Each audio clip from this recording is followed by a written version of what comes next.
Hello everybody and welcome to day 2 of App.js Conf. Good morning. How did we sleep? How did we sleep? Good? I think they're still asleep. Yeah, I feel like we need to do something to just get them waking up a little bit. So should we try that again? How did we sleep? Okay. That's the energy that I want to start every day of my life. I wake up, I start clapping my hands, and I go, whoop. Just bring the positivity into the day. That's right. All right, but let's bring positivity today. We have another great slate of speakers to you. Same amount as yesterday, I believe. It's going to be another packed day. Another really, really packed day, so we're going to have lots of talks on the stage. But also remember, we have a bunch of things happening in the room. So the first one I want to call out are the expert lounges that will be happening. So they're going to be over at the back upstairs. If you haven't been there yet, you should go there just to sit on the nice, comfy, loungy, air bubble seat things. I'm not sure, but they're really good. And there is also a barista up there if you want some nice coffee. So go there during the breaks, and you can go and check out the expert lounges. See, my fear about those seats is always that I got to sit down and then I'm not going to be able to get up and somebody has to come and like help me, and I think that would be... But that's how you make new friends. Oh, yeah. This is why you're alone. Is that how you make friends?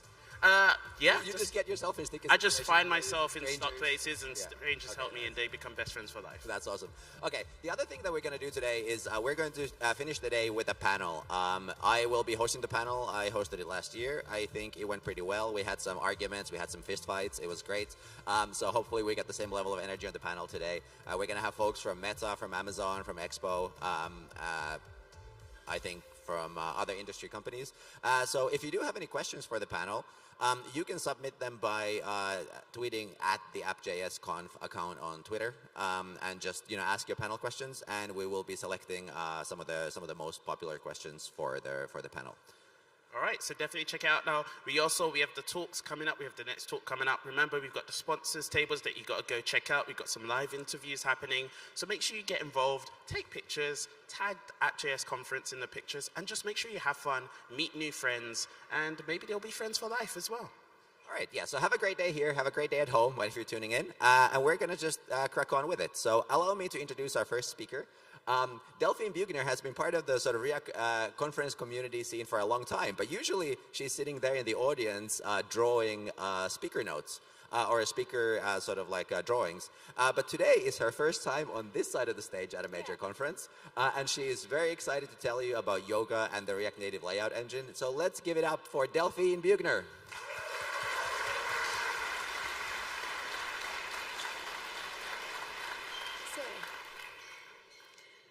Hi everyone, thanks for being here in the morning. Let me start with a question. Can you spot the bug on this screen? Here, the distance label is not completely visible on screen. I had this back in 2021 when I was a young React Native developer. But what's interesting with this bug is that I keep seeing it on many React Native projects. Each time there is a text in a row with an icon beside it, somewhere the icon or the text ends up being cropped. So what did I do back in the day? I went to Stack Overflow. Visibly, I was not the only one to ask. Today I will probably ask ChatGPT, and I'm happy to share that both of the tools share the same answer. You have to add a flexion 1 to the text. And this is what I did. This is my PR from back in the days, and as we can see now, the distance label completely displays on screen. The flexion 1 parameters allow the text to reduce along the main axis to fit between the icon and the border of the screen. But why was the text too big in the first place? What did we have to add the flexion 1? This is what we are going to see today, and it's more interesting than you think. So, my name is Delphine Bugner. I work as a software engineer in BAM in Paris. I love to draw, so you may have seen one of my sketches on Twitter. I also love to dig under the hood of React Native stuff. And here, under the hood of this tiny bug, is one key player of the React Native game called Yoga. So Yoga is a layout engine used in React Native. It means that from a JSX tree and simple style rules, it's able to generate the positions of absolutely everything on screen. Every width and height, top and left, for every boxes we can see. Quite magical, right? But how is it even possible? How does it work? And where, inside of the yoga code, is the bug origin? And most importantly, why was it coded like that, confusing what I say generation of React Native developers? This is the yoga enigma we are going to solve today. But first, a bit of history. Yoga was first created back in 2015 by Krzysztof back in Meta. You know, it's a guy who created Excalibur and pretty famous. It was like the early beginnings of React Native, and they needed something to manage the layout for iOS. What they had was UIKit. You may know it. It's hard to write, it can explode if you do not pay attention, so they did not want to use it. What they did like was the Flexbox model used in CSS. It's very declarative and atomic, so very React. It's also very React Native, because every web developer knows about it. So it's respect the rule, learn once, write anywhere. So they did it. In 2 weeks, they recorded the Flex algorithm from CSS, like, too easy, right? They did that using test-driven development, crafting the craziest layouts and adapting the algorithm until we returned the good result. And then in 2016, Facebook rewrote it in C++, extracted it from React Native, and open sourced it under the name of Yoga. By doing that, they made it platform agnostic. It means you can actually use Yoga with something else than React Native. Like, for example, it's used in this Swift library called Litho, or for Android using Component Kit, or even with non-native renderers, as in React PDF. But let's go back to React Native. How does it integrate in the workflow? What's a workflow? As I said earlier, everything starts with simple JSX and style rules. From there, React creates a tree of elements in JavaScript. Then, in the old architecture, the bridge is used to communicate with the native and create exactly the same tree, but with native components in Java and Objective-C. Also in the native, a third tree is created called the shadow tree. The shadow tree will be responsible to communicate with Yoga. So it receives the style information, but only the one that are relevant for the measuring part. It doesn't receive the color, for example. You don't need to know a view is red to position it on screen. This is why I think it's called the shadow tree. It's full black and white. Then, finally, a fourth tree is created. It's not a workflow, it's a forest. The Yoga tree, with C++, in the C++ layer, with Yoga nodes. They also receive the style and screen dimension information, and you can also attach to the last tree node in the tree a measure function if you still want to use native methods to measure it, like for images or text.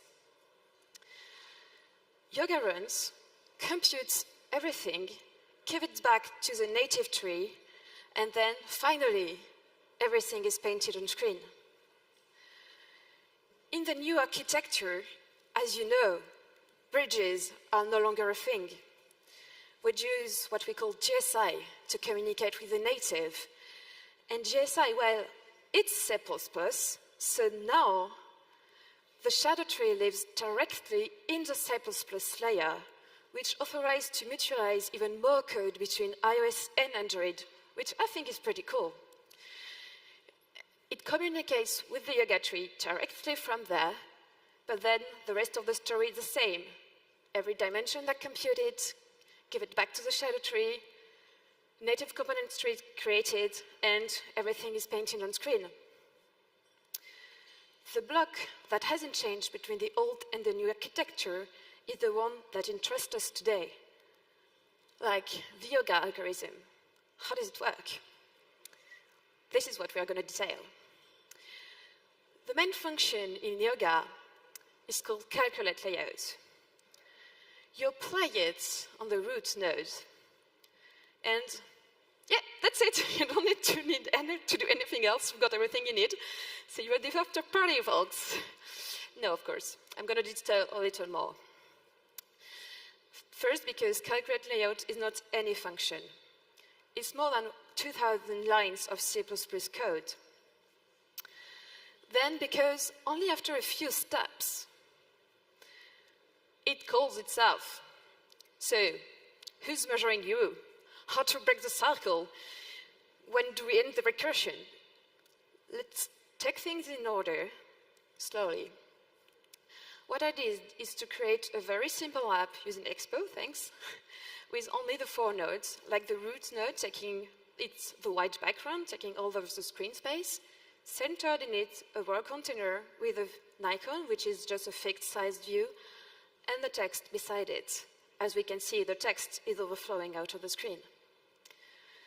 And then I added some breakpoints inside the yoga code to see the actual values taken by the variables and constants to have an accurate depiction of what was happening at of the 11 steps of the yoga algorithm.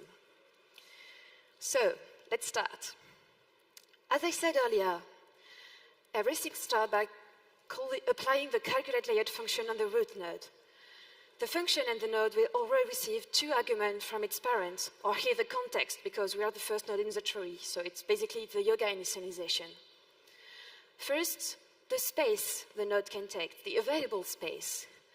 And second, how should the node, here, because we are at the root, it's basically the screen. And second, how the node should behave compared to its parent. Should the node fit to its parent and fill the whole available space? This is what yoga called the measure mode exactly. On the contrary, should the node fit to its content, to what's inside? For example, if it's centered inside of its container, like for the row container, this is what yoga calls the measure mode undefined. There is a third measure mode called at most, where you also fit to what's inside you, as long as it's smaller than your parent. Then you start fitting to your parent, to not overflow it, because you're always constrained by your parent if you're not in a scroll view, for example. Well, we have finally everything we need to start the computation. Available space screen, and because of the flex1 parameter, we all have to fit to our parent for width and height. First step of the calculate layout is just collect all the values we need in the node. Second step is to compute the real available size, like subtracting the margin, padding, applying the min and max constraints. We don't have them here, so we don't have to focus on this part. And step 3 is to check whether you have children or not. And if you have children, you have to measure them at step 3. So, yeah, by calling yourself, so let the recursion begin. We move down to step to the row container. And here, the available space is still the whole screen because we have no constraints. For the width, we fit to the parent because there's a stretch behavior. And for the height, we fit to our content because we are centered. But after that, it's the same. Because we have children, we first have to measure them before doing anything else. So let's move down to the icon. The icon, it's a bit different. It's a fixed view size. So here, the available space is basically the one given by the style properties. And for the behavior, we just have to fit to it. So for the icon, calculate layout is pretty straightforward because we have no children. It's like an early return of the function. We get out of the cycle, finally, and call this get layout for empty container function. And guess what it returns? Like, yeah, 50-50 for the icon. We could have guessed that from the beginning, but it's the first node we actually finished to measure, so we can be pretty happy of ourselves. Going to the text node, For the text, a variable space is still the whole screen because there's still no constraint on it. The height, we always fit to the content because it's the same of the parent. And for the width, well, we are an element in a row. And when you're an element in a row, you also fit to what's inside you. But do you remember, when we built the yoga tree, there's actually, before checking whether we have children, we check whether we have a measure function coming from the native. And if we have one, we also break the cycle and directly enter into the get layout with measure function result. So this is what we do for the text. We go back to the native, but with a constraint given by yoga. What we do is basically drawing a rectangle of the size of the screen. Here, of the size of the available space. So here's the screen. Put the text inside of it. Inject all the properties from React Native, like font size or max number of lines, and finally calls the native measure function on iOS called UIKit.useRect for text container, or on Android, static layout builder.obtain. Be careful, those functions are quite expensive to run, but they return exactly what we need, the width of every line and the height of the whole text. The final dimensions that are sent back to yoga are the following, like height 72 and width 2137. No, wait. Width 361. Yeah. And we can finish. Oh, we have our text. But we also have the where of our Enigma. We measured the text with a much larger container than needed, like the whole screen. Why did we do that? At the point when our parent called us, we had no information from what was around us. The information from the icon size has not moved up the tree yet. So basically, the text took its whole parent size. And this is what we see. This is why it's overflowing. So we have the where of the bug origin. Let's finish the how part and going through the whole tree. We moved up to the row container, and let's discover the last step of the calculate layout function. After step 3, there is step 4, collects flex lines together. It's basically the flex wrap property of the style. We don't have, so let's not focus on that. Step 5 is to deal with flexible children. We don't have them, so we can skip. Step 6 and step 7 are here for the justify content and the line items properties. I won't extend on that, but do know that it is the part where we calculate the top and left for our children. Step 8 is still something with flex wrap, and we still don't need it right now. Step 9 is to compute and gather everything from what was before. And step 10 and 11 are for absolute children, so let's skip it too. And yeah, finally we did it. We've been through the entire calculate layout function. Congrats to us. So for our final dimension, as we had seen, width fits to the parent, so basically it's a screen dimension, and the height fits to the content, so the biggest of our children, so here, 72. We're done with the row. Let's move up to the road container, where simply during the step 9, we have to apply what we know, fit to our parents because of the flex one property. So actually it was the easiest computation to do. But as we have seen, calculate layout on a node is not only responsible to measure the node itself, but also to trigger the computation for all of the nodes in the tree. Yeah, we have the full how of yoga. We've been through the entire tree. We measured it. We also been through all of the steps of the calculate layout function. And we also have talked a bit of native measures. To finish and go further in the how, I want to talk about what happens when you apply the fix, the flex check 1. And it will also help us answering the why, the most important one. Back we went on the row, coming down from the children computation, with fraction 1, we cannot skip the step 5 anymore, because we have a flexible children.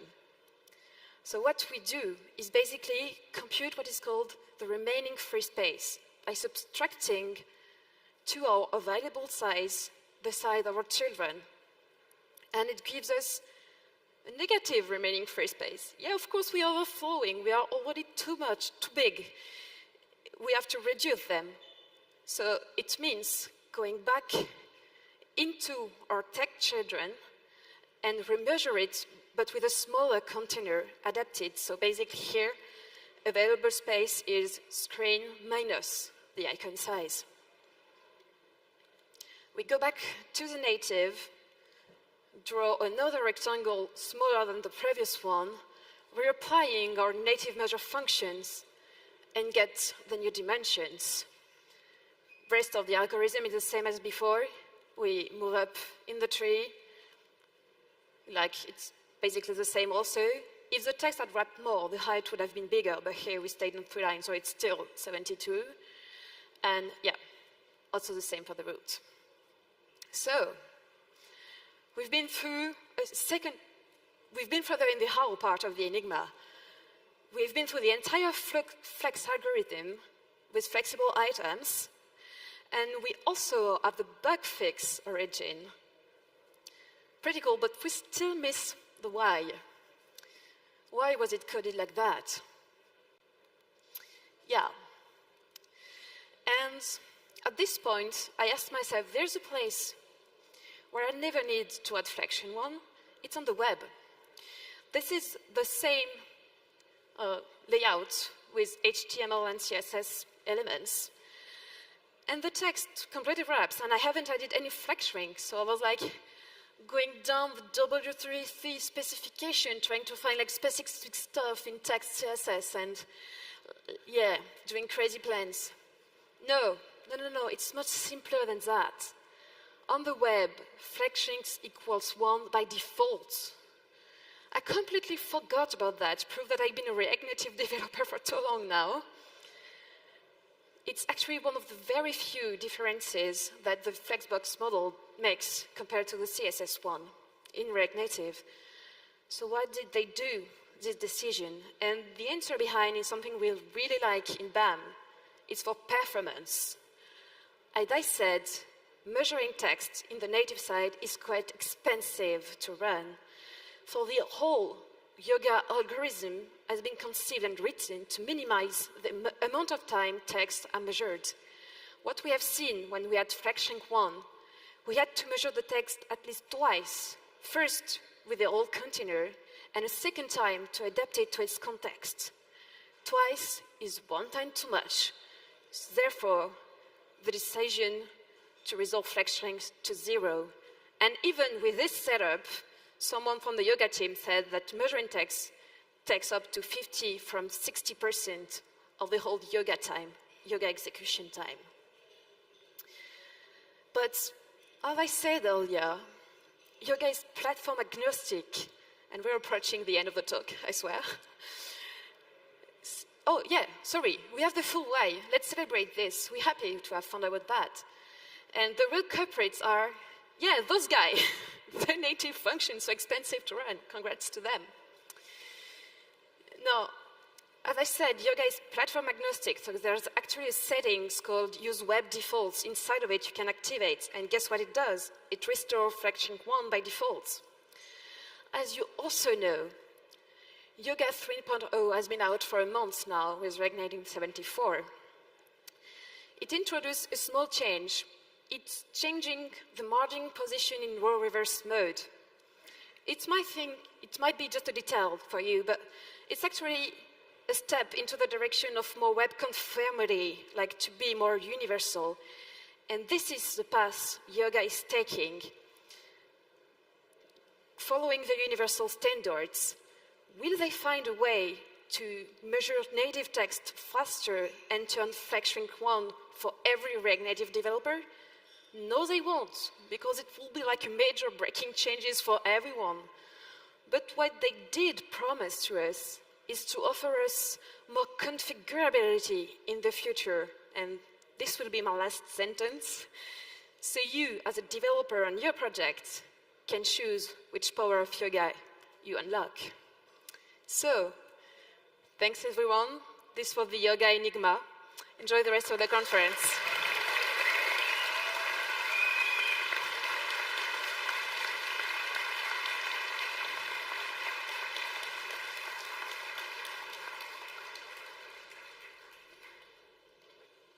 What should I do?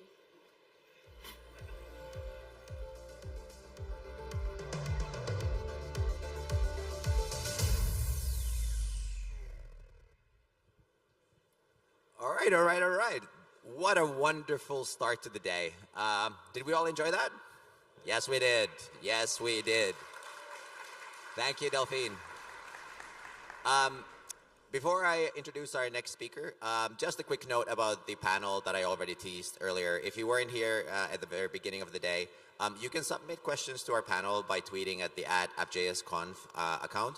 Just ask your questions, and we'll kind of cluster them and try to sort of guide the topic or the theme of the conversation to the things that you want to hear most about. So the panel will be today. At the end of the day, I will be hosting it, and you get to influence what we talk about. So do tweet at @App.js Conf Twitter. Now, without hopefully too much more ado, we are ready in a minute to start our next presentation. So the program committee here has done a great job sort of clustering related talks. Yesterday we had an Expo morning. Now we're going from layout to graphics, animations. And our next speaker actually also comes from the same region of France as Delphine. And so what I'm figuring out is that unless you come from this region of France, it is not called React Native. It is just sparkling JavaScript. That was a joke. You can laugh. It's okay. Thank you. That was a clap, but I'll take it. Thank you. And while we are getting set up, what else can I tell you about William? William has been part of the React Native community for a long time. I've used templates and components that he's made many, many years ago. Right now, I think you might know him from his YouTube channel, Can It Be Made in React Native? Has anybody watched this YouTube? Yes. This man is a wizard. The amount of effort and attention to details that goes to create some of those UI animations is just mind-blowing. And I, for one, I am here for it. And now, I believe, we are ready to welcome the next speaker, William Candillon.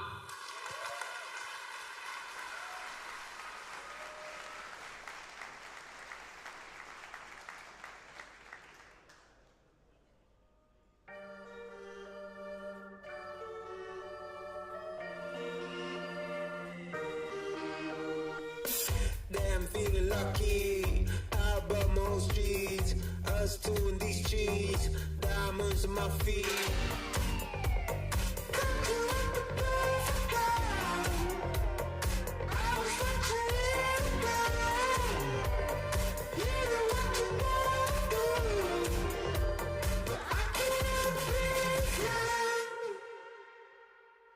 Hello, React Native developers.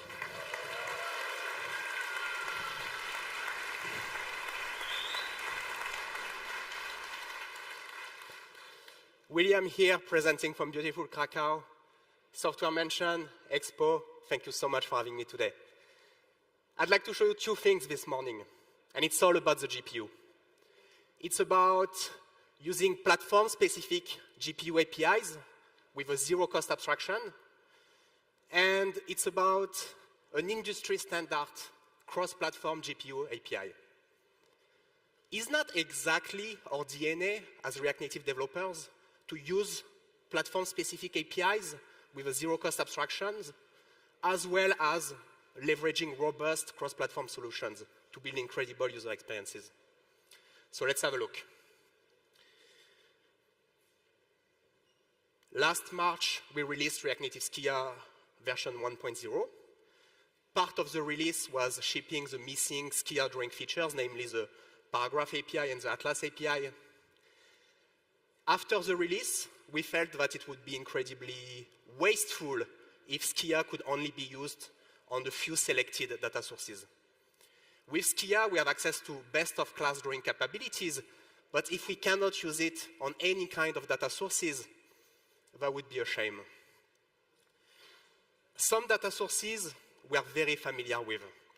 For instance, here we are using images and we do an image projection using a shader. This is our bread and butter. A data source which I personally really like are vertices. So here we use it to map a texture onto a stripe of triangles, and we can create this beautiful organic effect. You can also use it to do 3D projections. So here our triangles are projected onto a 3D space, and you can also do some shading on the faces, and here it looks weird because there is no drawing order. But what we can do is do some depth sorting, and now the cubes render nicely. We call these examples 2.5D. So it's not 3D per se, because we do a lot of on-CPU operations, which would happen on GPU otherwise, namely the 3D transformation and the depth sorting. A data source that we introduced last year at App.js are native view snapshots. So here we access the bitmap of the native view to build effects with Skia. So for instance, here you see the Google map. It's not drawn with Skia. It's a native Google map view. We access the GPU and we use it to build some sort of a transition. When we introduced it, it was very experimental last year, but we've received great community contribution that now makes the feature quite solid. 2 years ago at App.js, we had a workshop on Reanimated, and we had built this little sticker app. It was very clunky, but hopefully we had fun. And last year on stage, we showed the revamped version of the sticker app, and we wanted to show the deep integration between Reanimated and Skia. So what are we going to do this year? Let's have a look.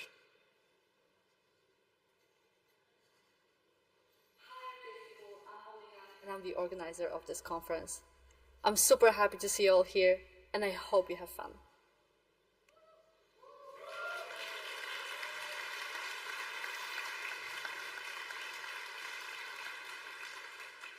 Thank you, Paulina, and all the organizers for organizing such a great conference. This is a very special event.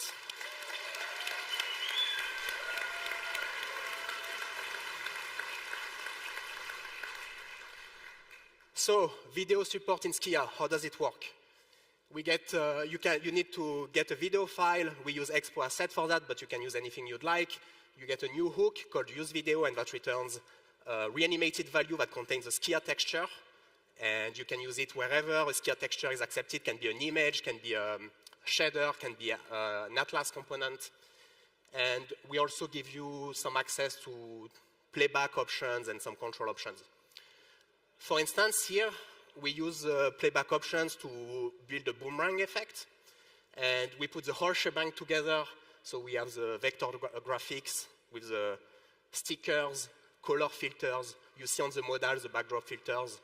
It's all rendered with Skia. Sometimes sorry. So this is the same example than earlier, but here, of course, it's alive because we use a video instead of a static image. So wherever an image is accepted, you can use the same recipes, same shaders that you would use regularly with an image, with a video.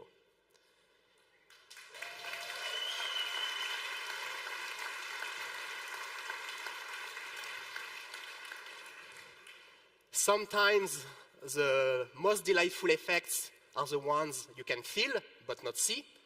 So I'm going to play with you a short clip with React Native Skia. And I want you to pay attention and see if you can spot if there is something special about this video. It's going to be hard to catch, but let's see. Welcome to another coding tutorial, and in today's video I'm going to show you how you can make this cool wavy kinetic topography. Did someone notice anything special? No? Okay. So let's have a look. Do you see a difference between, it's maybe very subtle between the left and the right? Some people are, yes. So that's called ambient effect. ambient mode. So what we're doing is that we're blurring the frame behind the frame that we're playing. And so if you're in dark mode, you get this delightful ambient mode effect. That's an effect that you would find on the YouTube app, for instance. So we think this is a very cool kind of examples. And as I mentioned before, you can use, with React Native Skia, we have a library of shader effects you can use, and on images, and of course now you can use it on video, so I'd like to show you an example. Conf. I hope you're having an amazing conference right now. I'm sending you some greetings from America to Krakow, and hope you will enjoy amazing talks, amazing food, amazing weather, amazing conversations. And I am pretty bummed that this year I'm not going to be there.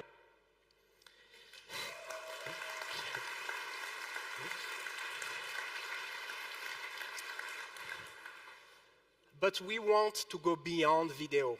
Again, if we can only use Skia with videos and only our own definition of what a video is, it would be quite wasteful.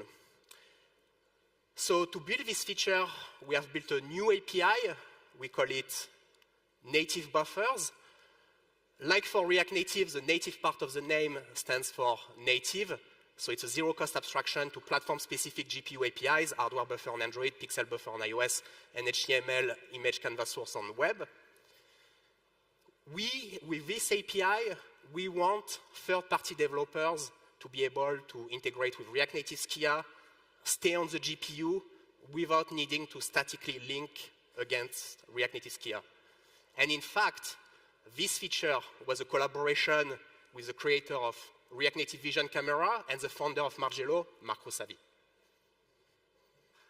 Hello App.js, Mark here, recording from beautiful Vienna, Austria. As we all know, Vision Camera allows you to run real-time processing on camera frames, and people from all around the world build amazing apps with Vision Camera. However, this was always a bit limiting because you could only analyze contents in the frame, but not draw back onto the camera. In the past months, William and I have been working on exactly this problem. We built a native buffer API for Skia, which allows you to convert GPU-based camera frames to Skia images, or GPU textures, in less than a millisecond. This allows you to draw shapes, points and lines, color filters, and shaders directly onto the camera. As a benchmark, we built this real-time face blurring app using the new Skia Frame Processors API from Vision Camera. This runs at 90 FPS. That's more than half a gigabyte of image data per second. My friends from Unbogify are already using this to analyze your golf swing so you can become the next Tiger Woods. Now back to you, William. Thank you, Margello. Where is the team? I don't see Mark. I know Mark is here. Thank you, guys. What you guys are doing is very, very special. So congratulations to Mark and the whole team. What I really love about this feature is that in Vision Camera, React Native Skia is an optional dependency. Even though the two libraries deeply integrate with each other, you can still, we recommend you use Skia, but if you don't want to, it's still an optional dependency. And so we have reanimated, we have Skia, we have Vision Camera, and they're all optional dependencies with one another. And I think this is very cool. Another example that really caught our attention is Photo Booth AI. This is a French company, and here they use Vision Camera to do and Skia to draw the face and the eyes, and then generate an AI portrait. And this is a kind of high-grade user experiences people are building using Vision Camera and Skia. So we just released the features. Things are pretty early, but we want any third-party developer to integrate with this new API. And we are already aware of one open source effort in that direction, and that's ASAP. So they're building a consumer app, and part of this app, they want to provide a best-of-class video editor and encoder in React Native, and they're using React Native Skia to do it using the native buffer API. So this is not open source yet, but it will be later this year. And that's the first thing I wanted to show you this morning. Video support in React Native Skia, we have done it using native buffers, and we want third-party developers to use this API to integrate Skia onto any kind of data sources. And now, finally, I get to address the elephant in the room. And it's a big one. Earlier in the presentation, I showed you this example. And I mentioned that we call it 2.5D because we run on CPU a lot of operations that would happen on GPU otherwise, namely the 3D transformation and depth sorting. The elephant in the room is that, of course, Skia runs on top of fully fledged 3D APIs. So these 3D APIs are always available at the foundation level. And then we run Skia on top of it. And then on top of Skia, we're trying to build some features which were already existing. What are we doing? Qui peut le plus, peut le moins. What is going on? It turns out that this is somewhat of a fair situation. So this is the React Native Skia architecture. We run Metal on iOS, which is the iOS GPU API, and OpenGL on Android. So we could give you access through GSI to the Metal API, but then that would work only on iOS. And we could do the same with OpenGL, but again, would work only on Android. So what are we going to do? We're going to apply a principle which is whatever the web does, we do. And what are people doing on the web? They use a unified 3D API, namely WebGL, and you can run apps. So you can run, for instance, 3GS to have like 3D models and applications. And for instance, if you use Skia compiled to WebAssembly, it uses WebGL backend directly. So that's what people are doing on the web. So that's what we're going to do. We're going to use a unified 3D API across iOS and Android. We're going to run Skia on top of it. And this will enable people to run 3D libraries such as 3GS on top of React Native. So now we need a unified 3D API. What are we going to use? We're going to use OpenGL, right? No, we're not going to use OpenGL. OpenGL is deprecated on iOS. Skia has a new modern backend for modern GPU APIs named Graphite. And OpenGL is not supported because it's not considered a modern GPU API. And on a personal note, while working on React Native Skia and Canva.js, we had to write a lot of OpenGL code, and that was not really fun. We'd like to use something fun if possible. React Native developers, say hello to WebGPU.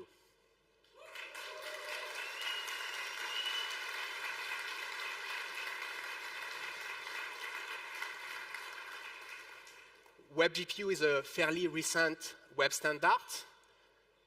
It's a GPU API.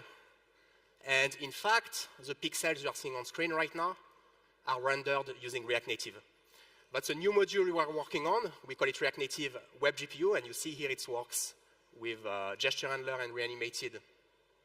And we are building this new module around 3 use cases.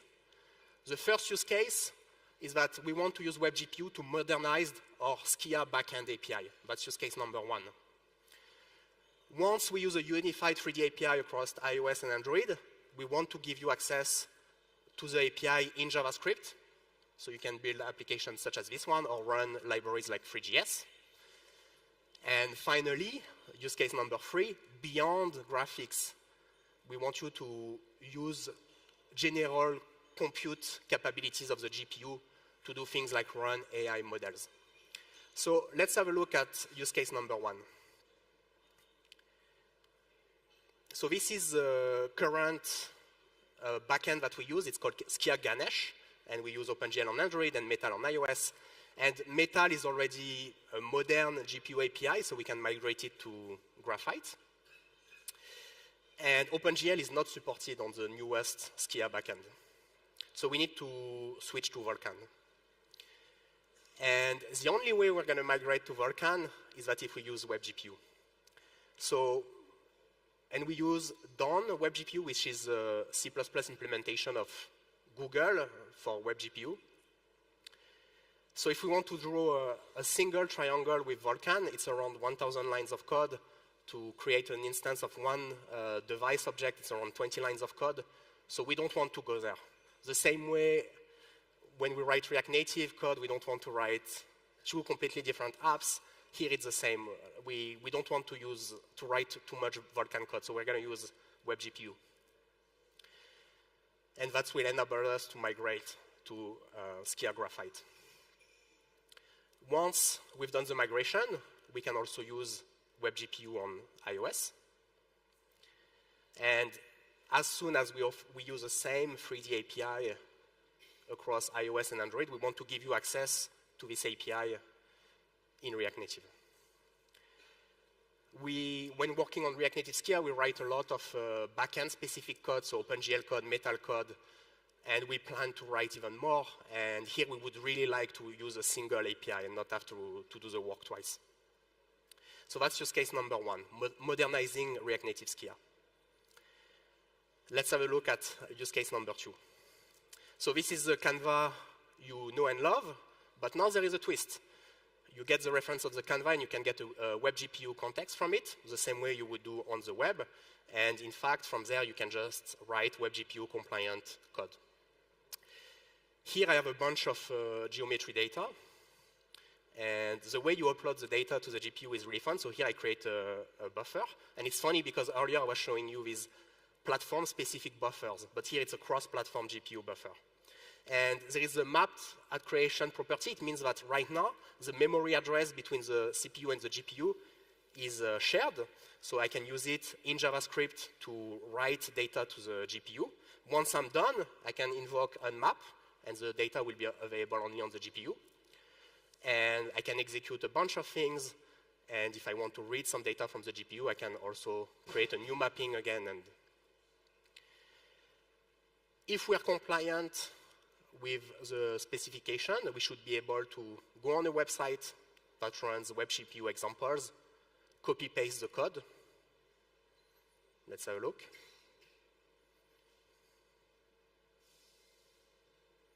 So I'm pasting the code, and here I do need to make one non-compliant invocation, which is context.present, which used to be part of the specification, but not anymore.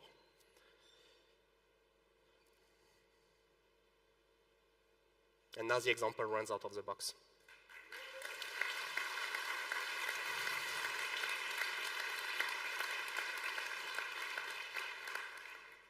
Here we took the default implementation. It's using time to rotate the cube, but of course we can use reanimated shared values and gesture handler to modify. So here I have the matrix transformation, and I'm adding rotate X, rotate Y, and it should nicely work as expected. Yes.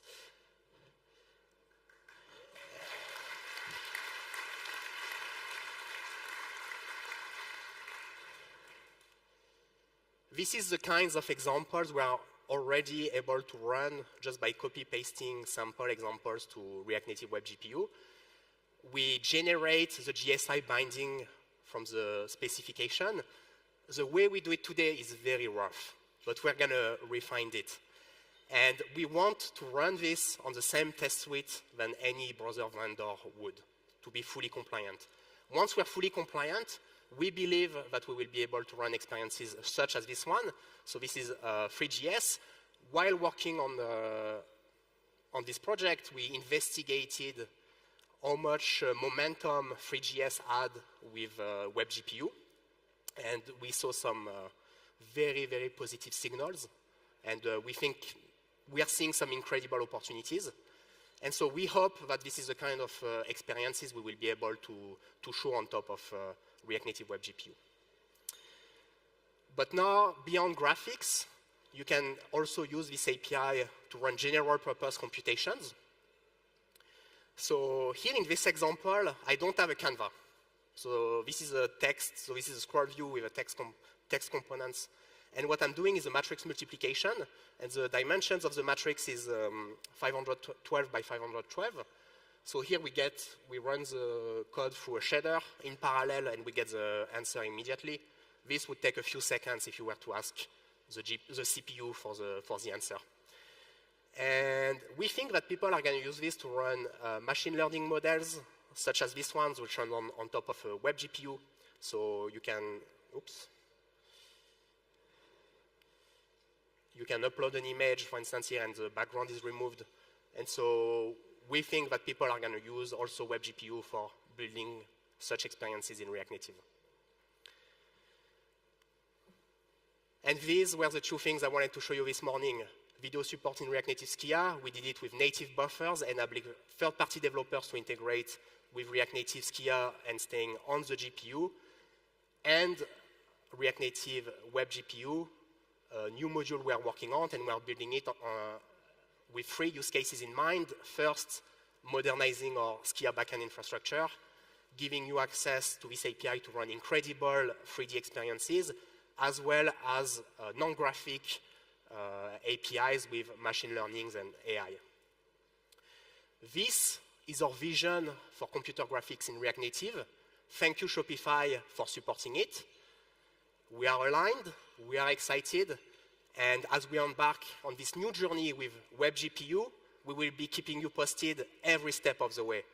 And so indeed, I am looking forward to talk to you soon, and until next time, happy hacking.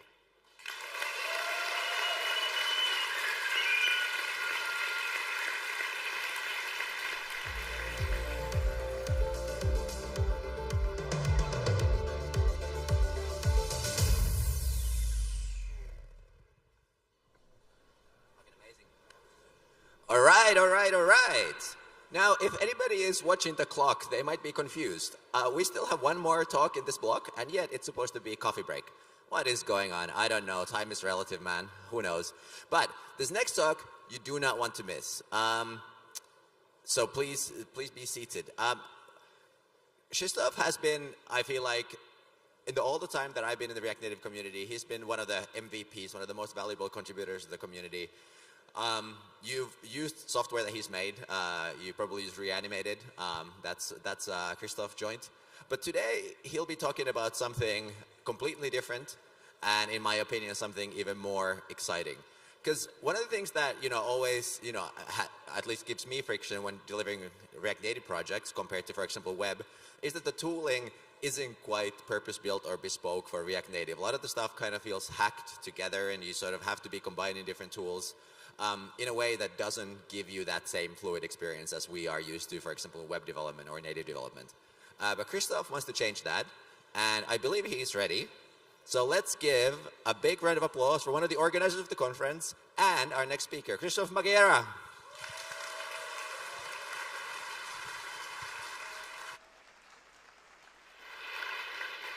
Oops, that's not what it meant to be here.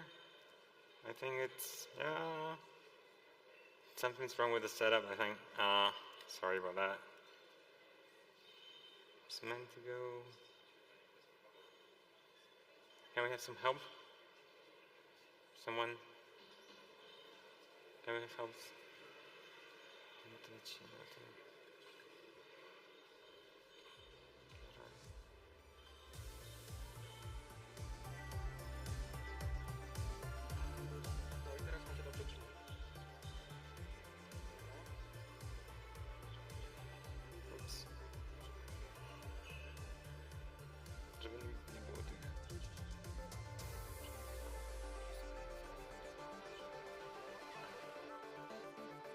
There we go, yeah. So a friend advised me it would be majestic to start the presentation with a quote. However, I couldn't think of any quote that would be reflect the essence of my presentation, so I finally chose this quote from a message I got from Brent from Expo, which at least ties well with the previous presentation. So the previous one was really a banger. My name is Krzysztof Magiera. I'm co-founder and director of engineering at Software Mention. My company is known in this community for some popular libraries we created, like Reanimated, gesture handler, screens. But our primary business that supports our open source involvement is in software development services. So if you'd like to talk about working together, collaborating, right after this talk, we will be sitting in the expert lounge up there. So yeah, come over. And of course, besides talking business, a big chunk of our open source team will be there. So here's a small part of our open source team that I work closely with, except from the guy in the middle. He's not at the company right now. So in fact, we currently have around 20 people dedicated to work on open source related projects in React Native ecosystem. And today's talk is about one of our team's recent initiatives. So this is about building IDE for React Native. So when I look back through my programming career, I realized I used a lot of IDEs. So it started in primary school, I think. Has anyone used Logo? Hands up? There you go. It's, yeah, there's also another editor with this cute turtle that just works around, and then you ask him to do things, and you can like trace through that, and then you give instructions and break at any point. So that was an IDE. And then I got into this programming challenges, like competitive programming. So I had to learn C++, but because it was the most sensible choice. And I used this thing what's called dev CPP. It was really great, and I could debug there, see the variables. And I also have this button, which was really nice to compile and run at the same time. So it was like really really cool to have that, because otherwise, like, I would always forget to compile before running, so I would run the previous version of the program. But from those competitions, I could only win. The prize was like a laptop or something. I wanted a Lambo, right? I wanted some nice cars, so I started learning PHP, right? And I used this thing with NetBeans IDE, and it was also great. And I also used that for programming in Java later on. And finally, around the year 2011, I started with the iOS development, and I used Xcode. And shortly after, I also started learning Android. And finally, and it's nearly exactly 10 years ago when I joined Facebook to start working on React Native for Android, because I knew both iOS native development and Android native development. So back then, learning Android development was much different than it is today. Because when you want to learn Android, you go to this website.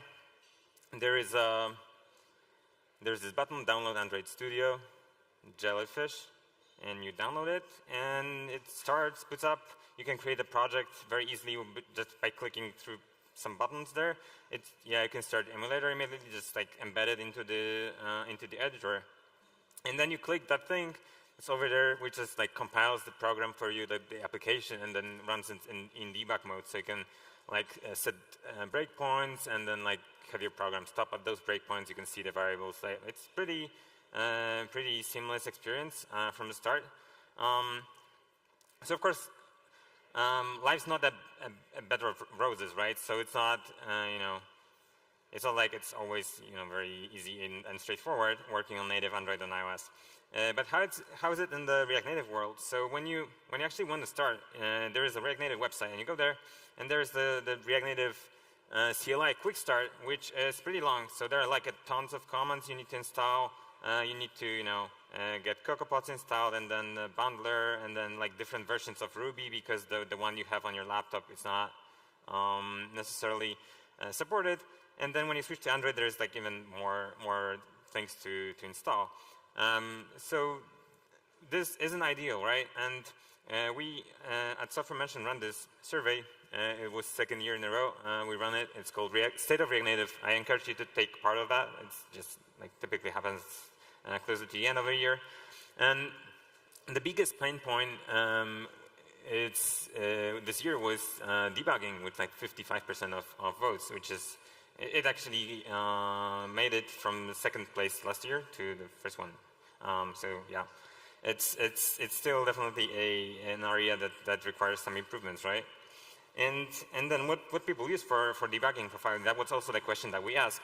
And it turns out that, yeah, people will just use the most reliable, console logging still. And yeah, I mean, that's one way of doing that, right? So when you work with React Native, except from just the editor, you need to learn all those tools. You need to, almost learn through the native development process. You need to learn Xcode to do native debugging. You need to learn a little bit of Android Studio, like how CocoaPods work and dependency management in those ecosystems. Then you also need to start Metro somewhere, have it somewhere running.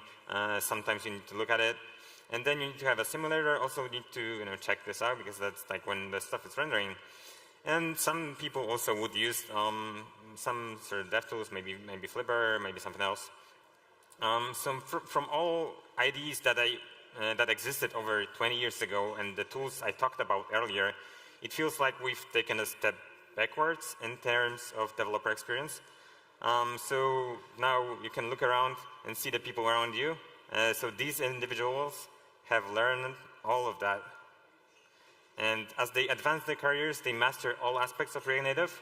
So it takes an enormous amount of integrity and perseverance to do all of that. So please give yourself and others a round of applause for sticking around this long with the React Native, yeah?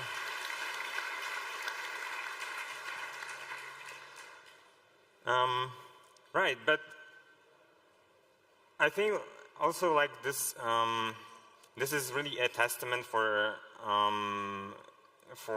React Native value proposition, because like people sacrifice some of the convenience for other benefits of the platform, things like fast iteration speed, over-the-air updates, like the access to a large pool of talented developers who know React. And it's hard to believe we've come this far without the standard tools available on other platforms. But yeah, this really means something, right? We are here, and the community is growing. So this can be really perceived as a strength of the ecosystem in a sense, right? Because each of those tools alone is really great, right? They just don't really collaborate with each other. But with the powers combined, this is what we created, and it's called React Native IDE.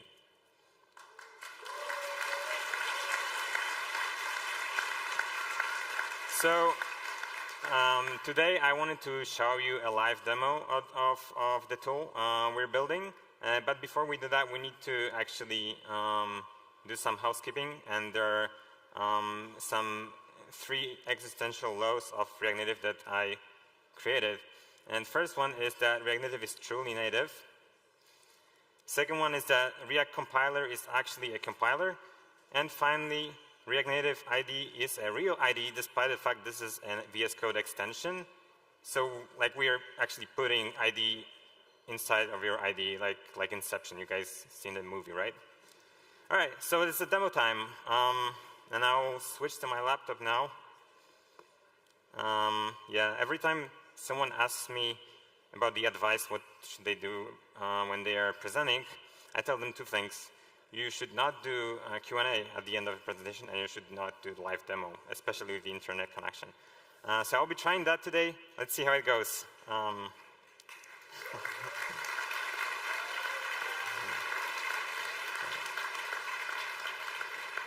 So let's just close this guy here. All right. All right, that's the wrong button. All right. All right. Okay. All right. I think.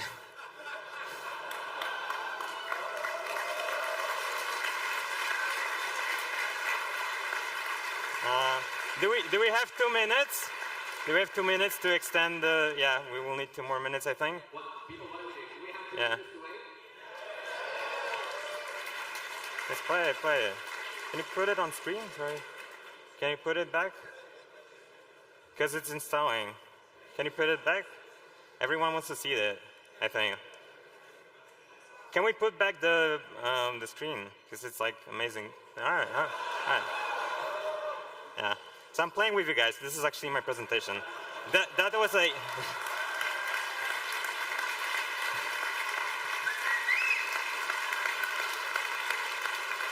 That was a test, actually. I was like thinking how you are going to react, if you're going to be supported or you're going to be laughing at me.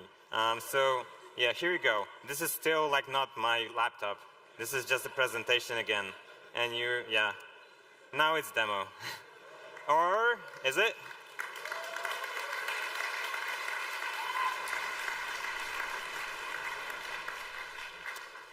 Alrighty. Yeah, let's make it maybe a little bit bigger.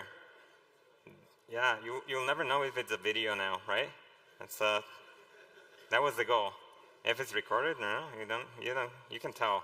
Right, okay, so in the React Native IDE, it's a VS Code extension. And it allows you to launch this panel where you have the stuff, right? And so you do it with this button, for example. There are other ways of launching it. So it launches by default like this, and then you can, oops, it's too small now. All right, so you can do things like reorder the position. You can put it here, or you can put it like somewhere else, like here, or you can even put it like in a separate window. Sorry. Like in a separate window if you wanna. Like, then you have the most room. It's not really optimized for zooming like that, but anyways. Yeah, let's see if this works now. So I'll put it right here for us. Yeah, and I'll be testing this on the React Conf app. So React Conf was just last week, and this is app built by Kadi from Expo. It's really great. It uses Expo router, so this is also going to be used for the demo. I'll need to resize it, but I'll just make it smaller a bit. I hope you guys can see it.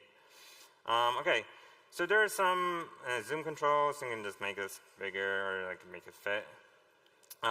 There is some device management stuff, so you can like create Android devices if you want to test it on Android. Just so important to have those type of things like under a single click. So like switching between devices is like selecting things from this menu over here. And yeah, so what else do we have here? So we have some buttons here, and some of those I've already presented, but there's also some new experimental stuff that is not yet part of the IDE. So this is like an experimental stuff. Some of those functionalities require changes in upstream React Native. So we have, like for example, the bundle analyzer here. So you click one thing, it just takes a little moment because it needs to do some stuff in the background. But we can play with, yeah, those controls over here. Oh, nice, right? So this is something very similar to what Daniel was, to Expo Atlas, right? It's just like the earlier generation of it. So you can analyze the bundles, see like what's taking space in your app. There are some controls here, like for changing the light mode, dark mode, making it bigger, the text bigger. So something very convenient, I think. And also when I work with product teams on React Native apps, it's very useful for me whenever they make change to submit a video. But when I record video on the iOS simulator, I always forget to actually stop like the video, and it just like fills the whole of my room. So what we have here is that we build this thing where you can actually, just tap it once and just like do stuff here, and then you can do the snap recording. And what it does, it creates a video from the history. So you don't really need to remember it, just like some fragment of what I've been doing with the app recently. So there's like 7 seconds of the previous interactions. So I think this is really nice. Yeah, you can clap. Yeah.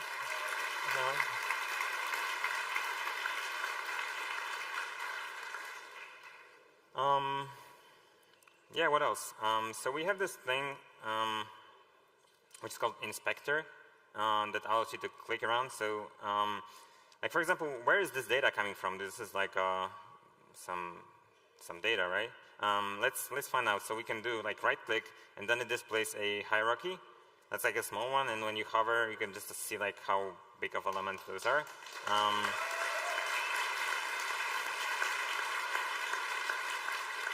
Yeah, you can select an element from the list, like this one, for example, and then you can see this like a flat list component here, and it has some data. So let's, yeah, so you guys like debugging using console log, right? So let's try that. Let's put in some console log statements.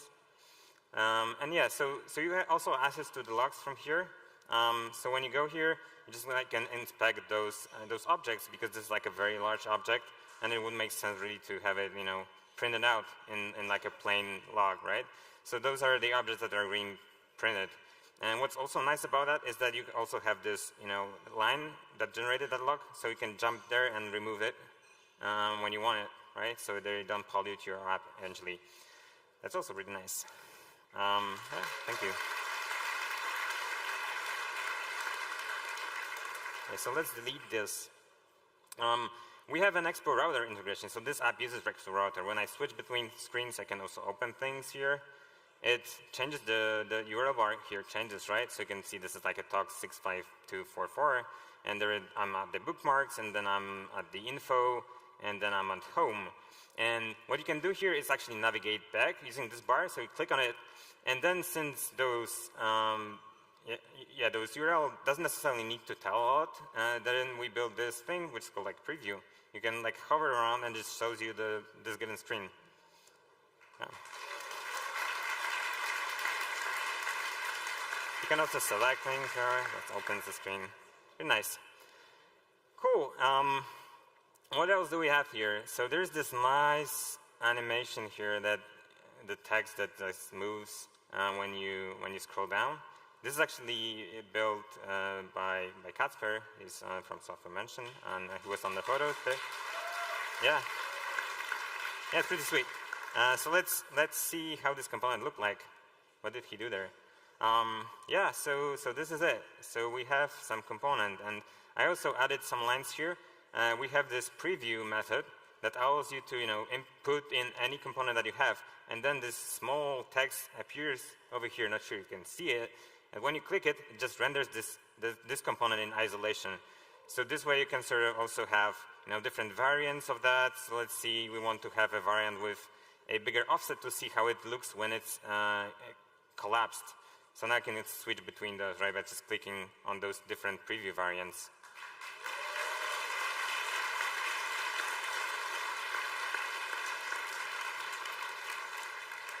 All right, to get back, I just do this thing. Yeah, I know I'm back. All right, so thank you.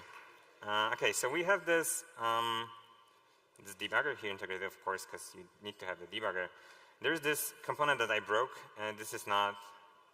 It was working okay when I first opened the app. I just broke it while playing with things. It just displays the cancel twice, as you can see here. So what we do, we just click here, and we try to find it, right, on the list. It's going to be here, right? Yeah, so here's this onPress method, and this is what gets called when, when you click on it.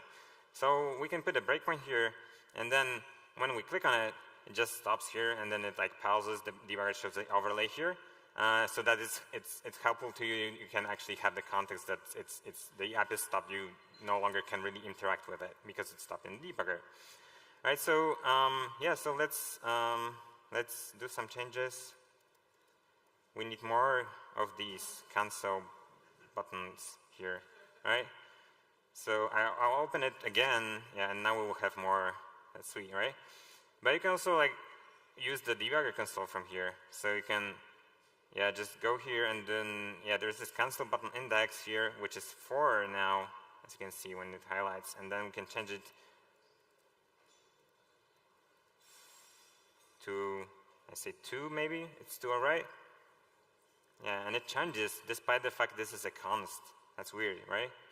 But it works, right? It's now kind of separated. So we made a change. But we would rather actually fix this completely. So let's close this. We'll fix this thing. And this will be number 1 now. So let's see if it helped.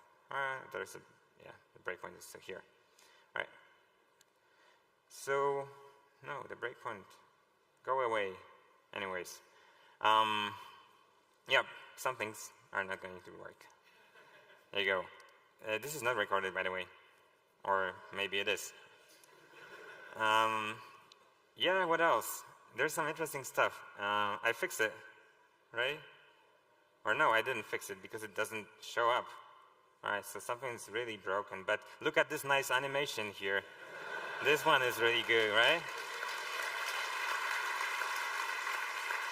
So let's really go back to this because this one is nice. Kacper wrote it, and And there is this interpolate header method that interpolates the text and the image and position of that. And it's written reanimated. So it's actually a worklet. And have you guys ever wondered what would happen if you put a breakpoint inside the worklet? You want to see? Yeah, it just stops there. And as you can see, it's actually debugging the secondary runtime. So we're now able to actually debug any like additional runtimes that you have. So it's not only the main runtime, but also reanimated and some perhaps other threads. So yeah, I think it is really cool. Yeah, this will just not let me do anything because yeah, it's just inside of the animation. Sweet. So I'll need to delete the breakpoint because it's like, yeah, it's just stopping every time now. Yeah. And yeah, maybe let's go back to this this other issue with this thing here. Why is it not working? And in order to understand that, we will need to go deeper and very, very deep into the node modules. Like down here. Oh no. It's, yeah, yeah. It's even deeper. Yeah. I feel it's close. It's getting close. Yes. All right. So there's this thing. It's in the core modules. It's called RCT, node accessibility, action sheet manager thing. All right. So I'll open that. And there's this method here. It's interesting. It's in Objective-C. So I would actually normally use Xcode to debug this. But there is this nice method. And I'm already in VS Code. So maybe I'll just give it a try and put a breakpoint here. What's going to happen? You guys know? Any idea? Do I have a breakpoint here, by the way? I lost it. Never mind. Let's try it. All right. So it paused in the JavaScript debugger now. I don't know why the breakpoint is still there. But then it also actually paused here. So I can do.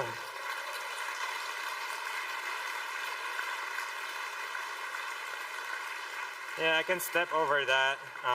Yeah, this looks like a really weird bug. Why is it that if it's 2, then it just returns? It just doesn't seem right, is it? Is it okay to do this? I don't know. Yeah, let's run it. Yeah, what we'll do, we'll try to delete this code. It seemed wrong to me. Okay. So this is a native dependency. So when they're changed, you can't just reload it. But I often like fall into this trap where I actually try to still fast refresh things that are native. But then it actually warns you about that. It uses Expo fingerprint to detect when the native changes have impact on your app. So you get this notification here. You can just click on that, and this will, this will actually, yeah, just start building the app. So it will take some time. So I think this is where we will finish because it will actually need to rebuild the whole React Native part of it. So yeah, so this is for the live demo. We're back to Keynote.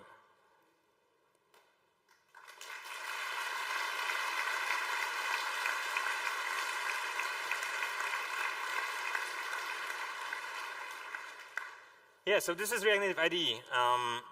We've been working on that for the past 9 months, I think, and around 2 months ago we started doing this beta program with first internally with a close group of people, and then we opened the invites. You could request the access to beta, and we got a tremendous amount of feedback, and it really let us improve the tool a lot over the past 3 or 4 weeks. So we're extremely grateful for all the people who decided to join the program and help us improve it.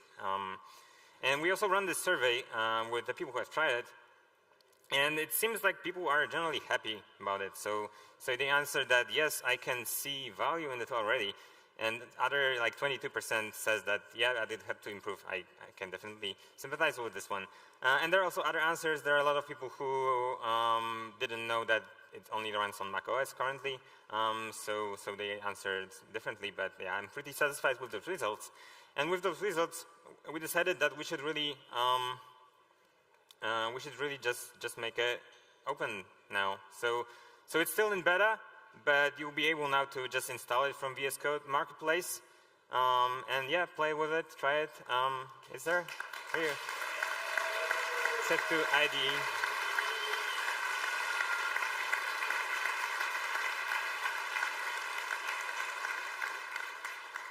yeah, you just head to id.swmention.com.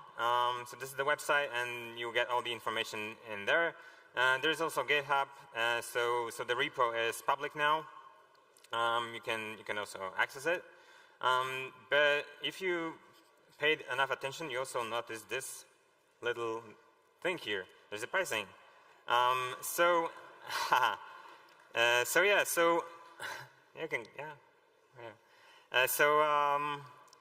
we decided to publish it currently at a proprietary license. This is not an MIT type of license. The beta program is completely free to use, so you're free to use it. And the reason we're doing this is, for the money? No, not for the money really. We're not doing this for the money. So the group of people we are targeting, it's not like very huge that we could really make a ton of money. What we're thinking about this is more to validate the idea. So we want to be able to provide enough value for people to pay for this. And if we cannot do that, then we will use our skills and try to make impact in other areas. So yeah. Here's how the timeline looked like. So we're opening the beta today. In the next 2-3 weeks, we will be opening the so-called supporters license, which will allow you to already get a license, but then also join a smaller group of people that we will be working closely with on adding features or fixing the issues with their setups. And on the end of Q3, all right, so I just fast forwarded to this one, but this is the final slide, and this is React Native IDE. Those are our goals that we set. They are all ambitions we haven't achieved at all of those points just yet, but yeah, I'm Krzysztof Magiera. Thank you for listening. Enjoy the rest of the conference, and yeah, see you around, see you in the lounge. Thank you.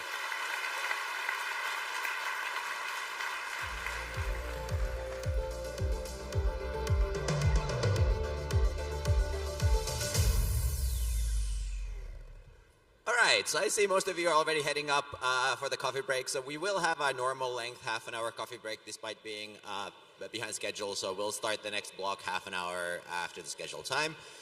During this break, there's the expert lounge upstairs with Software Mansion. So Krystof will be there and other Software Mansion team members as well.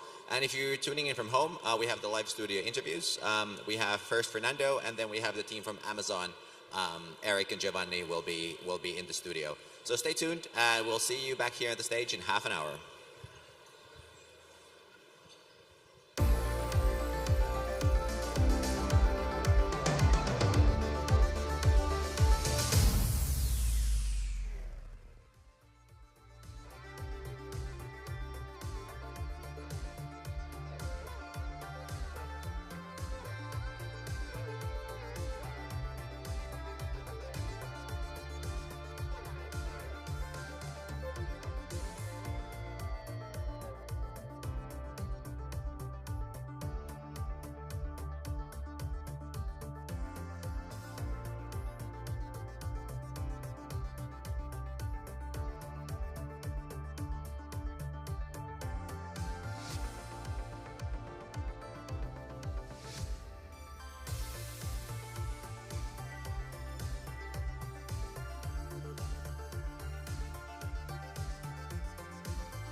Hello and welcome to the second day conference live studio.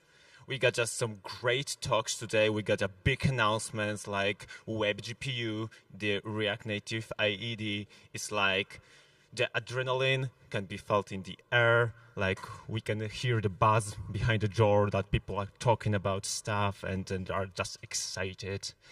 And yeah, I'm Wojtek. Here's my brother Mariusz, and we'll be your host today at the live studio. And right now, we have our first guest, the wonderful person, the great developer, Fernando Rojo. Thanks for having me. So I think we can start with the first question. How do you like the conference, and what do you think? Which day for you is better? The first one when you gave the talk, or the second one when the adrenaline is already a bit lower, where you can relax? What do you prefer? I mean, the conference has been great. We just saw the talk about React Native ID, which was pretty mind-blowing. I mean, I saw the breakpoint in Objective-C code, which, having built some Swift code recently, is kind of blowing my mind. I've always been pretty envious of SwiftUI's previews, so clearly now we just have a better version of it, so that's pretty amazing. I think I'm going to enjoy today a little bit more. Yesterday, the whole time, I was the last talk yesterday, so the whole time I was kind of preparing in my mind, making sure I wouldn't mess up the live demo. So we got some great talks this morning, and I'm excited to see the rest. Yeah, that must have been really, really stressful also to do the live demo. Are you satisfied with the demo, how it went? Yeah, nothing broke, so I'm feeling pretty good about that. Hopefully everyone, at least if they watch it on YouTube afterwards, will really be able to follow it. I didn't want to spend too long on all of it, so I breezed through some bits. Some people mentioned to me afterwards that they noticed that I used code snippets. There was no way I was just going to take my chances. So thanks for taking the risk. It was so much more enjoyable and a great talk after all. Yeah, I think it's fun to get to hit play on Xcode and watch that little spinner go in a slow circle and just hope you get the build succeed pop up. Yeah, so your talk was about the native code and writing the native code. What do you think is the best way to start to write your native code in your React Native application? Yeah, I mean, I'm really not the best person to know anything about native code because it's all quite new to me, but in my experience, it's pretty clear that using Expo modules makes things so much easier. They add a big layer of abstraction, and I think for 99% of cases, it's probably going to be the right way. I think the big thing that was missing for me generally is how to wrap a native library. So that's why I focus on that topic, because I think we forget the fact that we can just import a Swift library or a Kotlin one or something like that. It's not just NPM that we have access to. And most of the examples out there are people doing much more impressive stuff, like actually writing all the low-level code in those languages. But I'm interested in simply wrapping native libraries and giving us access to them. Yeah, I think that it's really valuable because recently I also started writing native code for React Native just to pass some functions, to create some kind of API for JavaScript. And I was really surprised when you said that you've recently started using Xcode. And how do you like it? It's just the fact that it doesn't have prettier makes Xcode so much worse. But there are many things that I've noticed that I do like generally. Put aside this, speed hurdles and the fact that most of the time something just breaks randomly. I like the fact that it's all just very integrated. Everything's kind of happening in one place. And so that's why I was so excited about this React Native IDE. I think this is going to be a pretty big game changer. Simply not even having good console logs has always been a big difficulty for me up until recently with the Chrome debugger. It was just plain white text logs, and if you printed a really big object, it got truncated. So I'm really excited for what's ahead for the debugging. That's the one thing I always thought was pretty nice about having something fully integrated like Xcode, but it's clear that this is going to get much better for the React Native world. In general, how do you like writing native code? Do you enjoy it, or do you prefer to stick to JS? I don't think I would want to do it full time, because just hitting save and seeing what you're working on is a really big privilege I've come to appreciate now. I think the only thing that's nice about doing the native code is just a little bit less abstraction. I'm just so used to having so many layers under what I'm doing that, in reality, when I'm writing code for React Native, I actually have no idea how it's really working. I have no idea how it's really getting to the screen.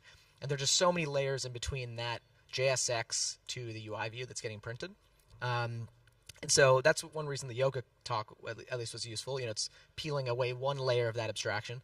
But that's one thing I liked about the just interacting directly with UIKit is it reminds me of the early days of when I used jQuery and I would just do, $image and I would just add something to the DOM or something like that. And the fact that you can just create a UI image view in Swift felt kind of similar to that. So while I definitely prefer React Native, there's something nice to knowing what's actually happening under the hood a little bit closer. Yeah, just mentioning jQuery was a blast from the past. It's really, I have a lot of love for jQuery. It's how I kind of started. I started just writing plain HTML and CSS files, inline CSS, inline jQuery. Like before I knew how to use NPM, I would just copy the I would look on the docs, and if they had a script tag, I would use it. Otherwise, I was like, I don't know how to use this package manager. So I still kind of yearn for the days where you could do everything in one file, quick imports, no build step. So I think anything that kind of gets us closer to that feeling is really nice. Yeah, well, I also started from jQuery, and I was it was a nice time, but I really prefer React, and I'm really happy that we have it also on mobile apps. And we're mostly focusing on iOS. And how's Android? Android is always the second thing I do. I think it's obviously very important, and I think we have fewer Android users on our product than most people might as a percentage of our users. But of course, even if we only have 1% of users, it's 100% of users 1% of the time. So we do always pay attention to Android. Basically, someone else on the BGig team built the Android integration for Galleria, also wrapping a library in Kotlin to make an image viewer. And the code is actually much more verbose, to be honest. I think they both just have their strengths. I personally have come to like Swift a lot more. It just feels much more similar to TypeScript. It feels to me like the sort of ES6 almost borrowed some keywords from TypeScript, some approaches, the classes. All of it feels very clean to me. It has some Java thinking to it. I've come to like Swift more as a language, I think. It just appeals to my senses a bit more. But, in the Expo modules context, both of them are very similar. I think Expo did a good job of having a really similar API between the Swift Expo module and the Kotlin one. It feels very similar to write both. Yeah, so it was a great time having you here. Thank you very much for joining us. And yeah, have a great day. Thank you. Thanks for having me. Enjoy the conference. Can't wait to see the next talks. Thank you.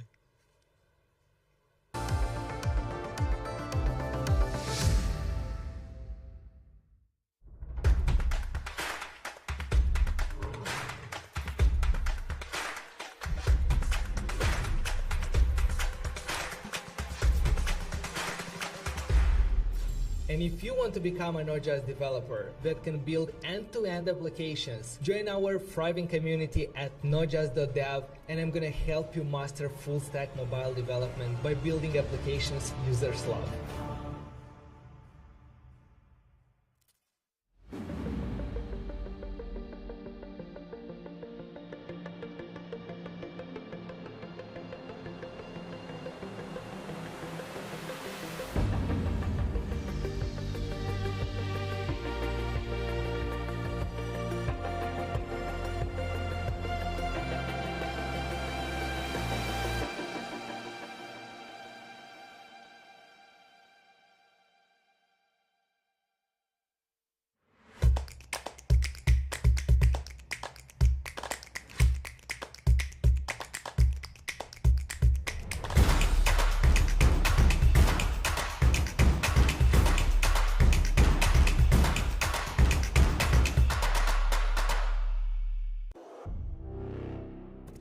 Discover AnimateReactNative.com, your go-to platform for premium, customizable, and ready-to-use React Native animations.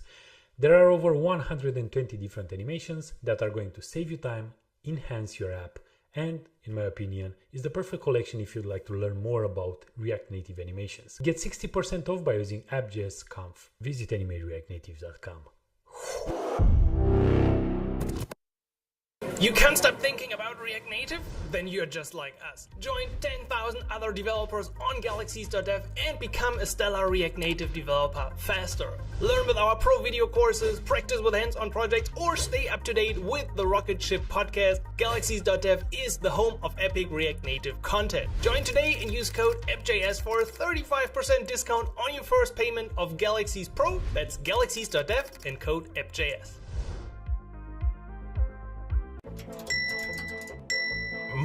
Don't panic, get Sentry. Speed up slowdowns and prevent crashes in React Native with just 5 lines of code. So your customers can actually buy your product and you can get back to whatever it is you do for fun.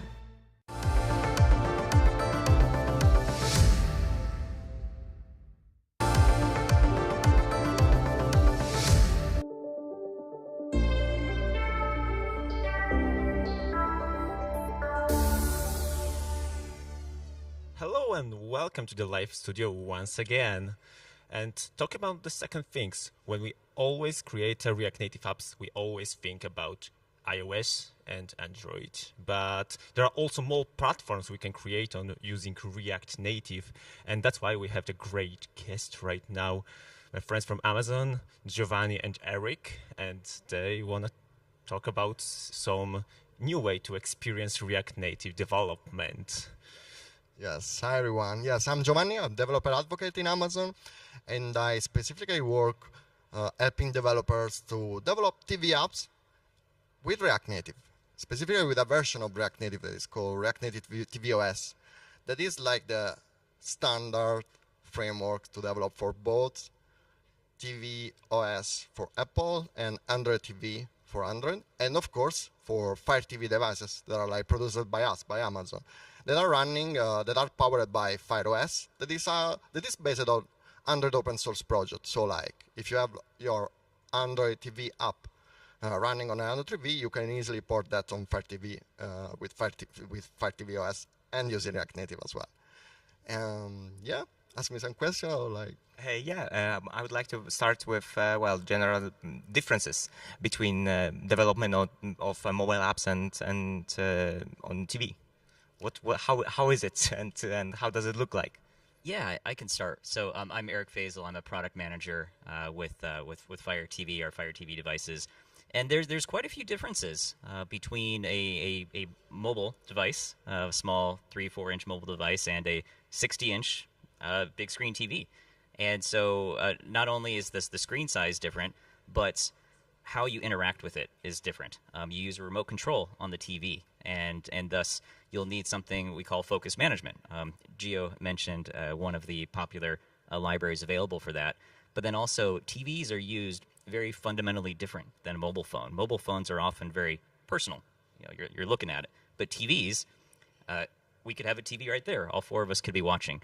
So there's a certain number of design considerations that you have to take when you try to adapt an experience for that living room or big screen experience, and which we'll actually be talking about in a little over an hour during our talk. We don't want to cover too much in the interview because we want people attend our teaser, not a spoiler. So how would you advertise your talk then?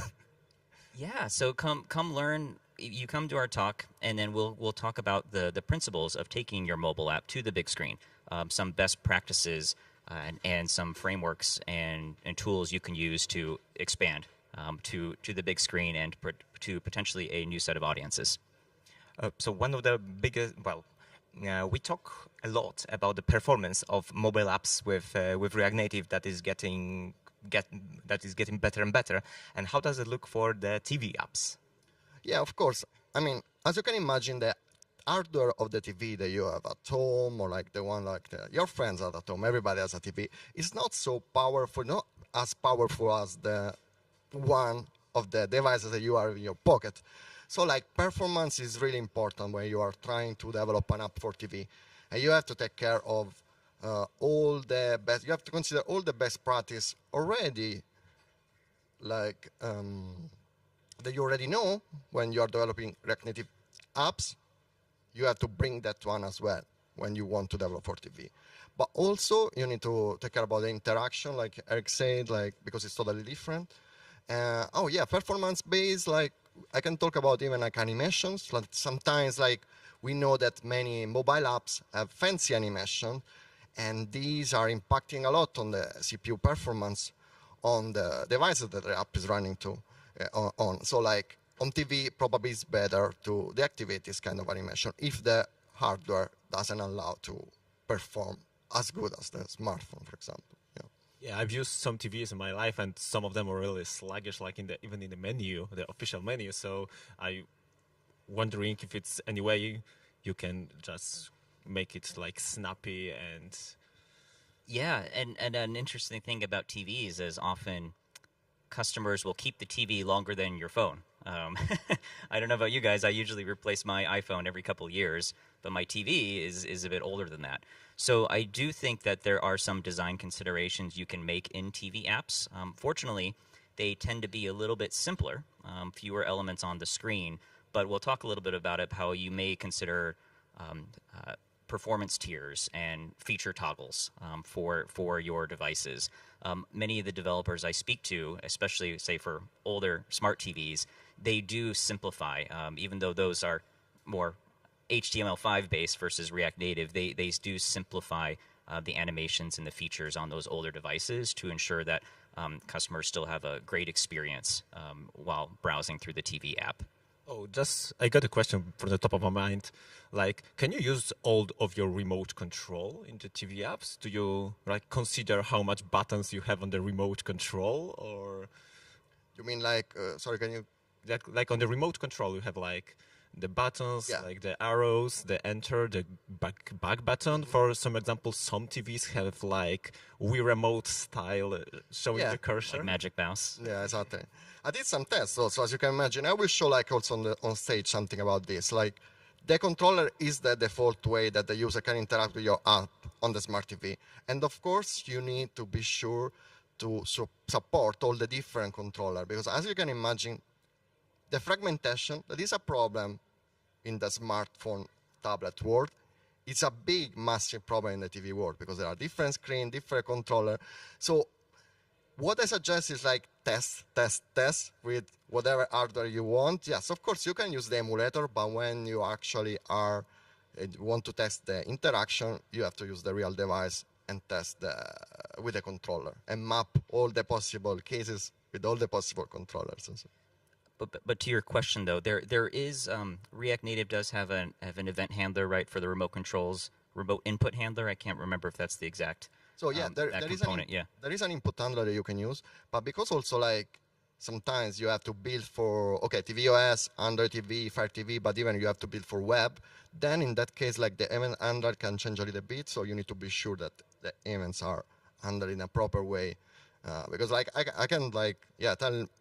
One of my story was I was testing my app on an LG TV, so it's running. LG is running like WebOS, that is like web based. So you had to actually build a web version of the React Native TV apps, and in that case, like the back button was not working properly. So I discovered that the back button event launched by the controller was like launched in a different way, the different code.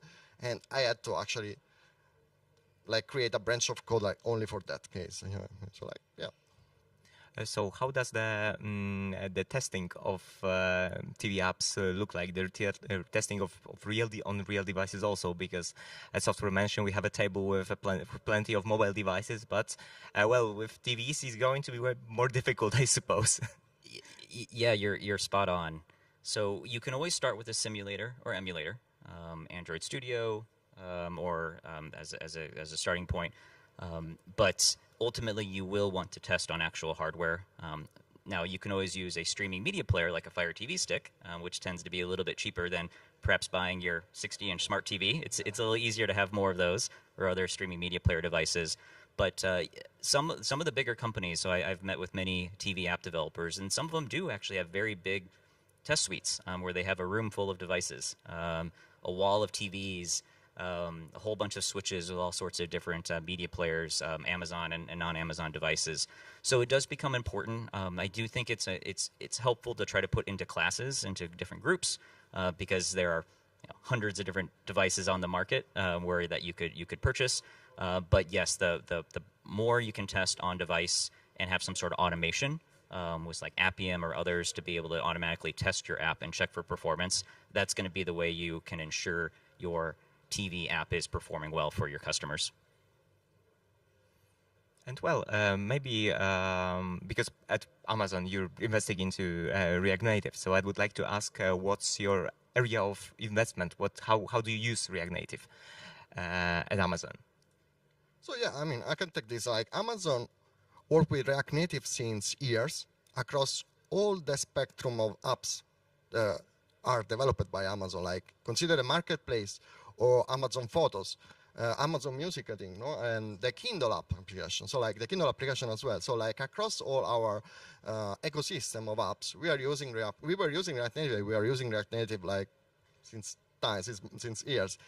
We like lately added all our apps that are based on React Native on the React Native Showcase, so the official one, the website where you can see the apps like famous in the world that are using React Native. So like we are showcasing that. But even like, as you can imagine, because we are also producing a lot of different kind of hardware, from tablets to the TV, the Fire TV sticks, the Fire TV, like the actual TV with the Fire TV running on it. So like to support developers across these different form factors, different hardware, we saw that a lot of developers are using React Native. So we want to support them. We want to support the community into this journey of develop the perfect app for them and their users. It's so amazing to hear how the React Native world is developing, and it's coming to the new platforms, and everyone like it's rely on it that it will be working great. When I started 5 years ago, it was so hard to even create an app for like Android and iOS, and it was like a gamble sometimes. But right now, the great company like uses it for everything. Is so great to hear. So I have also one question about the TVs. Like, because the TVs have a lot of operating systems, like the Tizen, like the Android TV, like the Apple LG or WebOS. So, yeah, how do you handle those? Are they that different, or? So like I mean, you can take this one. Sure. So it helps to have some libraries that can work across those different device manufacturers.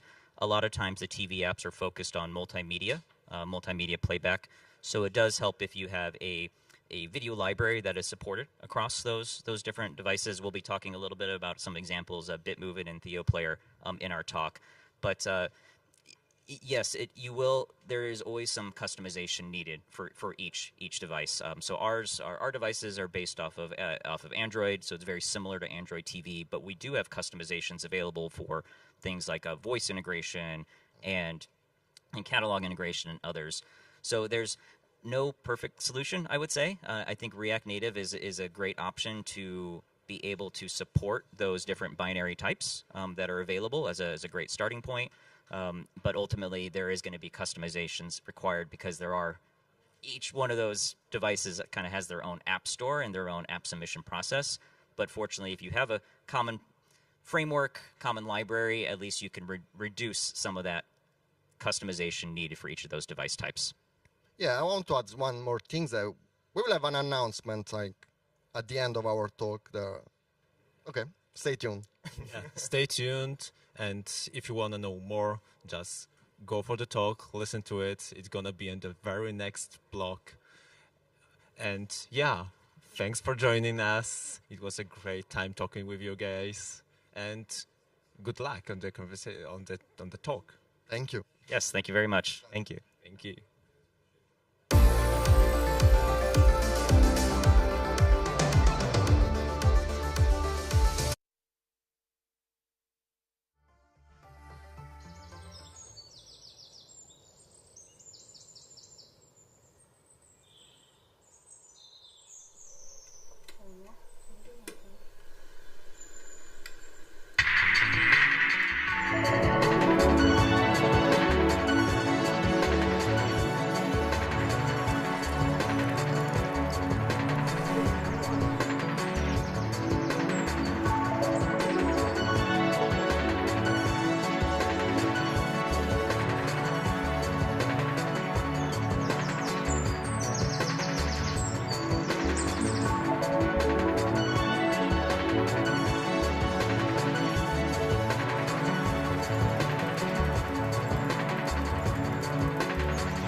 like 0 degrees. I'm out the cage, gotta let out the beast. Revolutionary, gotta let out the streets. Locked in the cage, I'ma let out the. Wake up, get out the sheets. We came for one more, forget my peace. You take the west side, take on the east. I'ma put them in the cage, never let out the. I ain't chatting the guys, move too quick, can't stop for the talking. I ain't chat with the boys, not so tough, but nice keep rocking. Just too sharp with the prize, white girls gotta tell me I'm awesome, yeah. Hot like fire on the pine, if you wanna touch now, please use caution.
Hello, hello, hello everyone. As we start the second half of the second day of the App.js conference, we have more amazing talks for you going on today, but let us jump straight to it. Now we are going to have a block where we're going to cover different devices, so not just mobile phones. We're going to cover all sorts of devices from the TV screen to the Xbox, and we are going to kick off with an amazing first speaker.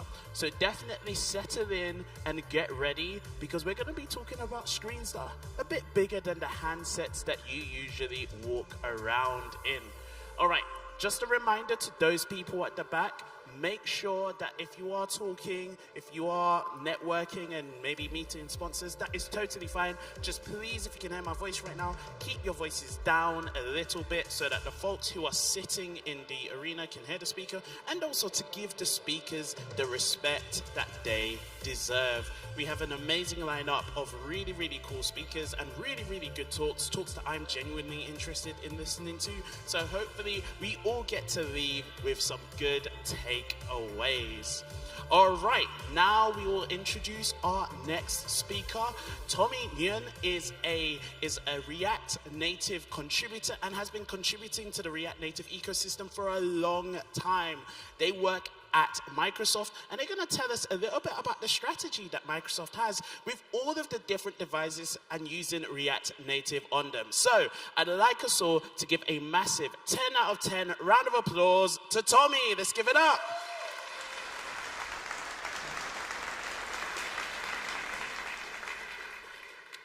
Thank you.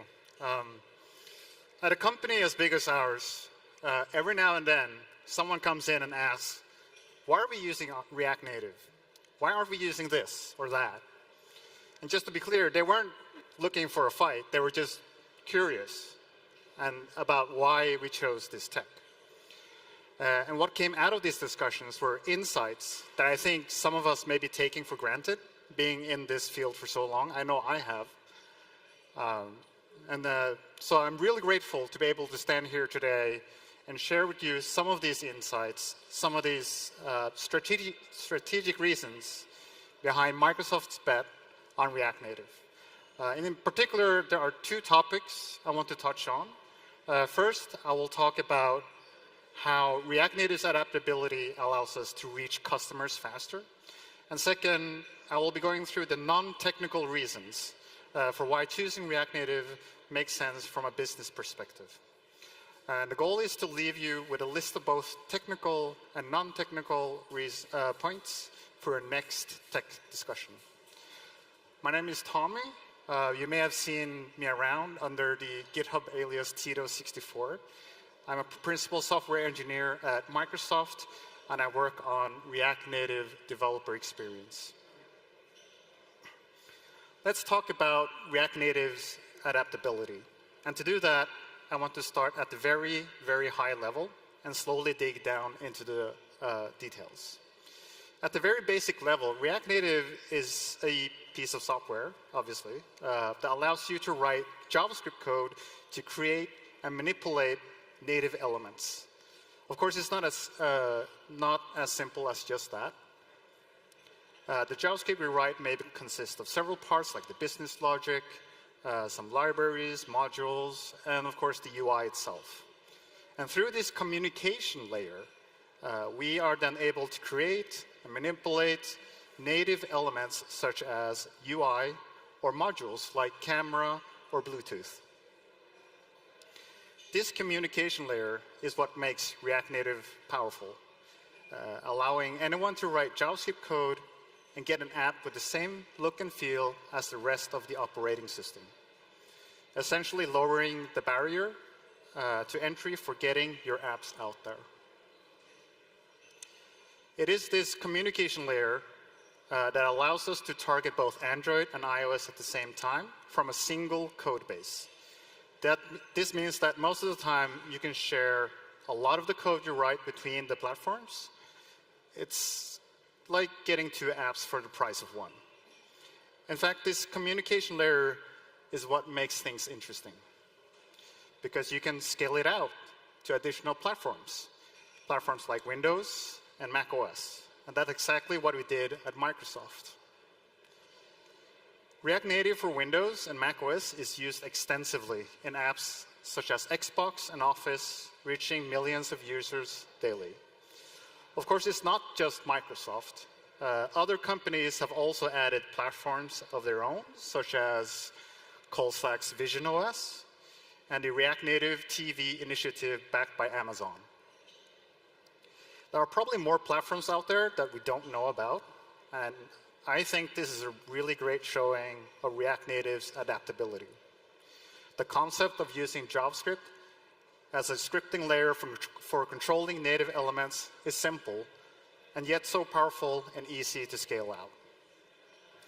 But there is another dimension to React Native's adaptability. This may come as a surprise to you, but Microsoft isn't exactly a startup. We have lots and lots of existing apps. Some are older than most people in this room. And we also have web apps that mirror the native ones. And you can probably imagine that's a lot of features that you have to implement twice. It would be nice if we could share more code here. And with React Native, we can do just that. We can take an existing app, plug in React Native, and start reusing the JavaScript code.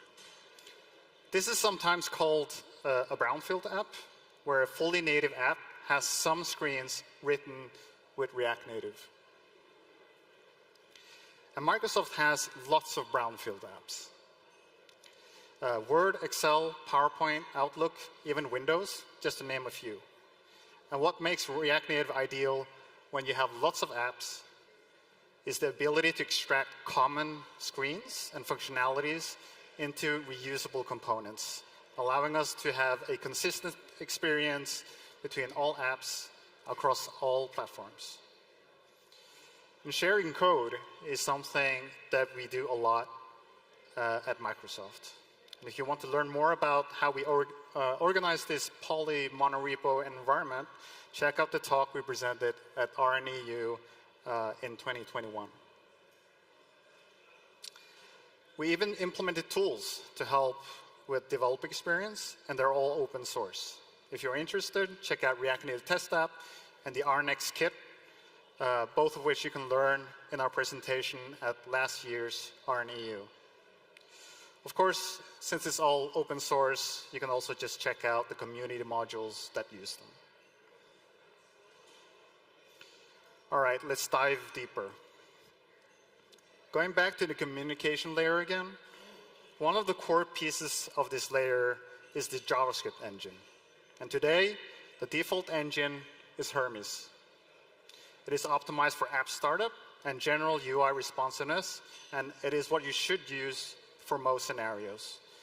But if you need more raw performance, the communication layer is flexible enough so that you can swap out the JavaScript engine with something more performance-focused, for instance, like V8. Or, if your app has many independent screens, maybe built by different teams, you could even sandbox them, both for security reasons and so that you can load and unload them individually, independent of each other. Now, most of the scenarios I have presented so far include both UI and business logic, but sometimes there are no UI to share, just business logic. For example, for scripting purposes or server-side computations. In this case, it would be a waste of resources to have a full React Native instance running. Internally at Microsoft, we use a headless version of React Native. And this is a version of the runtime optimized for running only non-UI code. And of course, this code can be a reusable package that you can put into many other apps as well. And these are just some of the scenarios we have achieved with React Native at Microsoft. So you might be wondering, what does an actual Microsoft app using React Native look like? Microsoft has many apps using React Native. The showcase on React Native's website lists some of our mobile apps, but we have React Native experiences in a lot more apps than what's shown here. And we're shipping them to customers on all platforms. And by all platforms, I mean Windows and Mac OS, in addition to iOS and Android. Some of our React Native experiences were written from scratch, using React Native, such as Skype or the Xbox app, while others have become integral parts of existing apps.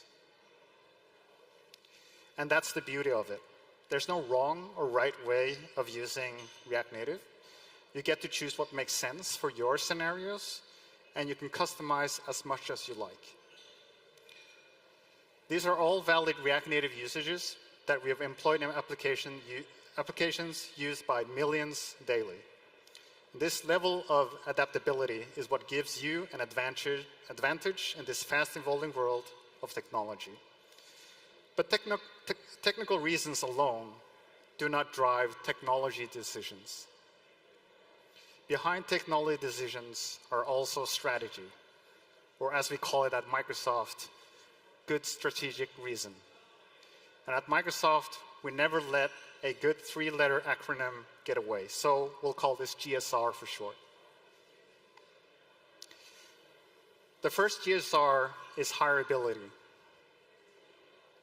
In the McKinsey Technology Trends Outlook of 2023, the lack of talent was identified as the top issue constraining company growth.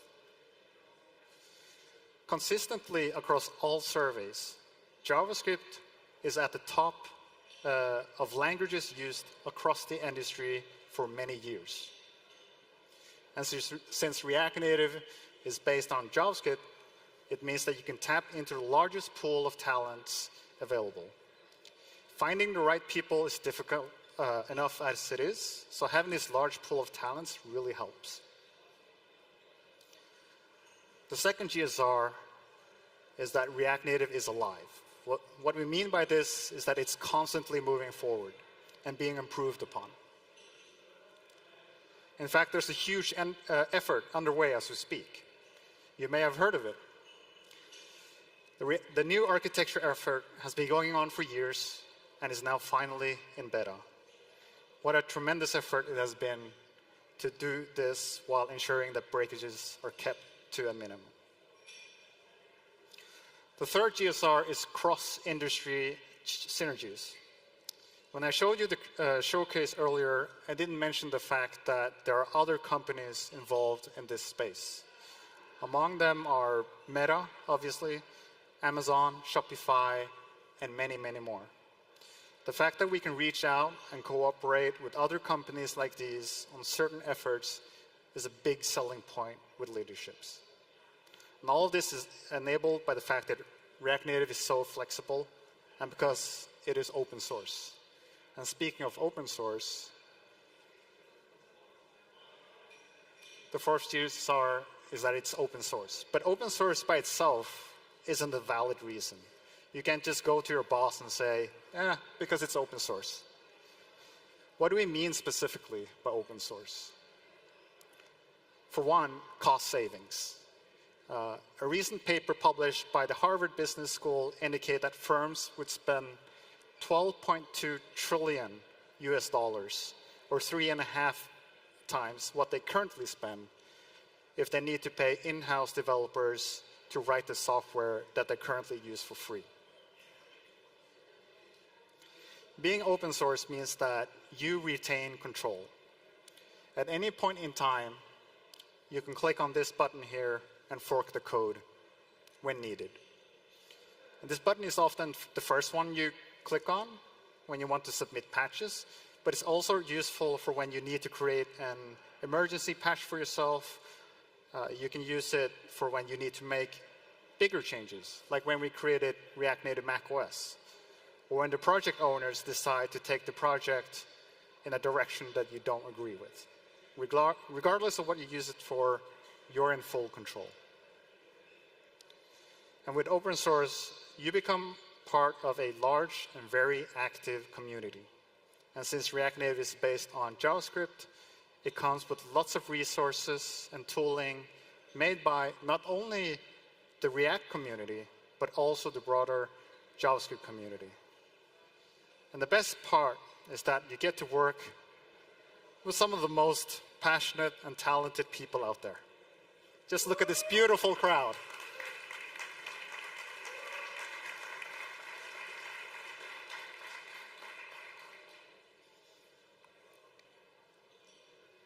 And because React Native is based on React, a lot of devs these days know React, making it easier for them to get into React Native. Within a company, it really makes things easier because it allows you to funnel your investment in the React ecosystem. And you get closer collaboration between web and native developers.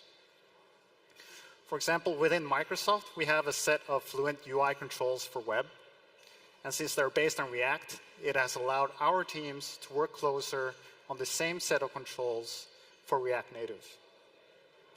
And speaking of web, the possibility of using web code directly. We often see that new experiences are developed for web first. And with native lagging behind because you have to rewrite the UI specifically for React Native. And while you're able to share the business logic, you still have to write your UI code twice. And given that it's all based on React anyway, why can't we just use the web code in a React Native app? And this is a question that Meta, Microsoft, and other community partners have been thinking about for a while. And in fact, we have RFCs and implementations out there. Meta recently published React Strict DOM. And there's the web API for React Native by us. And for web APIs in particular, we currently have 2 modules implemented for battery status and local storage for all platforms. And these efforts are both being actively worked on. This is an example of a React Native app rendering a fluent UI button using all web code. So I didn't dare defy the demo goblins today, but this is something that you can check out and run for yourself. Of course, it's all experimental at this point, but we really think this will be the next big thing in the React Native space. All right, I've said a lot of things, so before we finish off, let's recap. React Native is incredibly adaptable. With a single code base, you can target multiple platforms. You can put it in your existing apps, or you can replace bits and pieces of it to fit your needs. From a business perspective, it increases the pool of talents you can hire. And the fact that it's open source means that you can reduce costs, benefit from a vibrant ecosystem full of resources and tooling, and create synergies between web and native developers within the company and outside the company with other companies. Of course, it's not all sunshine and rainbows. There are trade-offs, and you need to think about what's more important for your scenarios. Thanks for listening. I hope that was useful for you.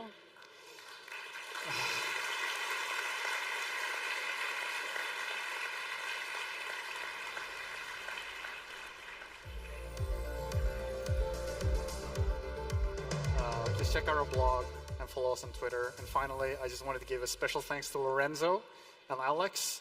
They prepared most of the talk so that I can stand here and take all the credit.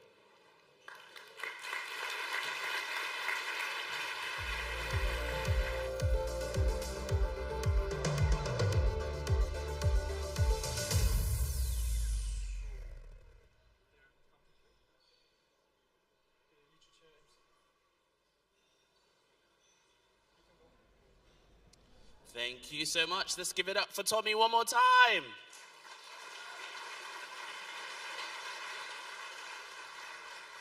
I really enjoy listening to strategy talks because they're one of the ones that I really get to go home and actually watch again and start to think about, especially when I'm talking about my team, about projects or maybe migrations that we want to do. So it's always good to find out how some of the big companies that are doing it at scales I can only imagine, and learning how they do it and learning how I can take those away. So thank you once again, Tommy.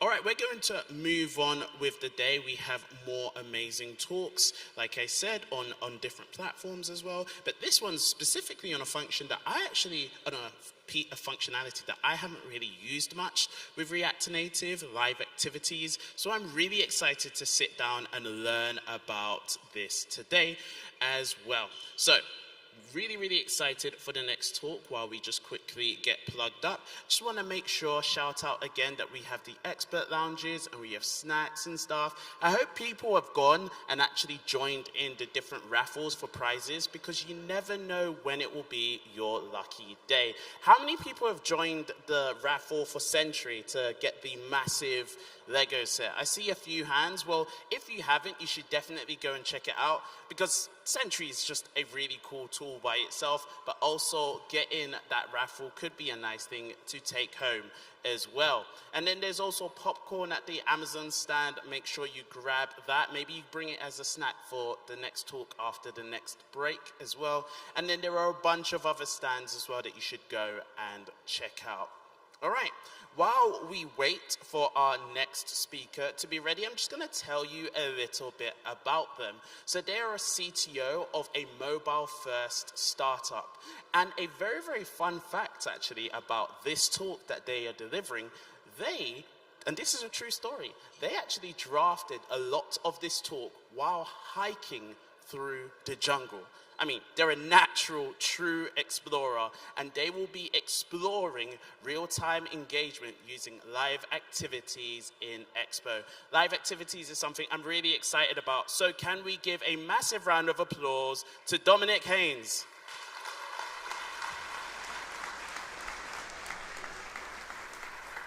Thank you, Nathaniel. Dzień dobry, Kraków. So today is a real-time talk about real-time engagement, and more particularly about the seamless integration of live activities with Expo. So here's a quick rundown of what we're going to do today. So first, we're going to look at why use real-time engagement. Then, what is it about? We're going to go through an implementation overview with, for an example, live activities. And then we're going to see that the possibilities that this opens up. So we all know about the famous tight feedback loop. It's something we all strive for as developers, and we enjoy it when it's present in our tools. And it's something we want to see everywhere. There's something that we don't always know, is that it's something that our users love as well. And oftentimes, we don't present them with a lot of opportunities to enjoy this tight feedback loop. So I'm going to present to you that actually, we're using this real-time engagement through every company at every level. So, for example, support has the live chat that's available, and our users can interact with real humans most of the time. These days, we're not too sure about the questions they have about a product, and if they require help, they can have real-time engagement available to them. Marketing uses real-time engagement as well through notifications. So, for example, I don't know if you've ever opened the Uber Eats app without ordering. Well, after 30 minutes, accept a coupon code and a prompt you to buy some stuff on the app. And the last but not least is in engineering. We need to strive and develop these real-time engagement through data updates. Most of the time, we try to do them with notifications and other various tools that are present in apps, but a real great way of doing it that's fairly new is through live activities. So, according to Apple, a live activities displays up-to-date information from your app, allowing people to view the progress of an activity, event, or task at a glance. And this is according to Apple. So if you don't respect this definition to the letter, we all know what's going to happen at review time. All right, so that's a little a preview of how it's presented. So it runs on the lock screen as well as on Dynamic Island on the new iPhones. On the older iPhones, so 14 and under, it's actually displayed as a banner, as a permanent notification banner. So here's some examples of live activities in the wild. So we have Starbucks, so you can check out your order progress and how it's going from the start to the pickup. And the same thing is present with Uber as well, where you can see where you are in your ride, the different checkpoints. And what we all need is the license plate to find the car. So it's present directly glanceable on your lock screen, so you don't have to worry about it. And it'll still work if your Wi-Fi is unstable, which is absolutely very nice, being in like a new city when you get out of an airport. All right. So what we're going to build today is actually this live activity. So we're going to have a talk, and we're going to be able to start the talk and end the talk, and we'll have a little App.js Conf icon as well as a progress bar.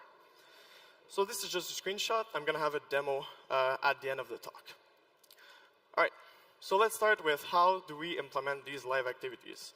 So we first have the main app bundle, which we are all familiar with. We write it most likely in JavaScript or TypeScript, and we just set up with Expo, and that's what you get when you start a new project. And then everything else is new. And the first thing that we're going to build is the live activity presentation, which is the orange square there. And it's built with Swift, and only Swift. It's something that we're going to build in Xcode, so it's fairly new. And we're going to be able to like build this whole presentation using preview and everything else we need, and that's available in Xcode, in order to render this view, which is the banner and the dynamic island elements. We're also going to have the live activity control module, which is an Expo module. We saw some presentations about how to do them. And we're going to build it with part of Swift and TypeScript. So it's going to be the little glue that we need. But I call it seamless because it's very easy to implement, and you're guided through most of these steps. Now, the funny part is that we're actually never going to communicate directly from our control module through the live activity presentation. It's going to go through iOS with a little magic, and something that's hardly documented for Expo and was pretty hard to discover. So it's like the little fun implementation detail. All right, let's go ahead and create the UI that sits in targets/live activity in a standard Expo repo. Obviously, as always, Evan Bacon is behind everything. So he built a library called Expo Apple Targets. If you can do it without using this library, but it's extremely time-consuming, and you'll have to like figure out config plugins. And as normal TypeScript developers, I'm not interested in this. So I'm just going to copy-paste some code. However, copy-pasting does not work with this library because there's a mistake in the README. It's written team ID, but you need to change it to Apple team ID, whatever. It wasn't the issues, so I could find it there. This is just your standard app config. This is a TypeScript version, but it's in JSON. It's pretty similar. So just at the end in the plugins, you're going to plug that plugin in. And you're going to put in your Apple team ID, which you can find on your Apple developer website. Next is our best friend, Xcode, pardon me. So everything that we're going to see next is built in Xcode. It's VS Code screenshots because that's the best way to take the screenshots. But anyway, let's go ahead and start with the code. So I'm going to go over every screenshot. All the code, and is available in a blog post that I wrote. You can just look up Expo Live Activities on Google, and you'll probably find it. So let's start with our information that we want to pass through the live activity, that we're going to pass all the way from our main app bundle to the view. And this is probably the most important struct that we're going to work with. So we have a start time, an end time, a title, an headline, and a widget URL. The widget URL is the deep link, so when you're going to click on the presentation, it's going to go down to your app in this window. All right, so this is a big blob of code, but it's actually the presentation that was on the lock screen. So it's the little banner that we wrote. So we can see we have a microphone icon and the image at the bottom of the App.js Conf that's in the assets of our Xcode Swift project. All right. Then we have our widget. So it's everything that I just showed. So the talk activity view, which is the previous component that we just saw, is on the activity configuration, so the banner. And everything else is on the dynamic island. For simplicity, I only used some text and the microphone emoji that we can see at some places with a system size of 16. That's the only important part of the Swift project. And it's built in Swift and Swift UI, so it's a little bit foreign to TypeScript developers. But it's pretty easy to understand and write, but it's much harder to read. And that's something that's the opposite with TypeScript. That's really enjoyable. All right, and then we simply export this to a widget, and we export it as main with a decorator, and it'll magically work as another project with our app, so as another target. And obviously, last thing, we have to edit the info PLST, because if we don't, we will simply not see the live activity display without any error message. It'll just not work. So it's something you have to do in Expo. It's pretty, in Xcode, pardon. It's pretty easy to do. And it's something very important and a step to not miss. All right, the ugly Swift stuff is done. Now let's do our Expo control module. So it's something that's pretty standard. There's a command for it. So you build your Expo modules with npx create Expo module latest. And there's the local flag because we're actually adding it to an existing project instead of creating a new one in a single repo. That's the code it gives us. We're actually only going to keep the parts that are in yellow because this is only for iOS. You can build the same functionality or pretty much the same functionality on Android using permanent notifications, but we're going to only do iOS. All right, same file that I showed in the beginning. It's also present in this folder, so the module folder. Because this is what we're going to give to iOS, and iOS is going to recognize it and launch our live activity for us. That's the only way we can trigger this exact live activity. All right, so now that that's done, we have a simple file. So that's our index TypeScript. It's to control this live activity. So we have a function to start it, a function to end it. Right now it's an argument array, which is not the best. You can wrap it and try to type it to get like an object input, much better. But that's what we get right now. We can see up there that we're importing the live activity control module from Deeper. And that's what we're going to see. So same thing. However, the most important part is at the bottom, is if we're on iOS, we're going to require the native module. If we're not, we're going to fall back to dummy functions that are right there and that do nothing. The return value of the start activity, and in the dummy function it returns false. That's because it did not launch the live activity. Debugging, as we saw previously, is very hard. So returning some Boolean values is really useful. In Swift, you can also log code, but it's very hard to see. All right, this is a lot of code, so we don't really care about it. I'll deep deeper into some of these functions. I just want to show you that that's all the code we need to control our live activity.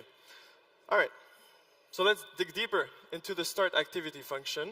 So basically what we do is we use a macro to see if the live activity is available on this iOS version. It's something that's very important because if you don't do this, you'll get a build error, a cryptic build error, and you won't be able to continue. So if your Apple target is lower than 16.2, which is always nice to have. All right, so we're also going to use our attributes. So the attributes we just defined earlier, and we're going to launch our live activity by passing these attributes. We're also logging, but as I said, these logs are very hard to see. Same thing to end the live activity. So we're going to use our macro right there, still pass the activity attributes, and we're actually writing these attributes in real time right there because you can keep the live activity displayed. So we need to pass it values before we end it.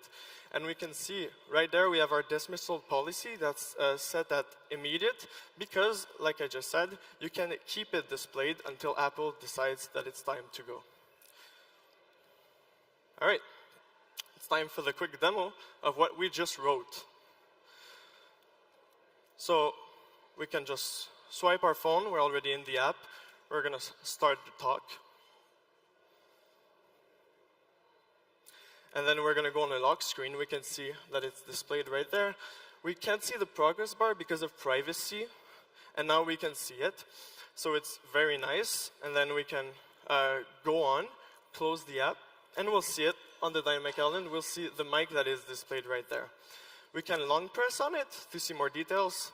And we can click on it, and it'll bring right back to the app. Then we can close it again. We close the live activity, and it's over. Thank you.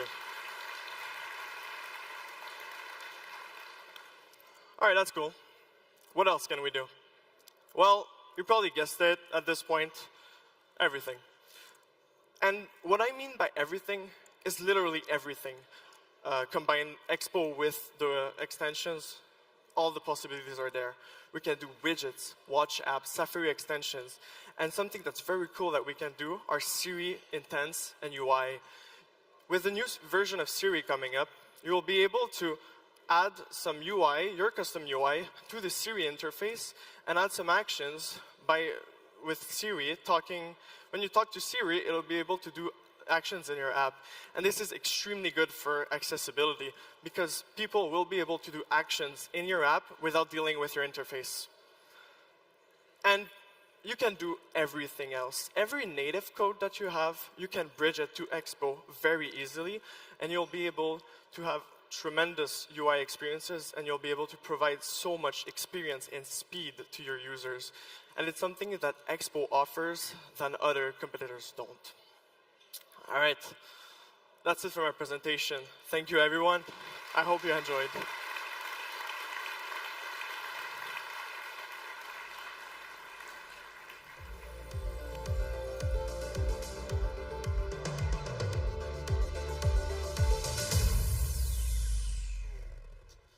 Thank you so much. Let's give it up for him one more time.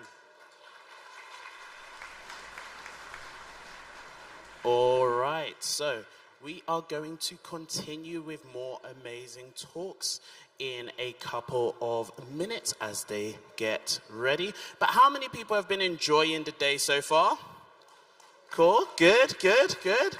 All right, another thing I want to find out, because one of my favorite things about coming to conferences is not actually just the talks are very important, but it's also being able to meet new people, meet different people from different backgrounds, from different places. And I'm curious as to, is there anyone who's made a new acquaintance, friend, added someone on LinkedIn, on Twitter? Anyone who's met someone new this trip so far? Good, a decent amount. Well, those of you who haven't put your hands up, you need to do a bit more networking. So make sure when it's the breaks, when you have a chance, if you see someone who maybe has something interesting on their badge you'd like to talk to them about, feel free to go up and chat to them about anything you want. If you want to come and find me, you can come and chat to me about any of my hobbies. I really like anime, so if you like anime, I like MMA as well, mixed martial arts. I train in it. And feel free to just come and talk about something if you want to monologue to me. I enjoy listening as well. But remember, there are so many different people who've come from so many different backgrounds, so definitely try and meet new people. I am curious, how far have people traveled to get here? So why don't we start with really like a small kind of pool of people. How many people have traveled less than an hour to get here? Like from home? Okay, a few. How many people have traveled about 5 to 6 hours? All right, quite a few, all right. All right, let's go big. How many people to get here from their home, it takes more than 10 hours? 10 hours. All right, let's go even higher. 15 hours. Few. Okay, now this is a very select group, and our speaker is one of these people. How many people it took you more than 20, maybe even 24 hours to get here? Wow, some far people. Well, our next speaker took 22 hours, according to Google, to get here by flight all the way from Australia. Can we give a massive, warm Polish welcome to Matt?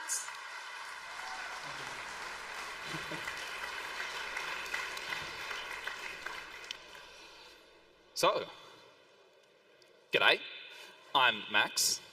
I am a software engineer from Sydney, Australia, and I work with a TV and entertainment company called Nine Entertainment. And today I'd like to tell you a story about television. So, once upon a time, there was this thing called broadcast TV. It's still around. This is just a storytelling device. Any broadcast TV people out there, don't get angry at me, please. And it's sometimes referred to in the industry as linear TV. This is essentially the type of TV that you get where you can watch your shows and listen to music, browse channels, and this is the kind of TV where you can pick up a remote, tune through channels, and yeah, what you think of as TV. There we go. But then this thing called the internet came along. You may have heard of it. Suddenly, you can stream video, and you can do this on your phone, you can do this on your computer, but this left TVs in a bit of a strange spot. So, what about TVs? Enter the CTV, or connected television. This is also known as the smart TV. And yeah, CTVs are essentially internet-connected televisions. They run their own operating systems. They include apps where you can watch your streaming services or play games sometimes. And they come in sort of two broad categories. The first category is up there. We've got the kind of standalone TV unit. These are your smart TVs. So we've got Samsung, LG, those kind of TVs, and a lot of other brands. Then we also have what we call set-top boxes. So these are the TV devices that you would take and you would plug into your normal display or TV, and they provide an operating system for you. This includes things like the Chromecast, the Apple TV, and the Fire Stick. So I just want to get a gauge of the room. Quick kind of show of hands. Who here owns a smart TV? Okay, that's a lot of people. And who here owns a set-top box? Okay, also quite a few people. So yeah, set-top boxes and smart TVs, these have kind of transformed the way that broadcasters approach television. And they've created a new type of app, which is the CTV app. So a bit of background. I work at Nine on a product called Nine Now as part of the CTV team there. So Nine Now is what we call a broadcast video on demand, or BVOD app, because in video land we have a lot of acronyms. And this essentially gives us on-demand content, but also gives us traditional broadcast TV content in the form of live streams over the internet. So in Nine Now, we get this from Nine's free-to-air channels, such as Nine, Gem, Go, and some others that you can kind of see there. And we also include things like live events and that kind of stuff. So from a technical perspective, this offers a lot of similar challenges to other platforms. So streaming comes with its own set of challenges, things like how do you support Full HD, how do you support like live events and dynamic ad insertion, and also scaling these kind of apps can pose some challenges as well. And these aren't unique to TV though. So what I'd like to talk about today is CTV apps and kind of the things that make them a little bit different from mobile, web, and other platforms. And the first kind of one of that I'd like to touch on is platform fragmentation. So with TVs, there's quite a few brands. Here's some of them. And these are just some of the ones in Australia. Different markets around the world also have their own kind of local brands of TV. And the thing about these brands is that a lot of them, most of them really, tend to have their own operating systems. And similar to how you might have differences between Android and iOS, you also see different native APIs, different sometimes input methods, and different ways of interacting with these different brands of smart TV. So similar to mobile, there's no single TV platform. And every platform has its own unique qualities and APIs. So you might be thinking, if only there was a tool that we could learn once and then write our app anywhere. Can anyone think of such a tool? Pretty please? No? Okay, guys. Thanks for watching. Yep, it's been a great talk. Thanks to the Software Mansion for having me here. No, just kidding. Yeah, it's React Native. So, React Native, but not exactly. You see, TVs are what we call an out-of-tree platform. So these are platforms that aren't Android or iOS, and they take some modifications to get running. Luckily for us, there is a lovely package by Doug Lauder of Expo called React Native tvOS.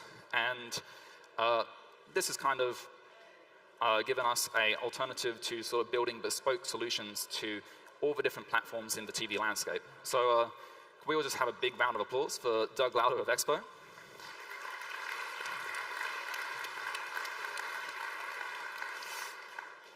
Truly an awesome package. Yeah, and what this does is it's a fork of React Native that adds support for Apple TV and Android TV. And with this, we can write our normal kind of React Native app with some modifications and have it running on your Apple TV or Android TV. And this also covers quite a large market. Android TV is a platform similar to Android, and because of that, you also have forks off of it. So things like Google TV and quite a few others. So that covers Apple and Android, but what about like all those others from the screen before? Samsung and LG, for example, have a quality where you can run an app as a web view. So one of the approaches that we take is we have what we call a shell app, and that runs as an app inside of a TV. You can install that from one of the TV stores, and then this will provide the assets to launch the app. And once it's launched, it points towards a website, and you basically have a web app. This is quite good, because in the React Native world, when we want to be able to target something on the web, we can use React Native Web. And all of a sudden, we've gone from just 2 platforms to quite a lot more. And this is also kind of similar to a progressive web app. We're creating a show app, we're putting in a website inside of that, and then we can also remotely update that over the web. But as with TVs in a lot of cases, there's still some sort of developer experience limitations. For example, with a lot of the web view-based TVs, TVs have a pretty long shelf life, so you can end up seeing some pretty old firmware. So this is an important point, guys. Please update your TV firmware. Pretty please. Thank you. So yeah, pretty straightforward. We've got our platforms. It's building. But you know, how do we develop this? How do we build out the app and build out the features, the native integrations, all that kind of stuff? So let's take a look at a bit what it's like to develop on a TV app. Over here, we can see the Apple TV simulator. And on some of the TVs, like Apple here, you get a pretty nice simulator that you can kind of interact with a virtual remote. And this is a pretty good thing for developer experience. As with mobile, we like to develop on emulators, and then we like to go and test them later when we want to try it out with a physical device. But of course, simulator can only take you so far. And that's why it's also important, always, to test on physical devices, such as these. So this is a grid of 4 different TVs from back in the office. And out of the frame here, there's 4 more TVs, and then behind that, there's about 8 more TVs. So there's a lot of TVs. And this is kind of what reality looks like for developing on TVs. All these different platforms, they all have their own quirks, similar to what you might see on Android and iOS. And because of that, it's important to test each and every one, or as many as you want to have confidence in. And yeah, make sure that you have a good foundation to kind of go off of. And a fun fact, it is a little bit tricky to get the remote control to work on these. Sometimes it's a good strategy, if you're wondering, is to like sort of take the remote, put it right up against the TV, and then kind of like hold your hand over it so like you don't turn off two TVs at once. It takes some practice, but it works fairly well. And yeah, so we also have a similar kind of setup for set-top boxes. Inside of here, we've got a whole heap of things. There's some Apple TVs, some Chromecast, Foxtel, and these kind of link back to that TV array, and we can switch between them with a HDMI splitter. So this might seem a little bit like overkill, and that would be a fair point. But I think that testing on devices is pretty important, and on TVs especially, where you see so much different range in the brands and so much different range in the like different platforms. Testing on devices can really give you a step ahead and make sure that your app is in tip-top shape. Another thing to kind of note about TVs is that a lot of them actually don't have a ton of performance to work with. And you don't necessarily see this when you're in a simulator. For example, many TVs will only have 1 gigabyte or 1 or 2 gigabytes of memory, and oftentimes single-core CPUs. So it can be a lot like developing on a low-end phone. And these resources often have to be shared with other apps. The other interesting fact is kind of like TV apps tend to be content-oriented. So this means that you have a lot of images, a lot of video, a lot of multimedia stuff, and especially your session times can end up being pretty long, which means if you have a memory leak in your app, it might show up eventually after 2 or 5 hours of watching. So yeah, it's important to test for that kind of stuff. Change the topic. Ever lost a remote? Yeah, that's fun. So input on TVs is quite a big topic, but to kind of cover the sort of brief range of what is inside of it, just like there are many brands, there's also many remotes. So Chromecast has kind of a D-pad like this, and this is common of a lot of different remotes in the TV space. But you also see kind of other remotes. So for instance, we've got Apple, who have their trackpad like this, and we've got LG, who have like a magic wand. With the wand, you can kind of point it at your TV, and you get like a mouse pointer. And yeah, they all have like their kind of unique features. But from an engineering perspective, this means that you actually need to account for quite a lot of different input methods. For example, in a D-pad, you have a discrete set of events. You press right, you press left, up and down. But on the Apple TV remote here, it's a continuous set of key events. So that means you need to process it as a stream. You need to make sure that you're accounting for which element you want to land on. And with the LG one, you're kind of making a mouse pointer. So that means you need to say, which element am I looking at? And how can I make sure that clicking on that is going to do what the user expects it to? Yeah, so this kind of problem is known as focus management and spatial navigation. And it's actually a pretty interesting problem because you can tackle it from different ways. Over here, we can see kind of an example of that. So on the right here, we've got one of the elements in our app, and you can kind of navigate between things. So this focus management is a little bit similar to making accessible tab navigation on the web, if you've ever worked on that kind of thing. The user has a single focus element, and you need to kind of determine what is going to be the next element and change that depending on the type of input method you have. So you can see on the left here, this is a sort of visualization that our principal engineer, Luke, made. We use kind of a directed graph approach, and this acts as our own kind of abstraction on top of the different APIs for input and focus that the different TVs provide. So when you're focused onto an element, you can navigate left, right, up, down. And you can also sort of normalize the key events from different platforms. So since many platforms will emit different key events depending on the remotes, and sort of fit them into this system and have a nice declarative API across all of it. But there's also some edge cases with TV focus. Things like modals, screen readers, and what if an element is removed or added during runtime? And of course, all the different modes have their own key events. There's quite a few different cases to consider. Luckily, there's also some fantastic open source projects that handle this.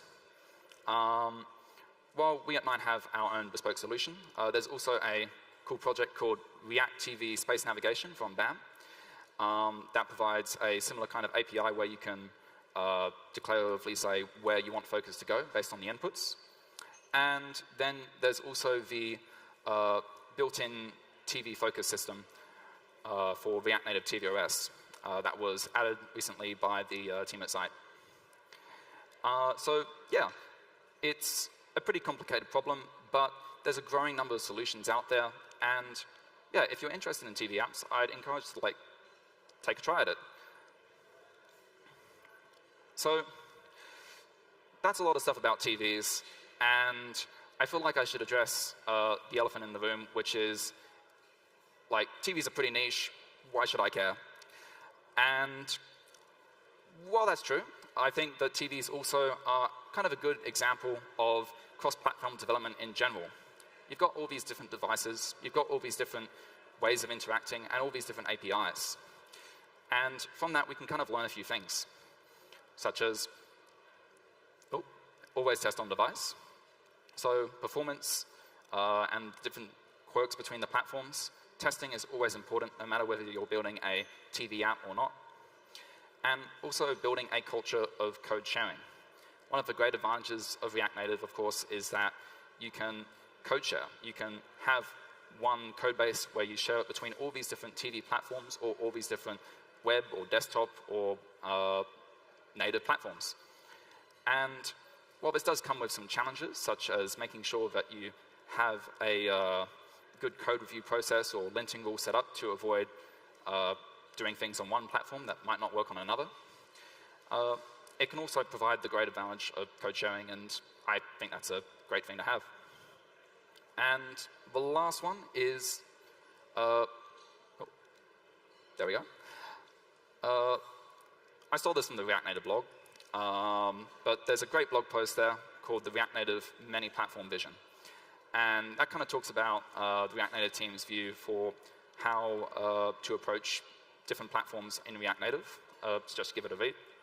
And yeah, respecting the platform is an important one.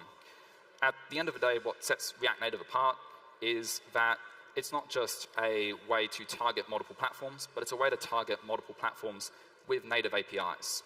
It's not just an abstraction, it's a set of bindings. And this gives you a really powerful way to build an experience that doesn't just work well across all platforms, but also feels like a platform, or feels like an app that was built for the target device.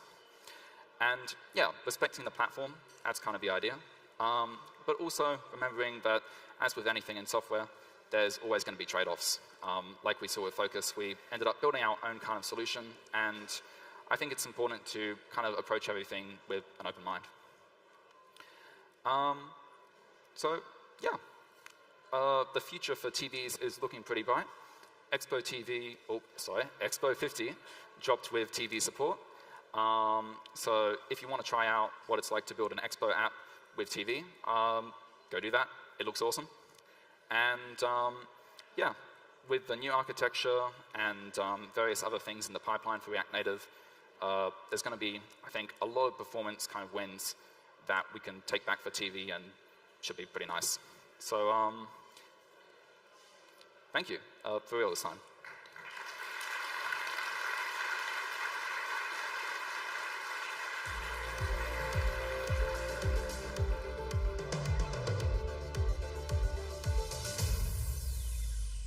Thank you very much. That was so good. Let's hear it for Max one more time. Awesome. Okay, so it is nearly lunchtime. We're going to have one more talk, and then you can go and grab some food. So please settle down while we have this last talk. And we've had a few talks about TVs. One thing I find interesting is when you actually go to most people's houses, now I know maybe there are a few people here who don't have TVs, but in a majority of houses and residences, the biggest, the best, everyone's favorite screen in the house isn't really their mobile phones. It's usually their TV screens. At least for me, that's my favorite because that's where I play video games or I watch Netflix and catch up with all sorts of things in sports. But that is also a platform that we can continue to develop and build for. And our next speakers are going to be talking about that as well. One thing I like is that at our next talk, it was so nice that we had to get 2 speakers, so you're getting 1 extra for free. We're going to have 2 amazing speakers who are going to talk about building for React Native apps for the big screen. And now, one thing I do find really, really interesting about our 2 speakers is they are very, very active in slightly different ways. One of them has run 6 Ironman triathlons. If you don't know what an Ironman is, it's one of the craziest distance races that you can do. And then the other loves dancing bachata and salsa. Now, I'm going to leave it to you to guess which one was which, but if you were paying attention during the live interviews, you might have heard them talk about themselves as well. So I'm going to get out of the way so that we can listen to our next amazing talk coming from Eric Fahsl and Giovanni Laquidara. Can we give a massive round of applause for them?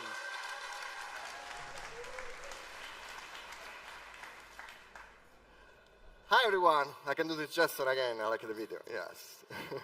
So I'm Giovanni Laquidara. I was a developer, native Android developer before joining Amazon, and now I'm a developer advocate at Amazon. That means that I can create fancy videos about following the best practice in software development. But because I'm Italian, I also like create fancy videos about how to cook proper pasta, like carbonara, no cream, okay?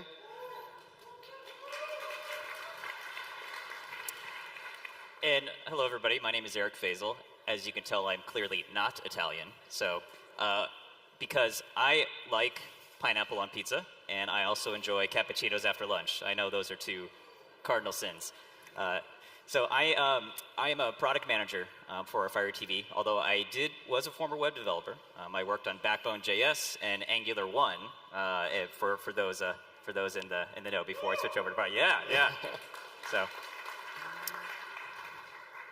Yes, we had our colleague at React Conf last week. For the people that went there or followed the live stream. They had a talk about extending React Native beyond mobiles and desktop apps.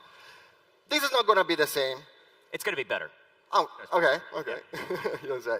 But the first question that many people asked me, even yesterday at our Amazon Dev booth, but probably even you can have this question now, why Amazon is at React Native events?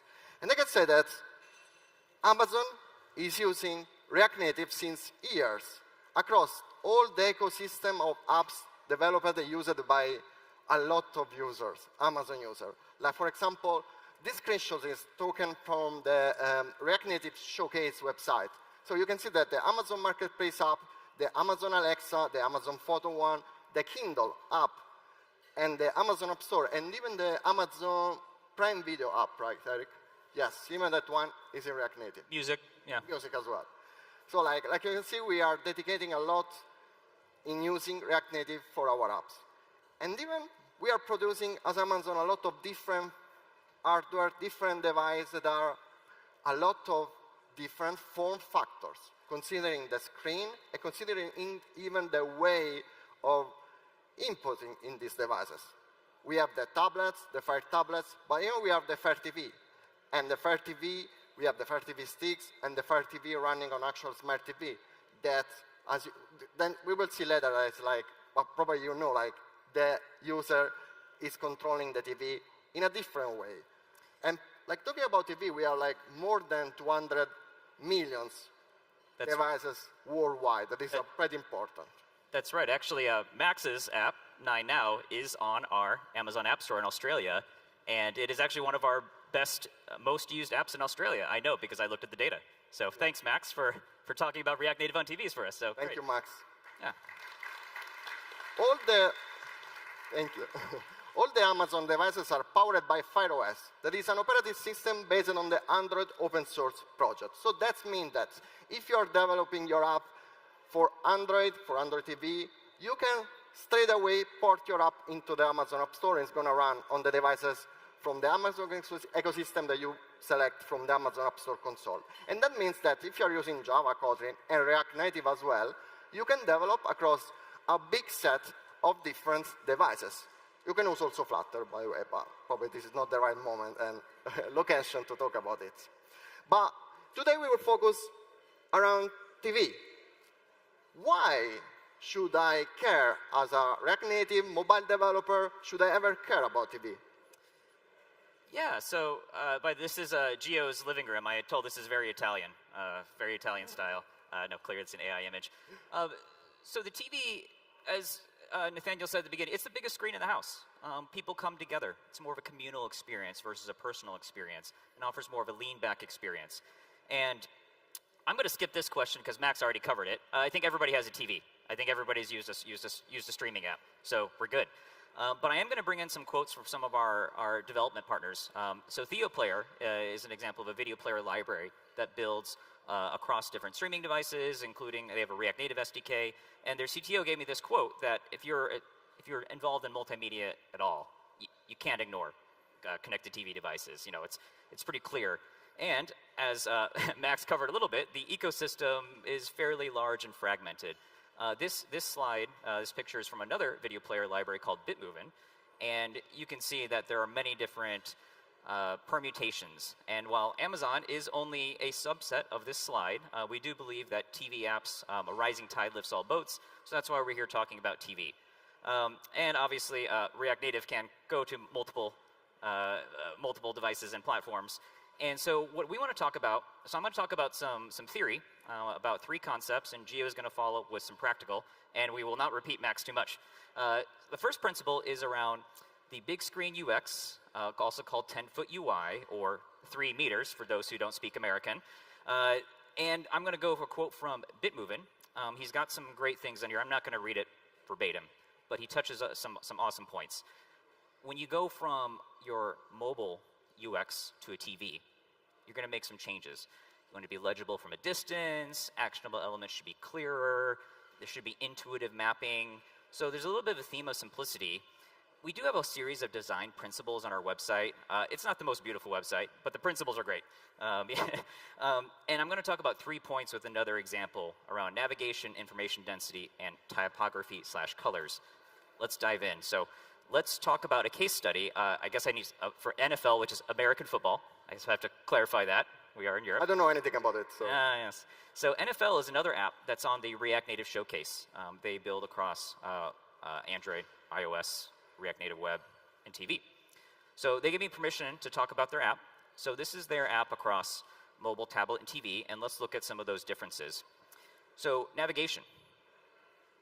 On the TV, navigation's typically on the top or on the side. There may be a sliding panel. Their mobile and tablet, it's on the bottom. So difference, fine. Information density. So this is, if you take one word, one thing, think information density. It's going to be different on TV versus others. There's far fewer elements on the TV screen. I counted, I think on the mobile there's 10, tablet there's 20-ish, and the TV has 8. So even though the TV is 10 times the size or so of the mobile phone, there's actually fewer elements on screen. It's also driving you to, in a simpler way to basically consume content, get to video playback. And then the final one that I'm going to mention here is the color scheme. So you don't typically see many TV apps in all white. You can imagine that would blind you if you're trying to watch something in the evening. So color schemes, fonts may be different. So there's a whole bunch of things on there. We're not going to bore you to death with all the details. So there's differences, but there's also some similarities. At Amazon, some of our apps that we build with React Native, we do use component libraries, some that we build internally. NFL, I'm going to quote Michael, a director from NFL. So they use React Native Pixel Perfect to try to get reuse across some of their different devices. And then I guess I can't talk about TV without talking about multimedia. There are literally conferences dedicated to multimedia and streaming. And so I'm just going to give the quick overview that there are lots of resources available.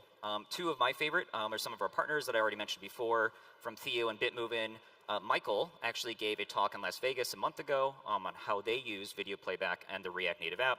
And then Bitmovin also has a great guide for streaming video players for React Native. So those are great resources. They could speak to it better than me. But let's move on. So D-pad and focus management. So obviously, when you are on a TV, for the most part, you're using a remote control. So you've got up, down, left, right, directional pad. You may have buttons like back, forward, etc. And focus management is the concept. I'm not going to do too much detail. In principle, it's basically defining what you can select and from where. When your UX designed well, following those principles I said earlier. We're going to see that in a bit. We're going to see practically how to develop it. Yeah. It seems simple, but there's always going to be some rules, some weird rules. We'll talk about it in a bit. Like Max mentioned before, TV focus guide view from the React Native TV OS is a great way. NFL has used this on their app. It's reduced their bugs across their different platforms and ecosystems. Might work for you. There's also other options as well. We'll talk about in a bit. And the last one, Max also covered a little bit about performance, but I love this quote from Michael. And so we Amazon have a lot of devices. Some of them are not very expensive. So you can imagine that the hardware in a $50 to $60 Fire TV stick is a lot compared. It's not as powerful as my $1,000 plus iPhone. So I thought this is great. They use a performance tier designation, so they can toggle flags in order to make sure that there's a great experience for their customers across the different devices. And then also with performance tooling, there's existing resources, lots of topics on this. CallStack has a great guide. We use the BAM flashlight tool, and Appium is a great way to test on devices. Fortunately, Max talked about that, so I don't need to go into it too much more. But enough of me talking. Let's see.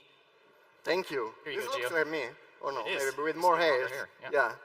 So let's see how to actually develop TV apps with React Native. So first, you have to use a specific fork of React Native called React Native TV OS. This will assure that your app will be supporting tvOS from Apple and Android TV.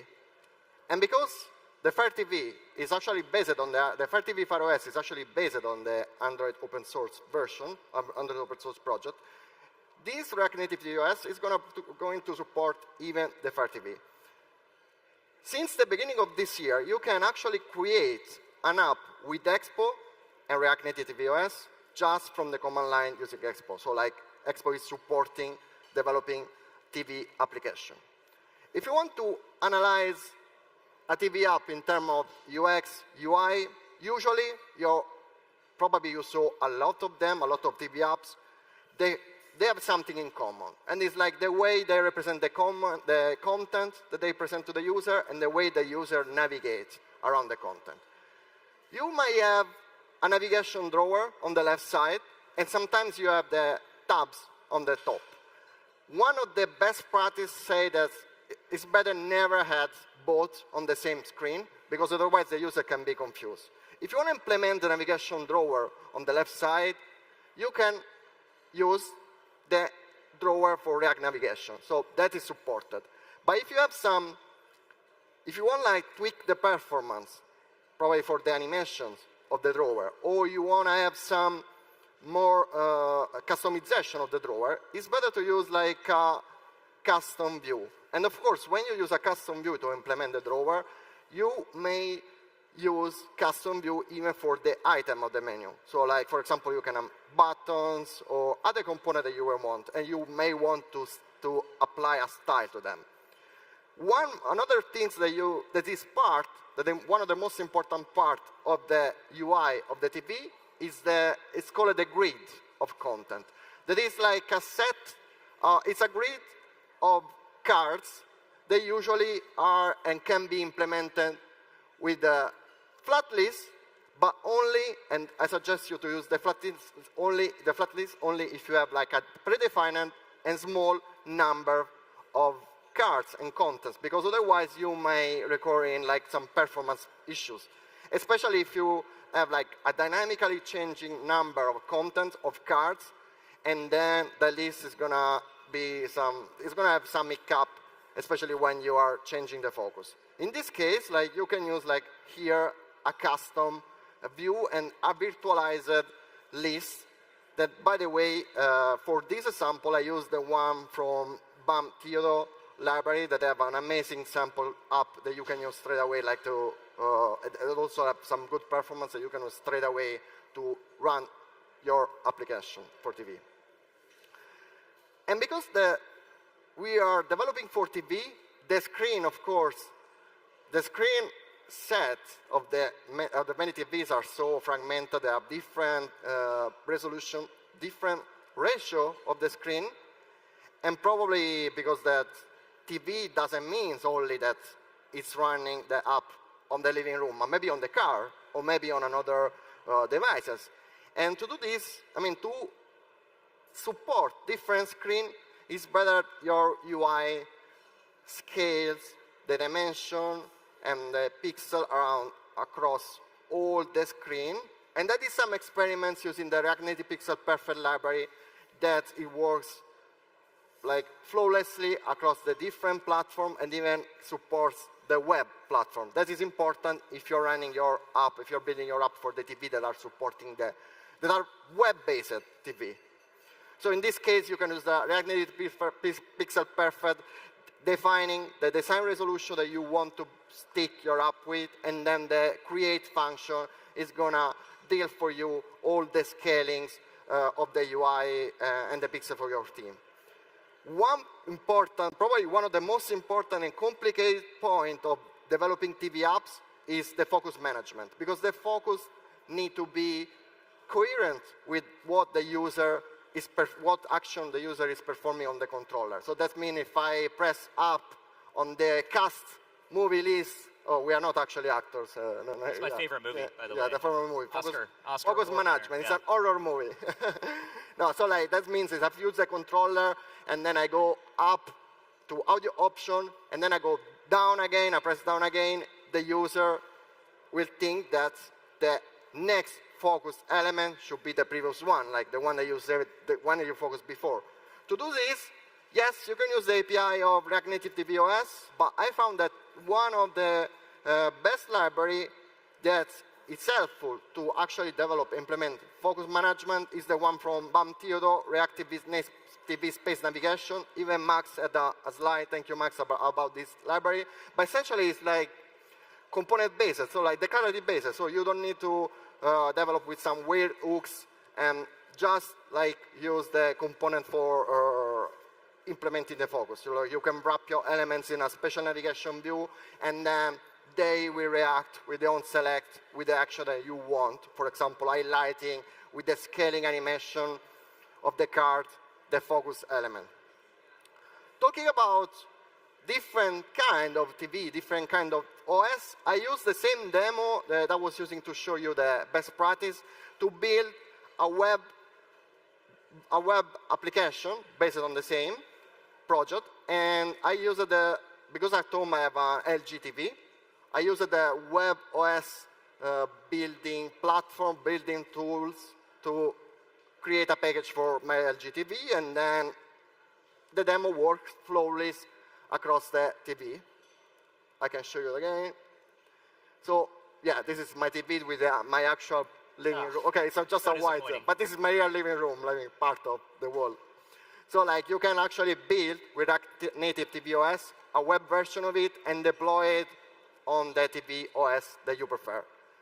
I was talking before about the scaling animation, and this is really important. Animation is really important when you consider the performance. On the left side, you can see a video of the same demo running on a really old Fire TV stick device that, of course, is not so much powerful like the newest one. And you can see that there is I slow down the video to make actually the animation, the scaling animation be more highlighted in the video. So I slow it down a little bit. But in this case, the app was not really responsive. And if you check the analysis performed by Flashlight, you will see that there is like every time I change the focus in the app, I have like a really high peak of CPU consumption. On the right side, instead, I just removed the animation. So flashlight stayed like that, but 100 score points, and the CPU was not so occupied like before, of course. So in this case, my suggestion to you is like, try to detect the device in your app that is running, the application, and if it's not so powerful, maybe with a feature flags, you can shut down the animation, or shut down the fences animation that probably are not so useful in that case. Like, performance are more important than fancy animation. You might wonder how to start to create TV apps. So right now in React Native, you have something like Ignite from Infinite Red, that is like the most famous boilerplate to develop mobile apps in React Native.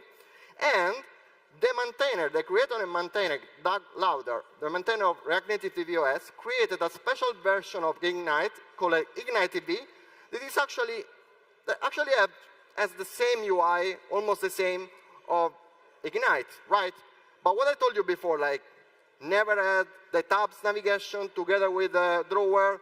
And then if you check even this, doesn't really look like a TV app the way that we were like telling you before, like following the best guidelines. So that's why I personally created a pull request on that Ignite TV repository to make it more TV guidelines friendly. And this is available now. You can actually use Ignite TV to take the app and run it on TV. So like you can see, as the drawer navigation was changing into like a grid with focused guard navigation. There is like a dark theme, because like Eric said before, like sometimes it's better to have dark colors on the TV, but it's also changing dynamically. And you can access this project at React Native tvOS/Ignite TV, and all the work that we are doing together are in a special branch called TV UI optimization. And we are adding more and more in the future, more features following the best guidelines for TV. If you want to know more about even TV navigation, we are maintaining a blog together with the guys from Theodore, in which we are writing about the best practice for TV. So you now have a lot of information to start creating your TV app like now. Great. Yes, thanks, Gio. So almost done here. But just so you know, I mean, so those are the concepts. You know, you're creating your TV app, etc. Each of the devices are going to have some of its own customizations.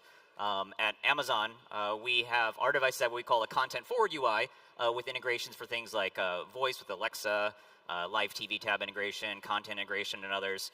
We also have some capabilities like our system X-ray tool for testing and live app testing and in-app purchase mock flows for you to help build for Amazon devices. And then to wrap up the concepts, so again, remember, when you want to build for TV, think about three things. That 10-foot or 3-meter UI. Think about how you're going to handle D-pad and focus management, and how will you handle performance. So, Gio, what else do we have to announce? Yes, so we have 3 main points to support you into this journey in developing React Native apps, especially React Native TV apps. So first of all, we are here all the days together. Come at our dev lounge. We are going to have an expert lounge directly after this talk. If you have some apps that you want to review with us, if you have some ideas, we are happy to help you. Then we have, because we know that sometimes developing an app, it makes that you may have a lot of effort even into the back-end part, and I would say monetary effort for the back-end part of your application. We are starting the App Store Small Business Accelerator program. It will give you back, of course, there are some requirements to join this program, but it will give you back some of the money back, like in AWS promotional credit. And the most important thing is that we are starting our first open source funding for third-party React libraries in the open source. So that means that if you are the creator of a React Native package and you have that on GitHub, it's open source, you can join this fund, and we can support you with a lot of things around this. So like happy to tell you this. And then we are together like bringing a lot more code contribution to the open source world, like you saw it before. If you are interested into the React Native open source funding from Amazon, feel free to scan the QR code. This will be useful even if you want to know more about, for the future, program, sample, guides, content we were going to generate later. But it's super useful if you are maintaining or developing a React Native libraries in the open source, because the fund will ask for it. Yeah, we have lots of exciting updates, so please check out our booth. Same QR code there. We also have lots of swag to give out. We have lots of socks. We have many, many socks. Please take a pair. Please take 2 pairs, maybe more. Otherwise, we have to send them back. But in all seriousness, do sign up, because we have exciting updates on how we're working with React Native community, and we'd love to have you as part of that. I also one thing, if you want to see the code, actual code of the demo apps that I presented, like because I didn't have so much time to show actually the code, come with me at that booth. We'll be in the expert lounge. Thank you. Thank you. Grazie.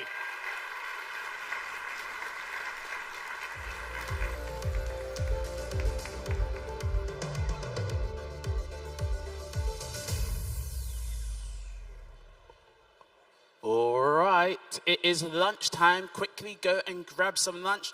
If you'd like to talk to them, just a reminder that they will also be in the expert lounge, and also we will have one live studio interview starting in a couple of minutes. So feel free to go grab some food and come back and you can watch the live studio interview. But other than that, we'll see you in about 40 minutes, if my clock is correct. 45 minutes. See you soon.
Hello everyone, nice to see you again, and we got some exciting news and talks, but right now we have a great guest right now, the man, the myth, the legend, the YouTuber, everyone knows him, everyone loves him, William. Hello, great to join us today. Thank you for having me. Hi. So yeah, you get a great speech today with some exciting collaboration along the way. And it's great how, as a React Native community, we are growing and we can do a lot of advanced stuff in our apps that you are helping us to advance. And how do you think your technology will be used in React Native applications, like, for example, the web? Yeah, I think what's interesting is that React Native used to lag so much behind in terms of graphics that now we might be at the forefront of computer graphics in React Native, because we were so late to the game that now we get to use the latest and the best of technologies and web standards. And so I think that's very, very exciting. And yeah, I'm really excited to see if we can run libraries like Free.js and the experiences that they use on the web, bring them into React Native, but tightly integrated with the platform. So with a good threading model, integrating with gesture handler, reanimated. Yeah, let's find out. But we're excited. Well, have you actually considered changing the name of your channel? Because apparently the question, can it be done in React Native, is already deprecated because everything can be done with React Native, as you've proven. So that's actually really interesting because now more and more on social media, we see people take user experiences which are built in React Native and say, oh, can we do it? Like, okay, look, I've done it in SwiftUI, or and it's really fun to see this shift where people see React Native experiences and they're like, okay, can I do this in my own, like Flutter or you name it. So this has been a nice change of pace. Yeah, in the past it was always the case. Can it be done in React Native? Before creating an app, you always had to think about it if it's not going to stop you along the way. But right now, you just start with React Native. You are confident that you can do it. And even if not, then the libraries like yours can help us provide this great user experiences. Yeah, I agree, absolutely. Do you have any new features you are working on with Skia? You can tease a little? Yes, I think, I mean, we have a couple of things on the table, but one which I'm really excited about, and this is going to be the very next top priority, is that we showed the integration with Vision Camera and Skia, and we want to provide a nice, so Vision Camera is using its own threading model. Us, we render everything on UI thread with reanimated and on-screen UI. And we would like to offer a nice model to transfer textures from one thread to another, which is without leaving the GPU. And yeah, I think we're pretty excited about that. And it's funny because I used to be obsessed, with starting with React Native, I used to be obsessed about not crossing the bridge. But now we're obsessed with not crossing the bridge, but it's a different bridge. It's the bridge between the GPU and the CPU. And I think when the quality of your obsessions improves so dramatically, it's a good sign. Yeah, right now you can do almost everything in Skia. You can draw, you can show images, you can show videos. It's 3D along the way. Like, it's so powerful tool that it will probably be in every single React Native app in the future, like Reanimated or Gesture Handler is right now. Do you think it will happen? Like the Skia will be like the one of the most basic libraries you use? Like, let's see. Maybe, but also maybe I'm not sure. Maybe it's going to be always for really advanced graphics, or maybe it's going to be the like de facto standard. We'll see. And do you see any limitations? Have you bumped into some limitations while developing? What was the most challenging thing? I would say the most challenging thing would be, so first the stuff I mentioned with OpenGL, Android supporting older API levels on Android, that's probably the most challenging thing. One thing we're looking at a lot is GSI, so the C++ interface between JavaScript and C++ on Hermes, and yeah, we're looking at performance, we're looking at best practices, we're looking at many things there to try to ship fast and efficient GSI bindings. Is any platform more troublesome for you as a developer of such a library that you need to write the native stuff? Yeah, definitely Android. It's always and especially I think Android, if you support latest API levels, life is pretty good. But since we need to support old versions of Android, especially with graphics, we're facing some really, really tough challenges. So even tvOS is easier, right? Probably, yeah. So yeah, thank you for this nice conversation around here. Have a great conference. You can enjoy. You can just chill out after your talk. And yeah, have a great one. Thank you very much. Thanks. Thank you.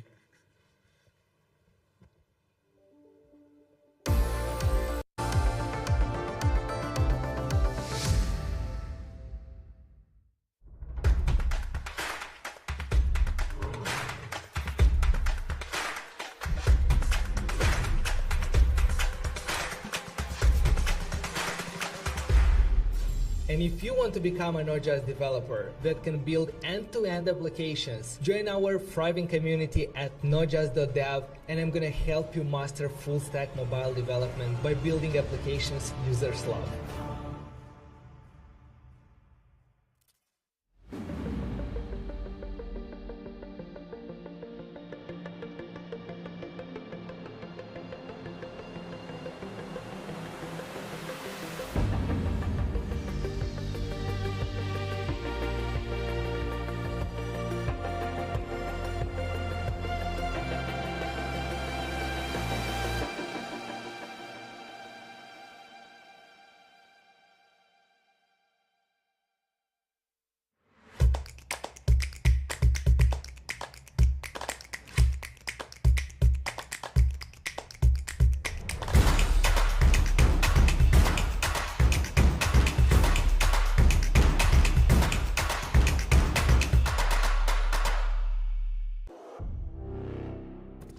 Discover AnimateReactNative.com, your go-to platform for premium, customizable, and ready-to-use React Native animations.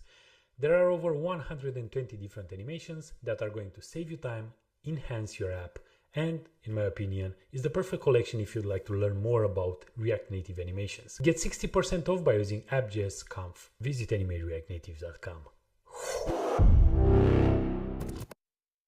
You can't stop thinking about React Native?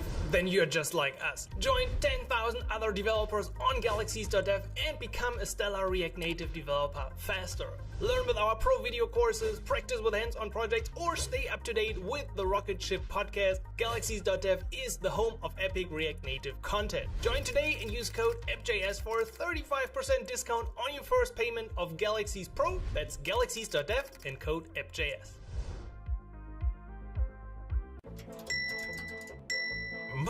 Don't panic, get Sentry. Speed up slowdowns and prevent crashes in React Native with just 5 lines of code. So your customers can actually buy your product and you can get back to whatever it is you do for fun.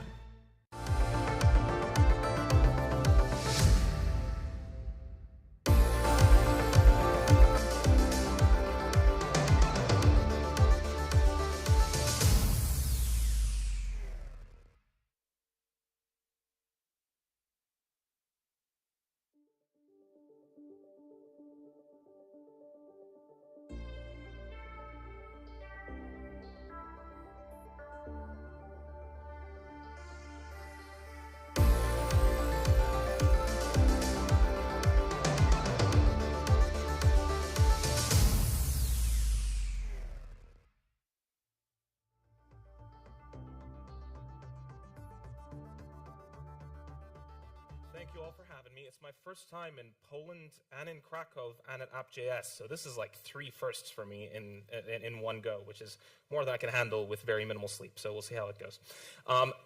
Very excited to be talking to you all about building complex UIs with a server-driven React Native app. Now, nowadays when you put the word server-driven, if my clicker works, there we go. Nowadays, when you put the words server-driven and React together, people automatically assume that that equals RSCs. And RSCs are a contentious topic at the best of times in the React community. If we draw out a Venn diagram of the entire React community, roughly speaking, it's kind of split up by this. Not that. There we go. It's kind of split up something like this. You've got people who are excited about RSCs. It's all they can think about. When they go to bed at night, they just stare up at the ceiling, and they're thinking about how RSCs can revolutionize apps. I'm seeing some nods there. Is that you, Evan? That's Evan, all right? We've got people who are sick and tired of hearing about RSCs, and they have developed a sort of inherent gag reflex to the word server and components. And then we've got React Native developers, most of us are just sort of somewhere in the middle. We're a little bit confused about what RSCs mean for us. And so these folks are here thinking this is an RSC talk. These folks have probably left now thinking this was an RSC talk, and most people are probably just confused. This is not an RSC talk, which effectively means that these folks are disappointed. These folks have left and hence will be disappointed when they figure out it's not an RSC talk. and the React Native devs are confused. What I'm trying to say is that I basically excel at disappointing. It's my one talent, and everyone keeps reminding me. Thank you.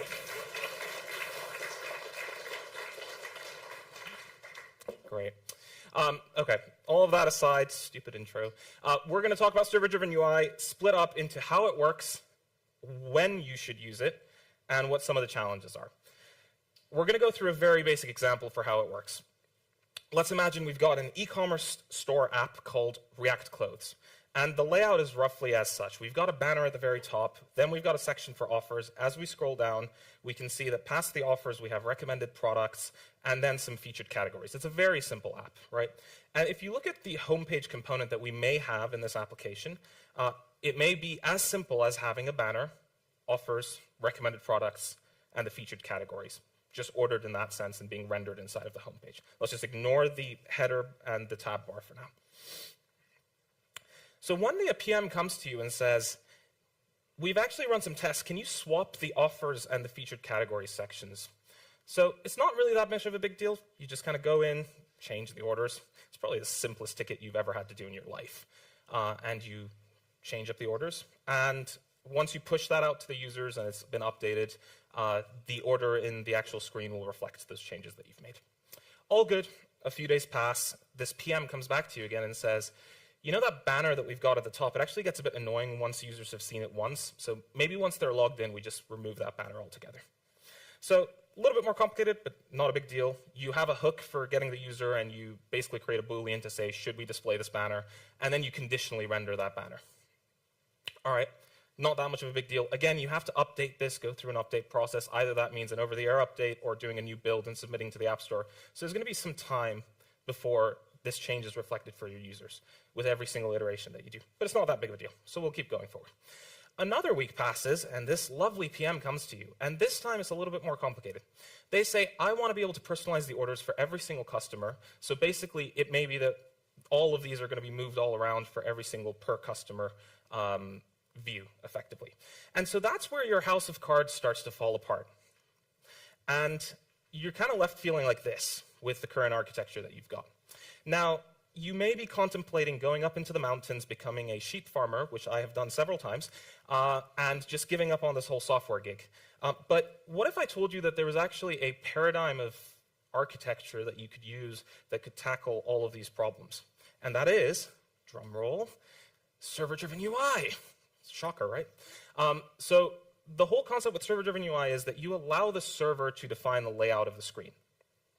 What that means is you create a layout component on your client. That receives some JSON that defines the order of the different components and all of the data that's within that component as props. And effectively, that will dictate how the screen should be rendered. So the JSON might look something like what we've got on the right-hand side. It defines a banner and any of the props and the data that the banner needs to render. It defines the offers and says what are the props for every single offer that you may have. Now, what this would look like in our code, and this is a very basic example, this isn't something that's production ready, but just to kind of get the fundamentals down, is that you would have a map from the components that are coming from the server, mapping to a specific component that's within your code base. So you would say, when the server gives me a string called banner, I'm talking about this specific banner component in my code base. Offers, this specific offers, so on and so forth. And then you create almost a dynamic rendering function where it can use that components map to take a config object that's coming from your server, whether that's a CMS or an API endpoint, and render the component passing through the props dynamically. And so your homepage component becomes this sort of more dynamic component where you fetch the JSON data using some sort of loader that you have, and then you map over the JSON data that's come back from the server, and you use that render component that we just defined to render dynamically. And so what that means is it's all dependent on the JSON data that's coming from the server, and it's all going to be dynamically done at runtime. So taking the JSON from the API and the CMS, pairing it with that homepage component, you get the layouted application in whatever format that's being returned by the server.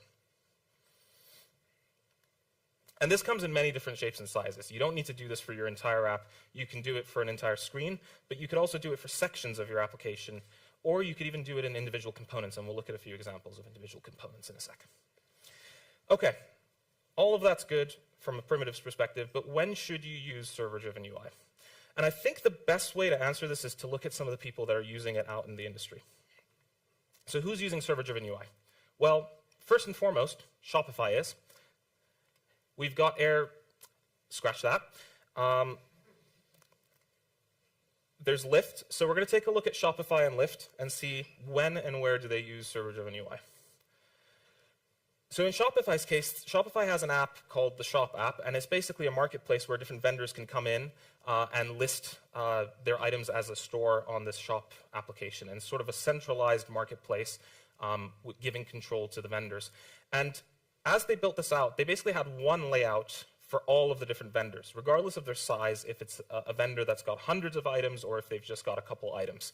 And they realized very quickly that's not scalable, it doesn't make much sense, and so they wanted a way to quickly and more flexibly be able to customize the layout depending on the type of vendor that they had, and hence they went for the server-driven UI approach. Business stakeholders also wanted to run A/B tests and personalization, and server-driven UI really shines here, and they wanted to increase the frequency of the releases. The other example was Lyft. So Lyft has an application where you can basically rent scooters or bikes for a short-term period. And so I think they started off with scooters, and then they wanted to extend out into bikes, and then docked bikes, which had different flows. So they actually decided to use server-driven UI just for a single piece of the component, which is that bottom sheet that you've got there. And it was going to have different layouts and different combinations of screens for different stages of the journey that you're going through when you're riding a scooter or a bike. So they basically use server-driven UI to add some level of flexibility there. And they wanted to do that only for features. So this is an example of where you have it for a single feature. They wanted to be able to update quickly and increase the developer's flow velocity, and that's one of the reasons they used it. So really the common themes that I've seen, and we've built server-driven UIs for many reasons, but the common reasons are you've got complex layouts and variations. You want to increase your dev team's velocity. You want to add some level of user personalization. This is really where it becomes powerful. And you want to also have A/B testing being significantly easier. And maybe your requirements are changing very quickly and you're just iterating very quickly, so it makes a lot of sense. But really the meat of this talk for me is the challenges that come with server-driven UI, because it's not just a slam dunk. And the best way to describe it is through the law of conservation of energy. How many of you had this in school? This was something that we were taught in school. Raise of hands. Okay, so everyone. Okay, so it's not a curriculum thing. Energy cannot be created or destroyed, only converted from one form of energy to another. I like another variant of this, which is the law of conservation of complexity. And the idea is that complexity in an application cannot be reduced beyond a certain point. It can only be shifted from one part of the application to another. And I think that's just a really mature way of looking at software development. So I want to look at three main challenges: over-the-air updates, offline support, and performance. Let's start with over-the-air updates. Let's say I wanted to add a new testimonials component. I take the code in this, pass it to my lovely bundler, Metro, and then it generates a new bundle, and we push that to an over-the-air update server, probably Expo updates at this point. And so that server will basically push or make available the new bundle for different phones to access. Now, in some cases, they will successfully download the new bundle, and they'll have access to the new components that we've built, so they can actually take the JSON response that's coming from the server and render it correctly. But in some cases, it may just be that the network is not stable enough in terms of a connection, so it may not load on the first load, and it may be in the background, so that update will not take effect for the user. So they're still getting the JSON response from your API, but they're not actually able to render that component. Or, in the worst case scenario, what you may have is that you actually have certain users on an incorrect native version, so they can't even take the over-the-air update because it's not compatible with their native build that they've got. And so what that means is that there's always a delay for when the user gets your bundle, and that presents its own set of challenges when you've got a dynamic server-driven UI JSON endpoint that's basically dictating what the UI should look like. And the worst thing possible is to force users to update on every single sort of start of the application. It's really not a good UI. We don't like it as users, and we probably don't like it as developers either. So the two things you're going to need to keep in mind is you want to handle fallbacks and missing components on the client side gracefully. Sometimes that might mean actually just failing silently and just not rendering anything, but you just want to be actively thinking about this, architecting your app today, thinking about what you may introduce in the future, and making sure that it makes sense for what your roadmap is, so that if certain users don't have the latest version of the app still acts and behaves in an ideal way. The other thing that I've seen people do, which is a real challenge and it's quite difficult to keep up and scale, is that they keep multiple versions of CMS and API responses for the different versions of the app.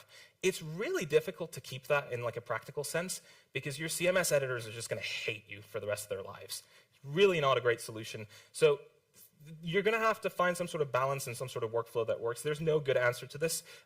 Evan will probably say it's server components, but we'll leave that for tomorrow. But really, at the current state, there's not a good answer for this, and you're just going to need to take the hit, and this is one of the complexities that arises. Secondly, offline support. When you've got all of your UI being dictated by JSON that's coming from the server, then effectively to have offline support for your app to even run offline, you're going to need to have some mechanism of caching the JSON object to keep a store of what the UI would look like when the user's offline. The questions that arise, and there is no right answer again, is what do you cache? How much of that do you cache? Do you cache every single bit of that JSON blob, or is it just certain parts of it? How long do you keep that cache for, right? Do you want to just keep it indefinitely? But sometimes that might not make a lot of sense. So there's a lot of balance here that needs to come into play, and your mileage may vary depending on what you're trying to build. The other thing is this whole local first approach, right? There's certain cases where offline users might be able to make changes to the state of data that exists, and you want to be able to sync that back. So how do you do that in an effective way?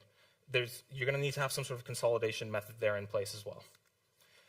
And then you want to error handle for the cases where the cache is no longer available. So when you've got cache misses, how do you make sure that you still have a semi-usable app even if the user's offline? So again, more testing and edge cases, just things that you're going to need to keep in mind.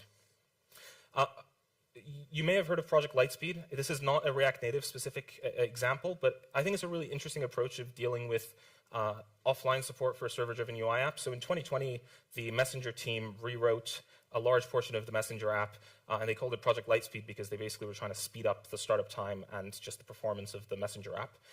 And one of the ways that they did it was through server-driven UI, but the caching layer that they had was through a SQLite database that lived on device. So everything in terms of how the UI was being represented to the users was being dictated by SQLite, and that data, both from a layout perspective but also from a data perspective, was all being stored in a SQLite database, which I thought was a very neat approach and just goes to show that there's many different ways that you can deal with the caching issue depending on what your needs are, what your scale is, and what you're trying to achieve.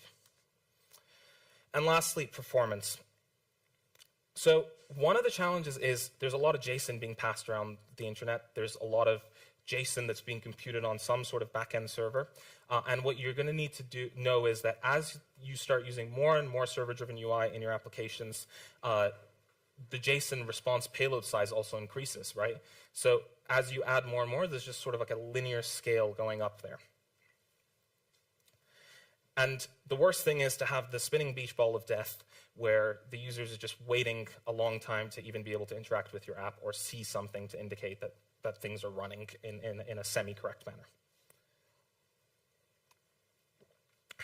So could we do better? Well, let's start and see what the flow kind of looks like right now. If we have a basic server-driven UI app, we load the JS bundle on the client. We then make a request to the server, and the server starts fetching the right data to be able to create the big JSON blob that we've got. It may be making database calls, it may be fetching external resources, calling services, but that might be a lengthy process because it's basically trying to compute everything on the server.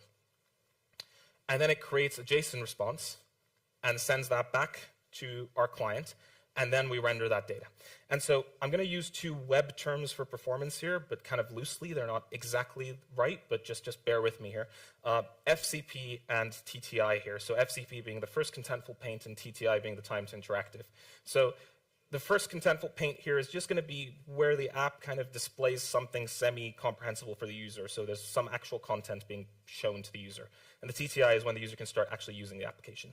So if we look at the FCP and the TTI, and I've put FCP-ish because this isn't really FCP, it's kind of at the very end of the process. So it means all of that needs to occur before the user can actually start to use the app and they see something that's comprehensible and usable to them.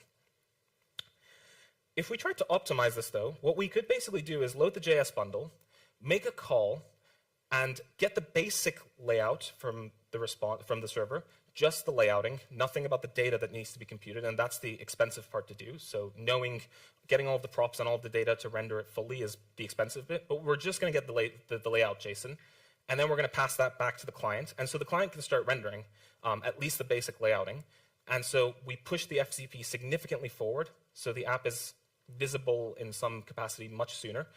And then it starts to make requests for each component to fetch the data. So the data is being computed on the server. And then once the data is available for each component, it basically comes in on demand for each of those components. And basically the TTI becomes whenever the last component finishes calculating the data on the server and returning that back to the client, and then the client renders that. So it means that we can pull both the FCP and the TTI forward significantly. So what that kind of looks like in a graph is that if we don't optimize, we have this kind of exponential growth for the first contentful paint-ish. If we optimize, we'll have a constant growth because it's not really that expensive to calculate the layout. It's very basic. That data might be cached even, so it's just responding back to the API call that's being made. The TTI also is significantly improved because it kind of scales linearly with the time that it takes for the longest component to render, as opposed to adding all of those on top of one another. And what it would kind of look like is we take the JSON from the left-hand side. This was our initial JSON that has all of the data, and we just create a very basic, smaller JSON that just says these are the components that I need rendered. Now, when we look inside of the offers, basically that offers component will be responsible for querying and getting the data that it needs to render fully by itself. So that means that it's basically on the components themselves. It's the onus of the components themselves to get the data fetching for their own data. But could we do even better here? What if we kind of just did some of this rendering on the server? Like, what if we streamed some of it, right? Let's just take something from the React folks and see if we can bring it here. What if we loaded the JS bundle, and then we made a call, again, basic layout for the JSON, we get that back, we render it, fine. But in parallel, and that's where the FCP comes into play, but in parallel we start to fetch the data, and we actually render those on the server. And then we send them back, and all we need to do is basically render on the client and hydrate, and that's pretty much it. That can also give us a significant improvement on the TTI. And what that would kind of look like is we'd wrap all of the different components in suspense boundaries, and then maybe we could just fetch the data for each of these components on the server. Maybe the secrets could just all live on the servers. You know, it's just a DB call directly there. Stop me if you've seen this before. So I lied. There is a little bit of RSC in this talk, and this is a bit awkward.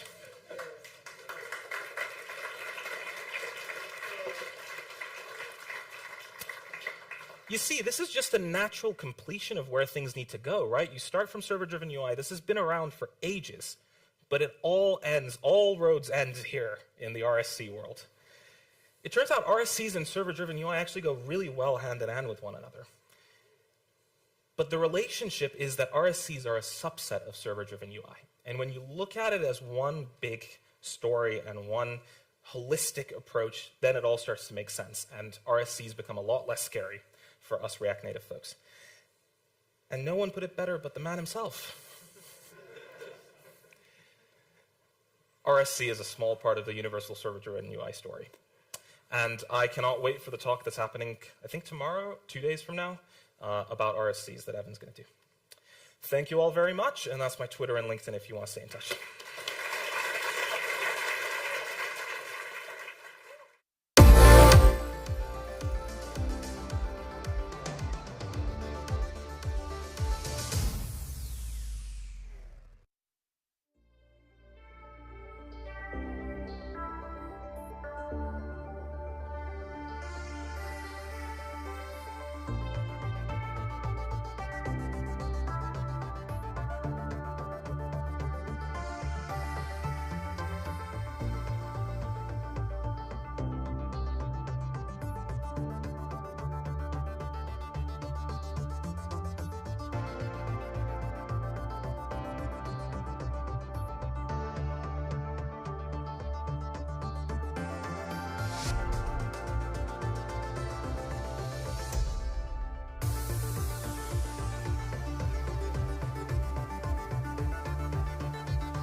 Hello, everybody, and welcome back. Yeah, let's hear some applause for the rest of our speakers that we have today. Good. I love the fact that we're keeping up the energy even as the day goes on. I'm really excited for it. Okay, so we are going to have another talk now that you are freshly rested from lunch. But I just wanted to also shout out the fact that we'll be having the panel at the end of the day. Will be the last session of the day. And this is your chance to ask questions for the panel. So you can actually scan the QR code on screen to submit your questions, and you'll be able to have those posed to the panelists. All right, now we are going to have another talk. Now, for those of you at home, our next speaker is a bit like you. They actually weren't able to make it today, so they are going to be joining us virtually. So we'll be watching their talk on the screen, and you folks will be watching at home. But still, I think we should give them a massive round of applause. So, can we give, for Talha Naqvi, our next speaker, a massive 10 out of 10 round of applause as if they were right here? Let's go!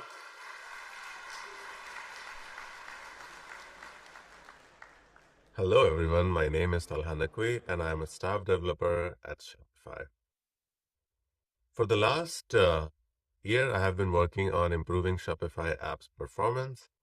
And when I say Shopify app, I mean the mobile admin companion app. And we have had some great results, and today I wanted to share the learnings with you. So before I even start, I would want to explain the purpose of this talk. Right? So the goal of this talk is not to cover everything that we did, but to highlight the most obvious things that are often overlooked and understand the impact of these problems with data.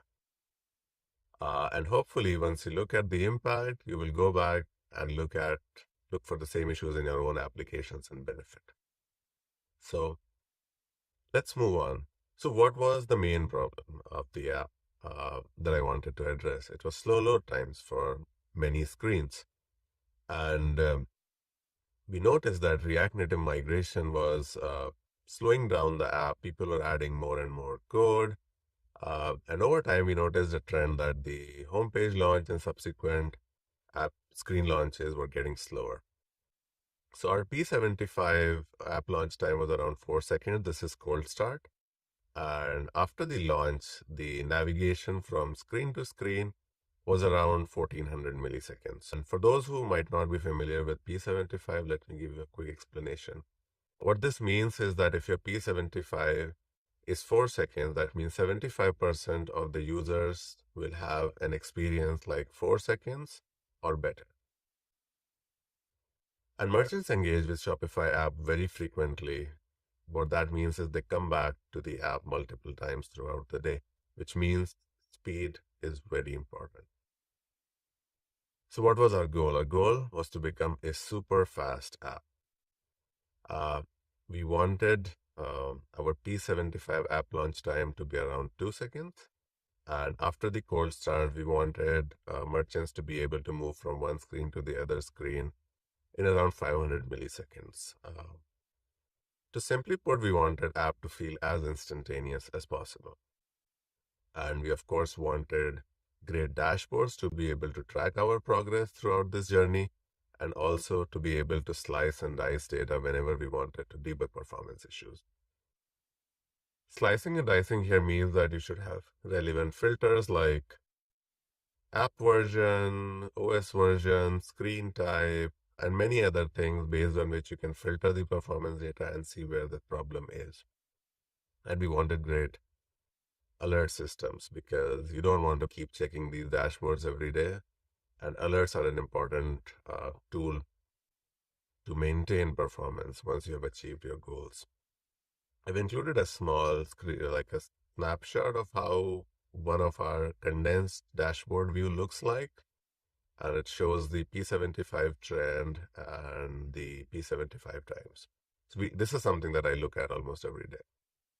Let's move on. When we were analyzing and profiling the Shopify app, we found 3 main types of performance bottlenecks, and I'm going to go through each of them here with you. So the first one was necessary work being done at the wrong time. Necessary work is the work that you cannot really avoid. It might be rendering of the screen, list, things like that. Something that you eventually need to do, but you might be doing too early and not at the right time. So let's look at an example of this that we found in the Shopify app. This is our products overview screen. It's one of the tabs that is prime focus of the app. And if you look at that red border that I have highlighted, that represents what the user will actually see when the screen loads, because that's the viewport, that's the screen size. And what we were doing is we were drawing everything outside of that red border along with the content that was visible. And if you roughly estimate, it looks like almost half of the content that's available here is unnecessary to draw on the first render. So this is excessive rendering during initial render. And of course, if you draw 50% extra, it's very likely that you spend 50% extra time doing it. And this is totally unnecessary. So how did we, there were many instances of something like this in multiple screens, and we wanted a generic solution which will address this problem. The most common way to render these screens that I see is just write these components, wrap them in a scroll view and render. But what we forget is scroll view will render everything in one shot, which is not ideal. We built something that we call lazy scroll view. It was built on top of flash lists. It's super simple. What it does is we give it an estimate that this is the average size of the items, which it will also help you compute. And then it renders the minimum amount that is required to fill up the screen on the first render. And then it pauses for the next draw frame and render the rest of the things later. So the goal is that at the end, you end up with the same amount of content, but it gets split across render frames so that your initial render is super fast. And this was super impactful and super easy to migrate to. Again, if you go to the blog that I wrote, I think back in February end or January, early March, you can go and see the code snippet that we use to implement lazy scroll view, and you can try it out. Let's look at a quick demo of which highlights how well this works. So this is our products overview tab. On the left side is how we used to render, and on the right is rendering with lazy scroll view. All right. Now that sometimes is too fast to see, so I'm gonna just slow down the playback so that you can actually see. Let me do 0.5. All right, let's play that from the start.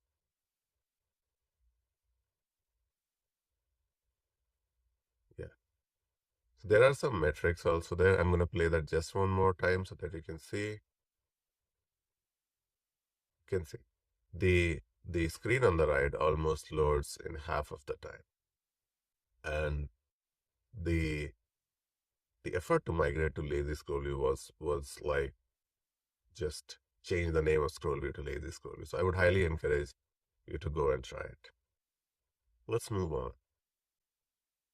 So let's talk about another kind of excessive rendering. This could be something that happens before a relevant interaction. Take example of this horizontal list. Even after the screen is rendered, there is no need to render or recycle the items that are not within the visible viewport before the user actually scrolls. Now, technically, we could render these 15-20 items after the first frame, and it might not do anything to the load times. However, it's just wasted rendering, because once the user scrolls, that's the right time to either render these items. If they are very expensive, then recycling them is a better solution, like what FlashList does. Instead of like drawing new items, FlashList just reuses the item that might have gone out of the viewport and updates it with new data, and that's prevents most of the frame drops that you might see because of mount. But the bottom line is there is no need to do anything with these items till the user actually starts scrolling. So how do we handle this? We just migrated all of our horizontal lists to flash list once flash list was ready, and it dropped our load time for the page significantly. Now, if you are using flat list to render your horizontal list today, pay attention to initial num to render prop, because unless configured otherwise, flat list will draw at least 10 items. And like if you look at this case, there is no need to draw 10 items, right? Again, if you're using flash list, it takes care of this automatically. So I would highly encourage you to try a flash list.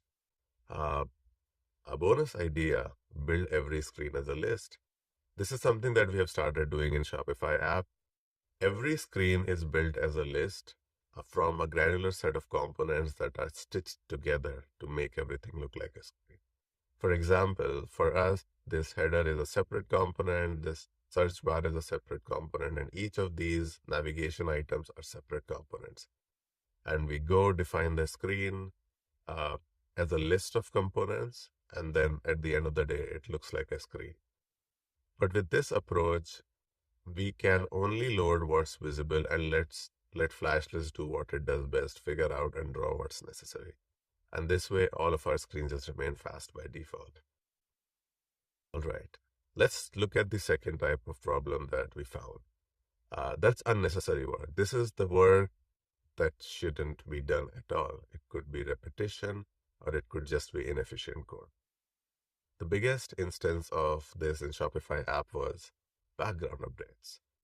When we were moving between screen to screen, we noticed sometimes the screens that were in background would just render again. But this does not mean they were mounting again, but just that the component function was getting called. And this was super expensive. The reason for this was mainly some of the hooks that were intended to run on navigation being subscribed to by these screens. However, in an application that's large and complex, sometimes it's difficult to control what's going to render when. So we came up with a strategy to just freeze the components that were not currently in focus. And we did it by using some very simple code. We would just keep a reference of what we returned in the past and just return the same from the component function so that no rendering happens. And we noticed that this made navigations up to 70% faster for some screens, which was very, very surprising. And it also made clicking and navigating throughout the app much more responsive, because most of these updates were happening on click functions. So let's move to the next one. Restyle is one of our very popular styling libraries, which enables you to manage themes and introduce type safety to themes.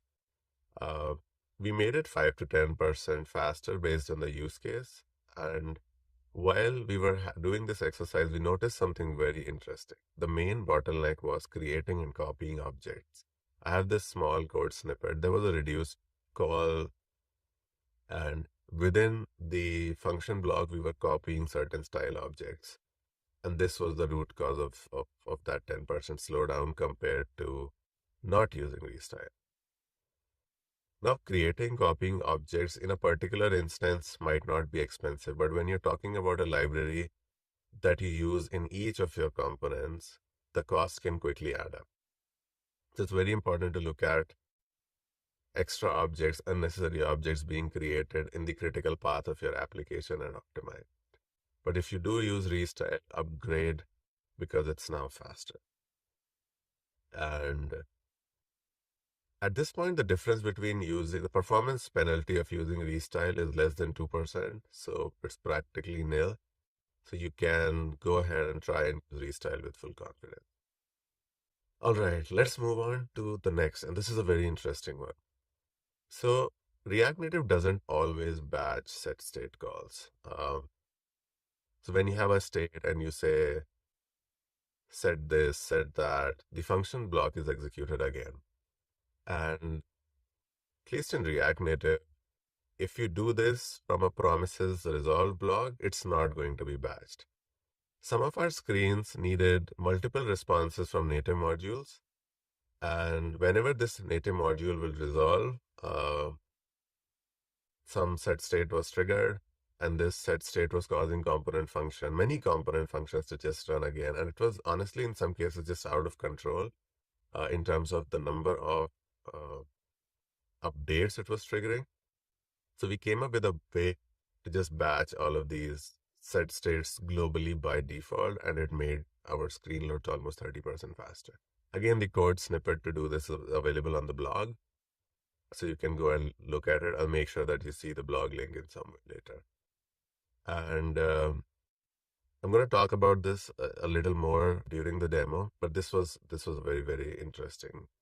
All right, let's look at the demo. I'm gonna, I think, first play it. You can see the screen on the right loaded much faster, but it was too fast to see, so I will slow down and play it for, do 0.25. All right, observe. If you notice, the load on the right was incredibly fast, and this change impacts the entire app. Here is a flame graph from Flipper. If you look at the number of render events that you see on the top right, almost 47 in number without batch. But once we batched everything, there were just 12, and the whole process just finished a lot quicker. So this is something that actually made our production app super fast, but it also made our debug app pretty fast because everything was more responsive. So even developer experience was significant. So I would highly encourage for you to go look at the code snippet and try it out. It can lead to some unwanted side effects. However, in our case, most of them are very easily addressable. All right, moving on. What was the third problem that we found? It was not making the best use of cache. We had a very robust caching system, but we felt that we weren't making the best use of it. So why is caching important? I have this experience when I talk to developers about caching. A lot of them tell me that their product teams weren't in favor of caching because it usually means showing the users or merchants in our case, stale data that isn't fresh. But what we need to understand that for apps that are engaged with frequently, can really benefit from caching because not every user is going to return to the app after 3 days or a week or a month. Some users return to the app multiple times during the same day. And in those cases, caching can be an incredible tool to improve the experience and load times. Think of a solution where you can have some kind of cache expiration date. So if the cache is more than a few days old, you can just expire it and not use it. But let's say if the user is coming back to the app after 1 hour or something like that, then you can definitely take advantage of it.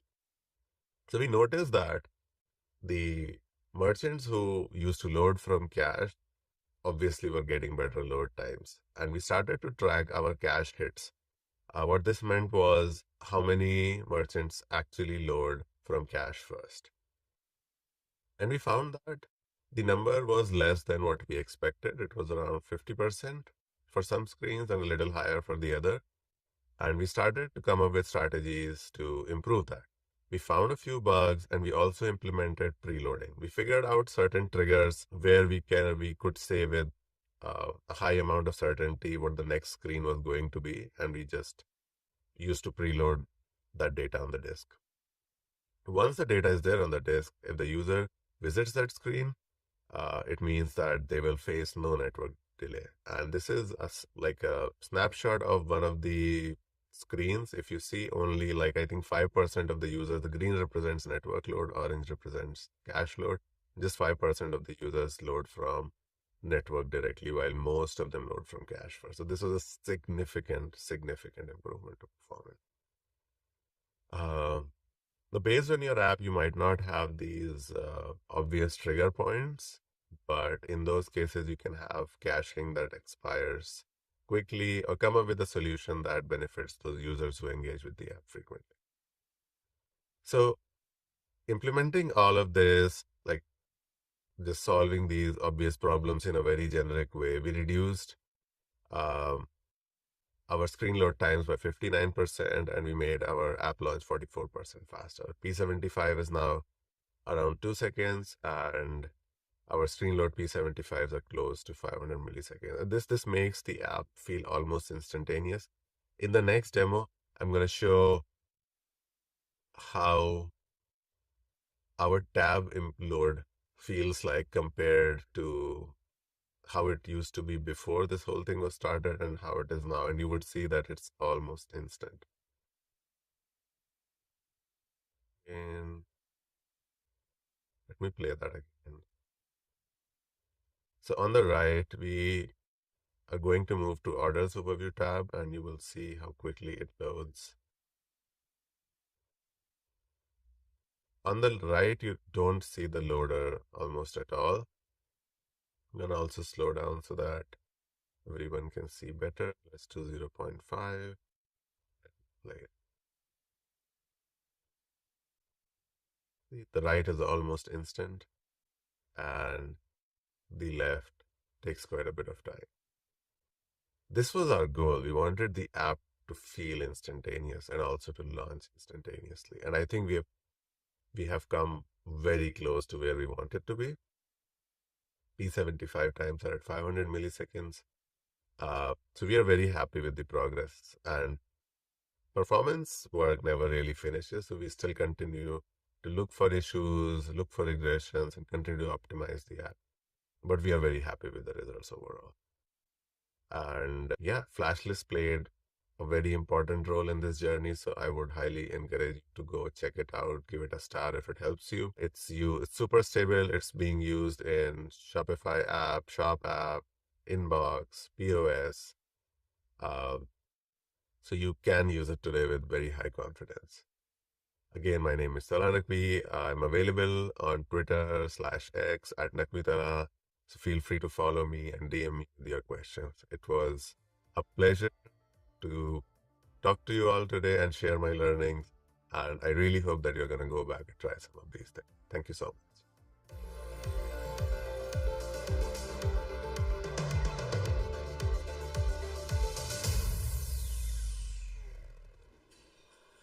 All right. We are back to our scheduled programming here present in Krakow.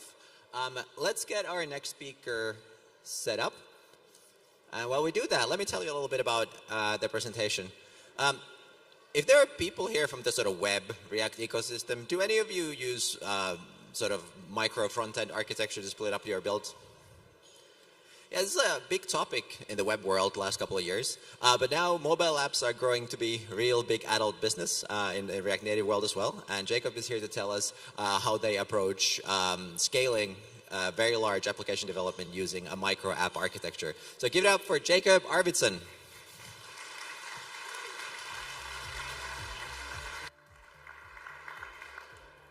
Hi everyone. Hope everyone is fine. It's Friday afternoon. Now it's getting late. My name is Jacob, and I work at Chase. For the Americans in the room, I don't work for the US bank. I work for the International Consumer Bank. And I worked there for about 3 years. Now, 2 years ago, actually, I came here for the first time to App.js Conference. Not as a speaker, just as an attendee. And at this point, we had launched the Chase Bank in the UK around 6 months before. So at this point, we're still quite a small bank. I think we had around 100,000 users, and we were a few front-end teams with a few front-end engineers in each of those teams, but everything still felt quite small. I came back here last year, and at this point, Chase had grown quite a lot. So at this point, we had above 1 million users, and we've launched a few products in that time as well. So from our initial offering with a current account with a linked debit card, we now have the savings and the linked investments. Well, today I'm here, and we now have over 2 million users. What was once quite a small project is now 16 front-end teams with over 80 front-end engineers working together on one app. And the tools and utilities and kind of overall architecture of this project that we had when we were a small project is completely different to what you need when you are a bigger project with that many engineers collaborating together. And that's what I'm going to talk to you about today. So I like to call this microapp architecture. Now, what is a microapp? A microapp is really just giving each of our teams their own app to develop and test when they're doing their development.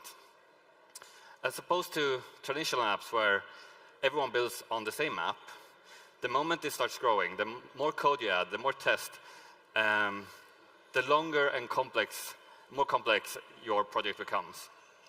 And with microapps, your project never becomes more complex than a small app. This might sound complex, but I thought, let's do it together today. So let's do it practically and build a bank together.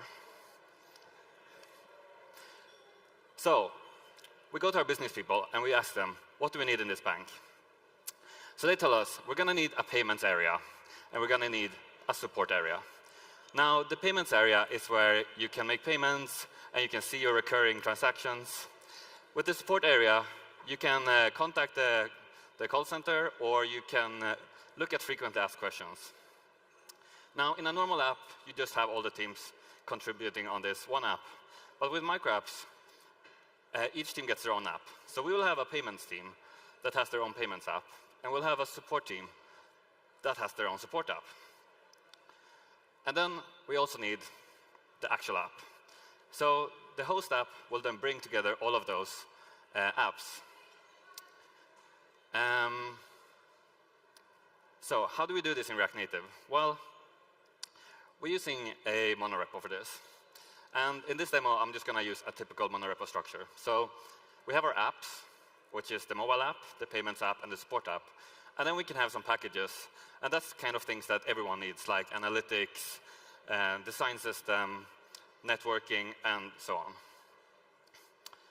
Now, this sounds very simple, so let's make it a bit more complicated.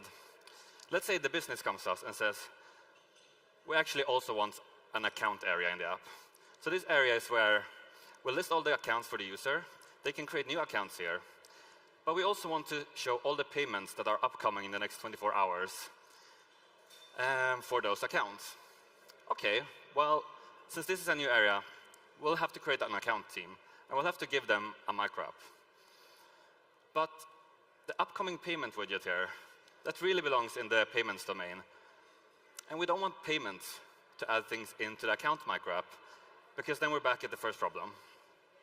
So what we need is another layer in our architecture. And this is what we call feature packages. Now, feature packages is really where most of your business logic will be. So the microapps really is just a thin layer where you set up the navigation structure of those microapps and export all of that to the main app. Whereas the feature packages is where all your screens and widgets and things like this might live. And in our monorepo structure, this will look something like this. Now, I kind of want to show this in a real-life scenario. So I want to show some code.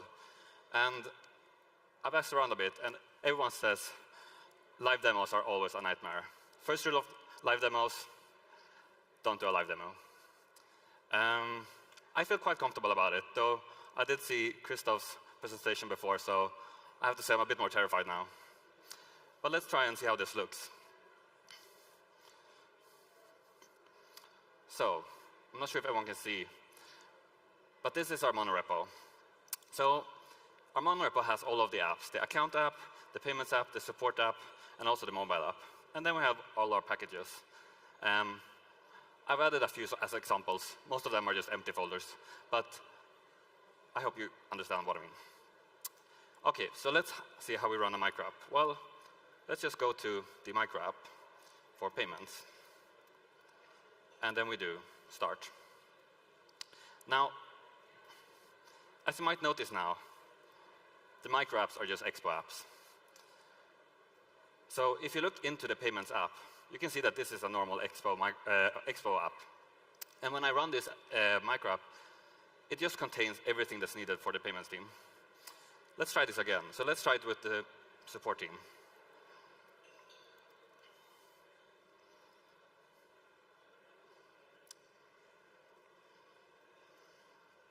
There we go.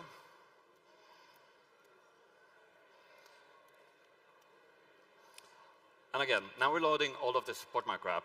And since support and payments doesn't have anything in common, that means that none of the things from either of these apps is included in the other app. Let's do one more thing. Let's run the main app just to see that everything works together.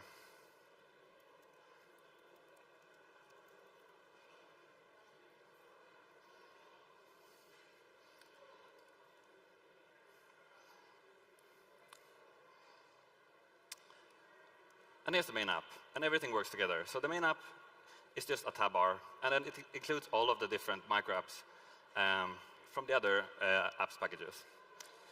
Now, let's make this a little more complicated. Let's say our business comes to us and says, well, actually, we now want you to make a new thing. We want you to make a marketing website. This website will be an AI chatbot that potential customers can come and chat with and ask about our products, and we can guide them. We know this is a completely new product that you need to build from the ground up, so you can hire some web developers and take a year to build this product. Well, first of all, we're React Native, and this is Expo, so we don't need to hire web developers. We can just hire more React Native developers. And also because our micro app architecture, our app here, already has a lot of the capabilities like networking, analytics.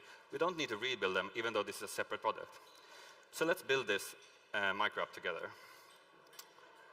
And for this, I do need internet, so I hope this works. To create a micro app with Expo, you just create an app. So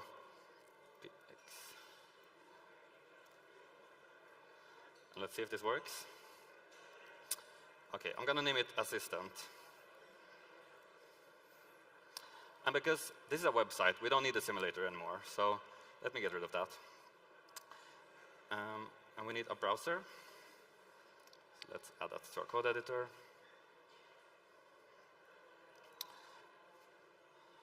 Cool. So we now have our new micro app. And I'm going to change something in the... Well, first of all, when Expo creates a new app, it gives you a lot of template. And we don't need it in this micro app. So first, let's reset it to a plain app.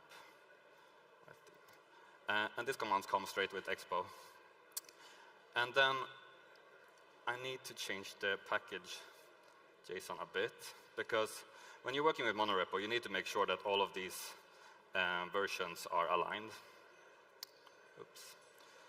And also, when using Expo in monorepos, you do need a bit of a different start command, or you need to pass some arguments to it. So I've just set it up. But in general, if you're running this micro app, you can just use npx expo start. OK, so let's start this new micro app. And let's open it in a web browser.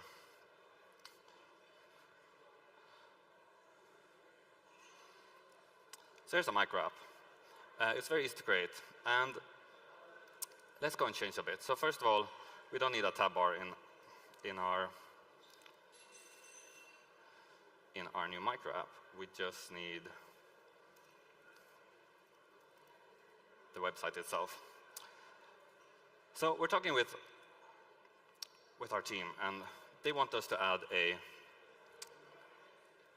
nice illustration into our app. So let's do that. Now, our design system already has all of these illustrations, so we can just import that. Beautiful. And then let's add our AI chatbot. Now, I'm not going to write it today, so I'm just going to import it from the feature package. And here we go. Maybe let's wrap it in another design system component, just to make it look like our banking app here. Nice. We managed to rate that pretty quickly because we're using all the capabilities that we've already written. Now, we're ready to launch this. And even though this is a micro app within our project, we don't need to integrate it into our main app. We can launch this as a completely separate app, even though we're using the same packages that our real app is using. So let's go through the business and say, we're done. We developed this. It went a lot faster. We're ready to release. And then the business says, so we did some more analysis. And we realized that the target user is not potential users. It's our already existing customers. We actually want this AI chat to be inside of our banking app, not as a separate website. So why don't you hire some more mobile developers for the assistant team? And you can take another year to build this inside of our app instead. Well, now you can tell them that we don't need to hire more people. Our assistant team is already React Native developers. So they can build everything inside of our app.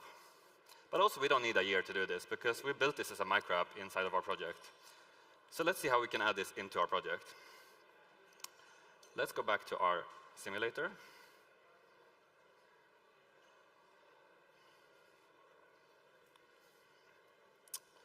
Let's go to the mobile app.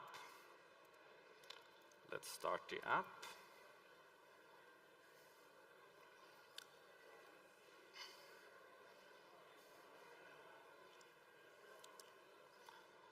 And here we have our app again. So now we want to add our assistant into this app. Well, we're using Expo router, so we just have to create another tab. Let's call it assistant. And let's just import the assistant screen from our micro app. And already it just works inside of our real app.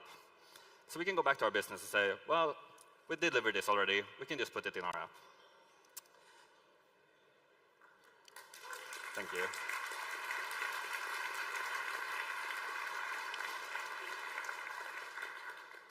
So micro apps are really easy tools to make sure that the development for our teams can be completely independent. We can build these as standalone apps and even release them as standalone apps or websites. But we can also integrate them together into our main app, whether that was the purpose from the start or if the business changes its minds. Now, with these micro apps, teams can also build dedicated CI and testing. So when your project changes and it becomes bigger, it is quite common that one team changes something, it breaks things for other team.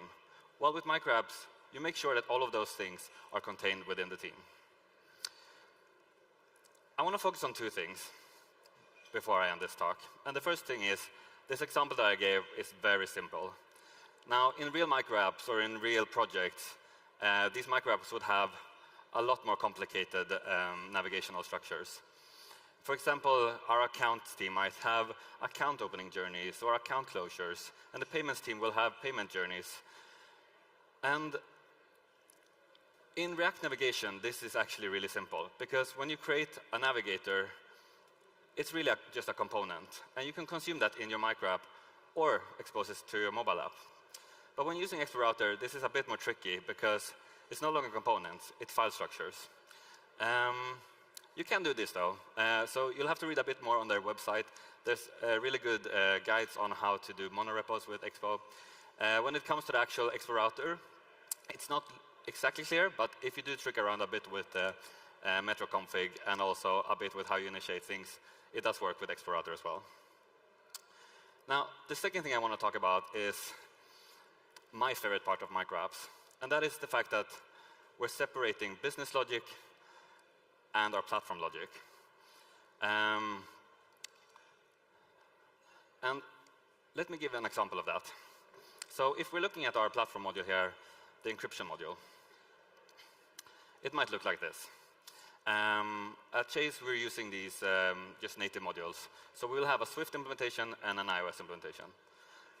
Now, a common scenario for a lot of React Native developers these days is, can we do it on web now? So React Native can be on web, but if you have a really large project, it's quite difficult to actually adapt it to that. If anyone has tried, you add React Native Web, you start figuring out with Webpack, and then you run your project just to realize it breaks somewhere. With micro apps, this is actually really easy, or it becomes a lot easier, because you can create a micro app for web.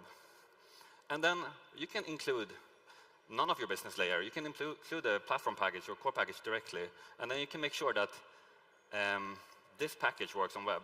And then you can do this for all of your core packages and platform packages. And then you can do it for all the micro apps you have, and then you can turn it on for the real app.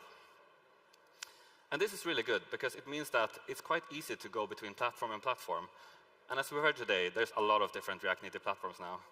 So whether it's web, or Apple Vision Pro, or tvOS, you can always easily adapt it. And the whole process becomes very iteratively, instead of this huge project that you don't really know what to do with. But this also actually becomes a very powerful tool for managing your platform. So let's say another scenario. You are a React Native app on the old architecture, and you want to go to the new architecture. Well, if you just turn on the new architecture, your app breaks. You don't really know where. You don't really know why. Well, with micro apps, you can just create a micro app in your repo that has the new architecture enabled. And then you can include module by module, adding support one by one, step by step, until all of your micro apps can have the new architecture enabled. But also, I mean, if you're going from a React Native app with native modules to new architecture, why not just go to an Expo app with Expo modules? A lot of our apps were created a long time ago when Expo might not have been the perfect option when you had a lot of native code. But with micro app architecture, you can just create a micro app that supports Expo modules, or a micro app that's completely Expo. And then you can include module by module, adding support for Expo modules, and then in the end, you can actually support Expo. And I think this is really exciting. I think really, for the first time ever, we have kind of the ability to create these very complicated apps that has the potential to outlive the platforms they're currently being built for. If you're using tools like React Native and Expo, and if you have a really good architecture, which is scalable and maintainable, then you can go to any platform that your users are on, whether that platform already exists, or it's something that will be added in the future. That's everything I had to say today. I just want to say thank you to everyone at Chase. There's a lot of people who've been working really hard on what I presented today, so thank you to them. Thanks for everyone here who listened to me. If you have any questions, please come and talk to me. Otherwise, enjoy the rest of the conference. Thank you.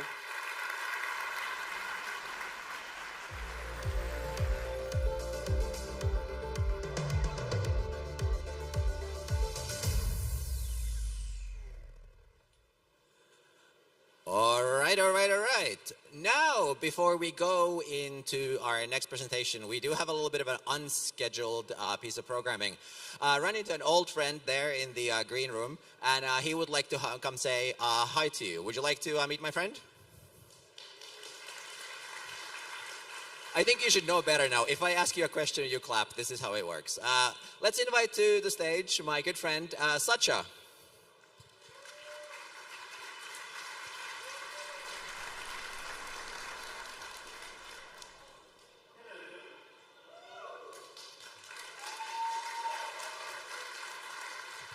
I just wanted to make a small request from you.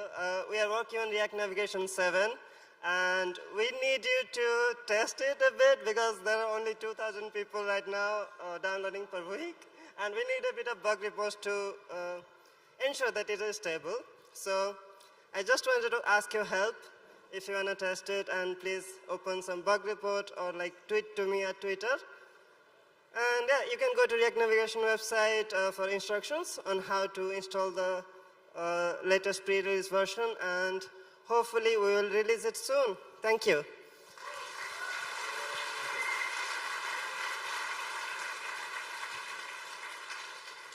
Sachi also told me that he's been living in Poland for 6 years, but he doesn't speak Polish yet. So if you do see him at the hallway, maybe go and teach him some Polish. He could use the help.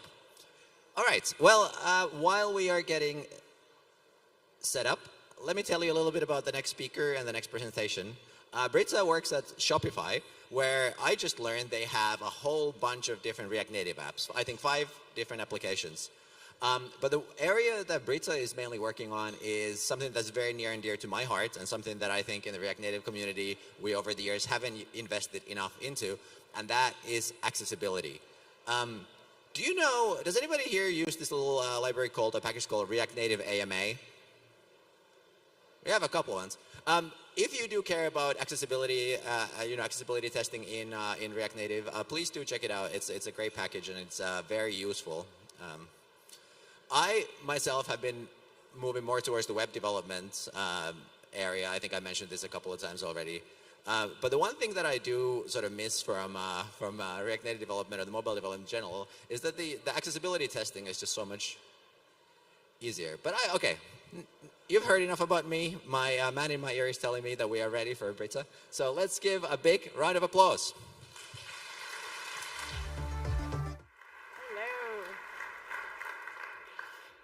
Okay. So meet my grandparents. From this photo, you likely think I'm about to talk about my grandfather. He was an architect who lost his eye in World War II. But in fact, this story is about my grandmother.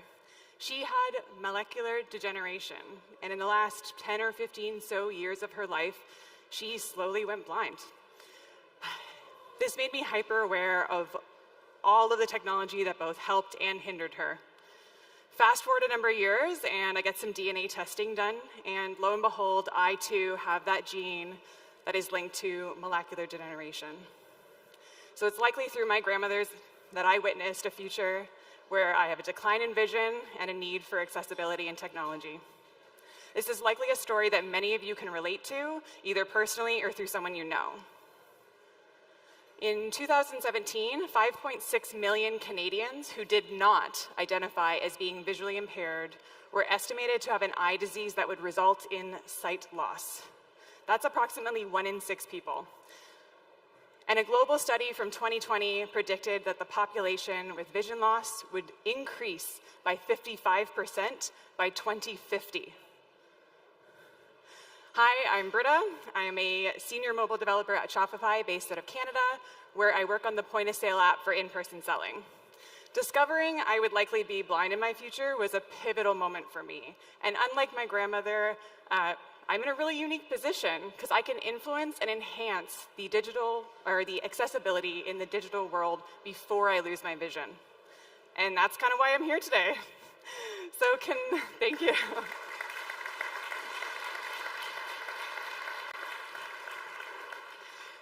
So can I get a quick clap if, just a single clap, if you have coded a basic accessible component before? Awesome.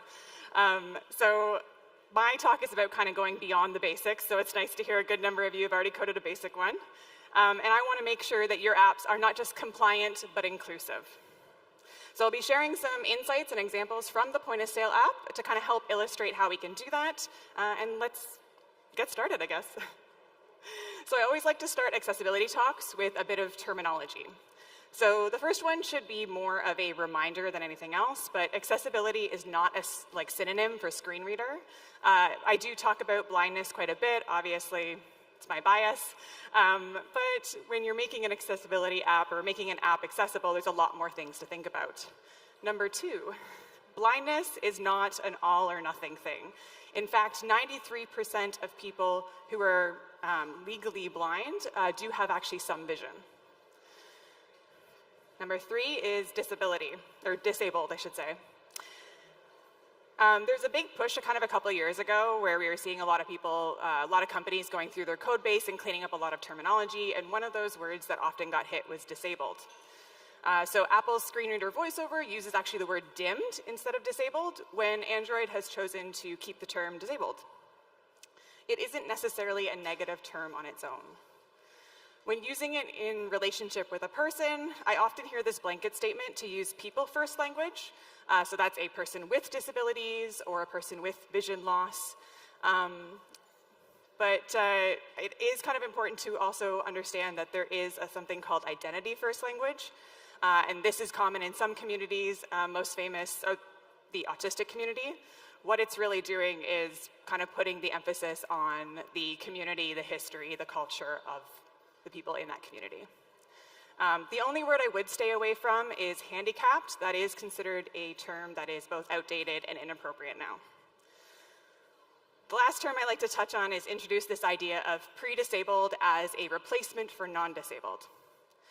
It's simply putting the attention on the fact that at some point in your life you will experience an impairment, whether it's situational, temporary, permanent, due to an accident, or just from aging.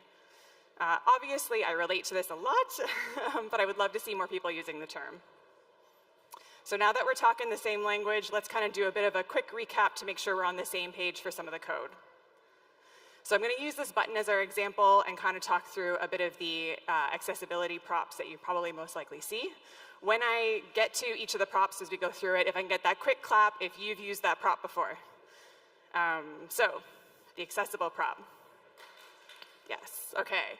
So this has a very misleading name, but it is to group those group components to make a single accessible component.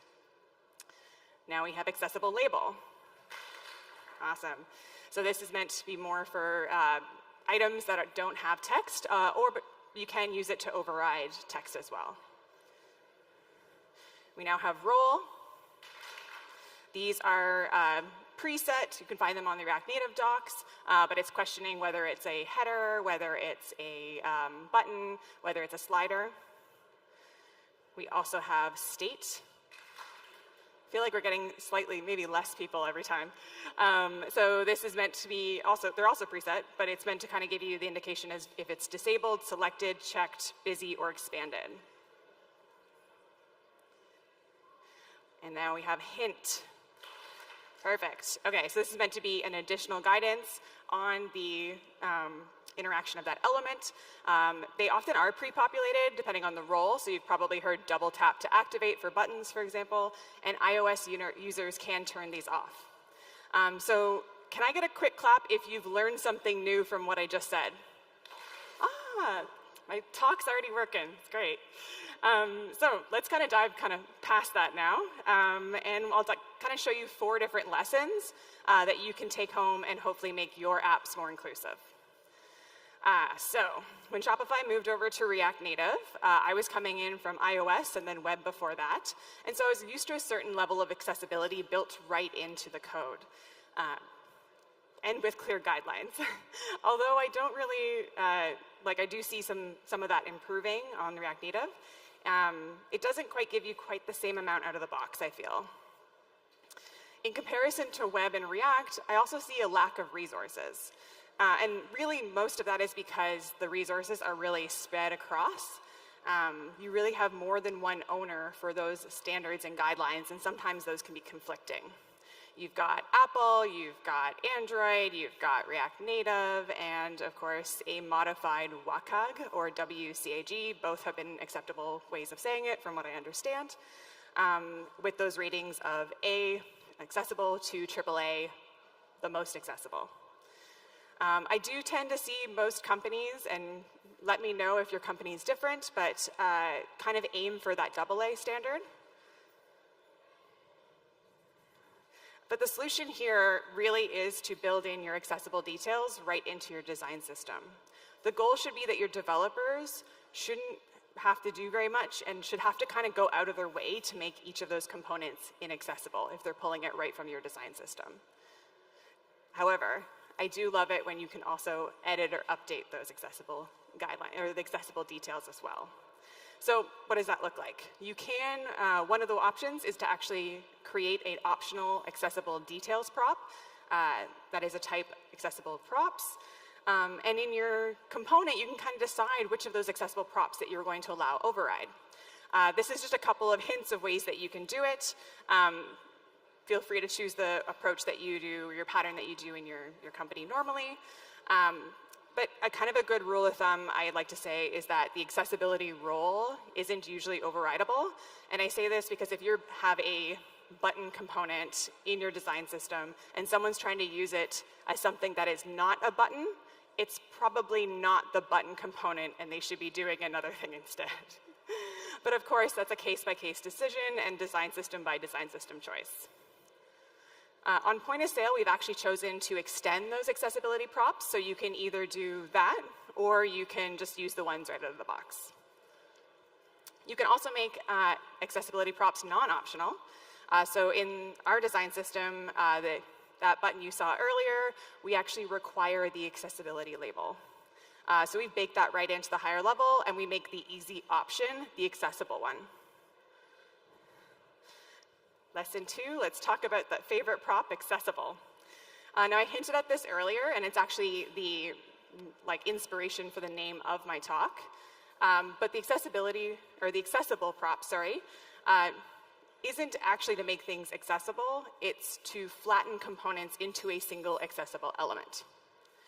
So I'm going to give you a quick demo because it kind of helps prove my point a little bit more as to why those groupings are there. I will give you a quick warning. Text-to-speech is very quick. I did slow it down a little bit, but I wanted to give you, I didn't want to misrepresent the experience of a screen reader user, so it will be quite quick. Oh, if there was sound. Uh-oh.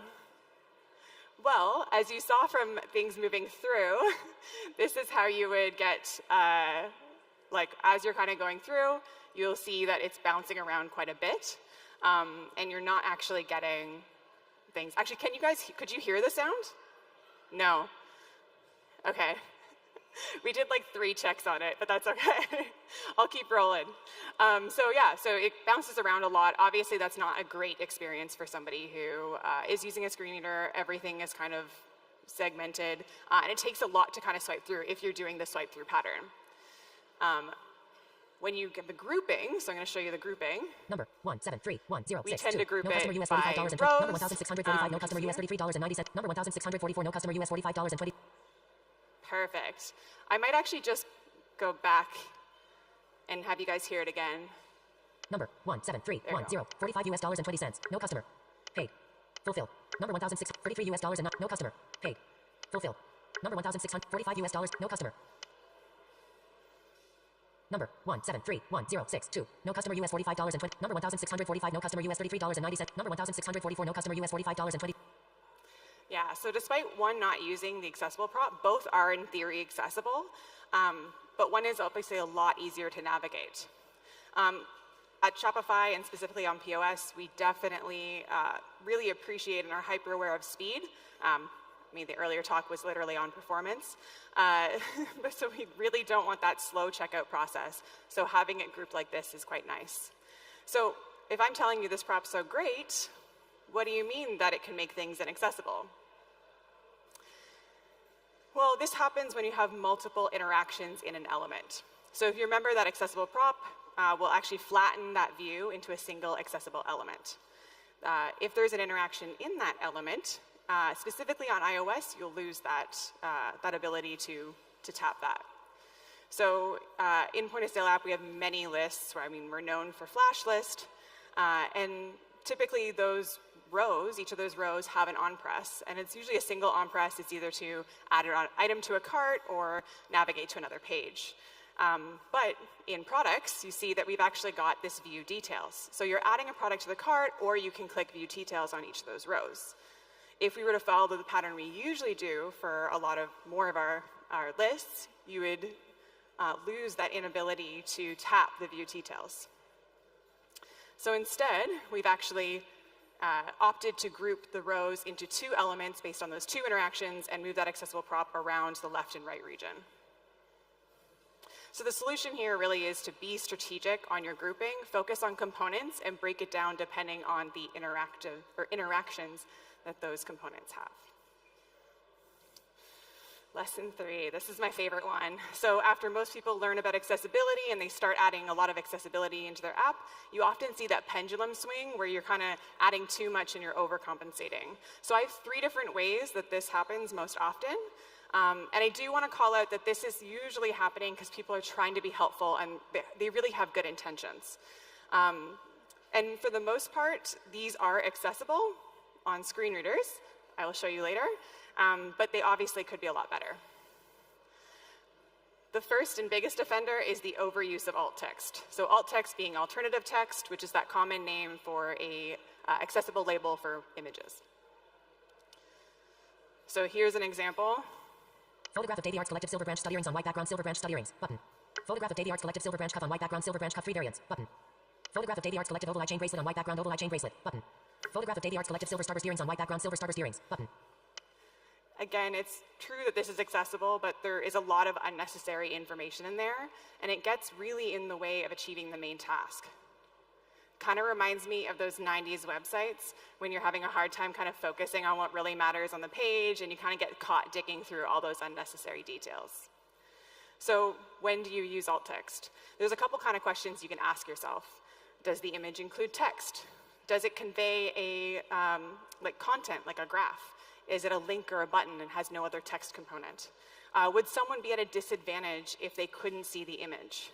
If you've answered no to all of these questions, it is likely that your text, or that your image is decorative and does not need a label. The next way I see people adding too much context is by focusing more on the details rather than the big picture.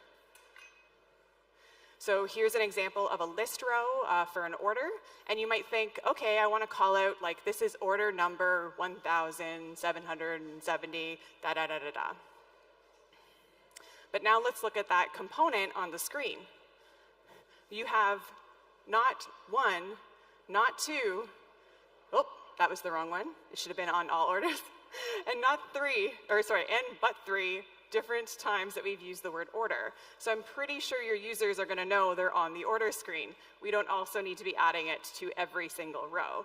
Again, this is just a small thing that will actually add up in terms of making the user go a little bit slower. The last example of too much context is using hints instead of labels.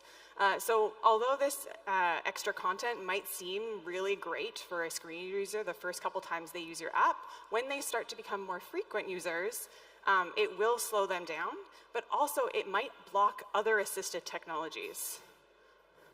So who here knows, single clap if you know what voice control is? Great. So it is Apple's assistive technology that lets you use your voice to actually control the interactions on your screen. Who here has an app that they have tested with voice control? Okay, 1, 2, I think there was a couple. You'll see in this video that I try to guess at what some of the buttons names are when I trial out voice control. I do have some successes, but I also have some failures. So let's hope that my sound works. Press 1. Correct. Repeat 3 times. It's a lot slower than screen reader use. Press submit. Oh, perfect, that worked. Okay. Now if I wanted to hit search, I'm going to say maybe press search. Okay, nothing happened. Show names.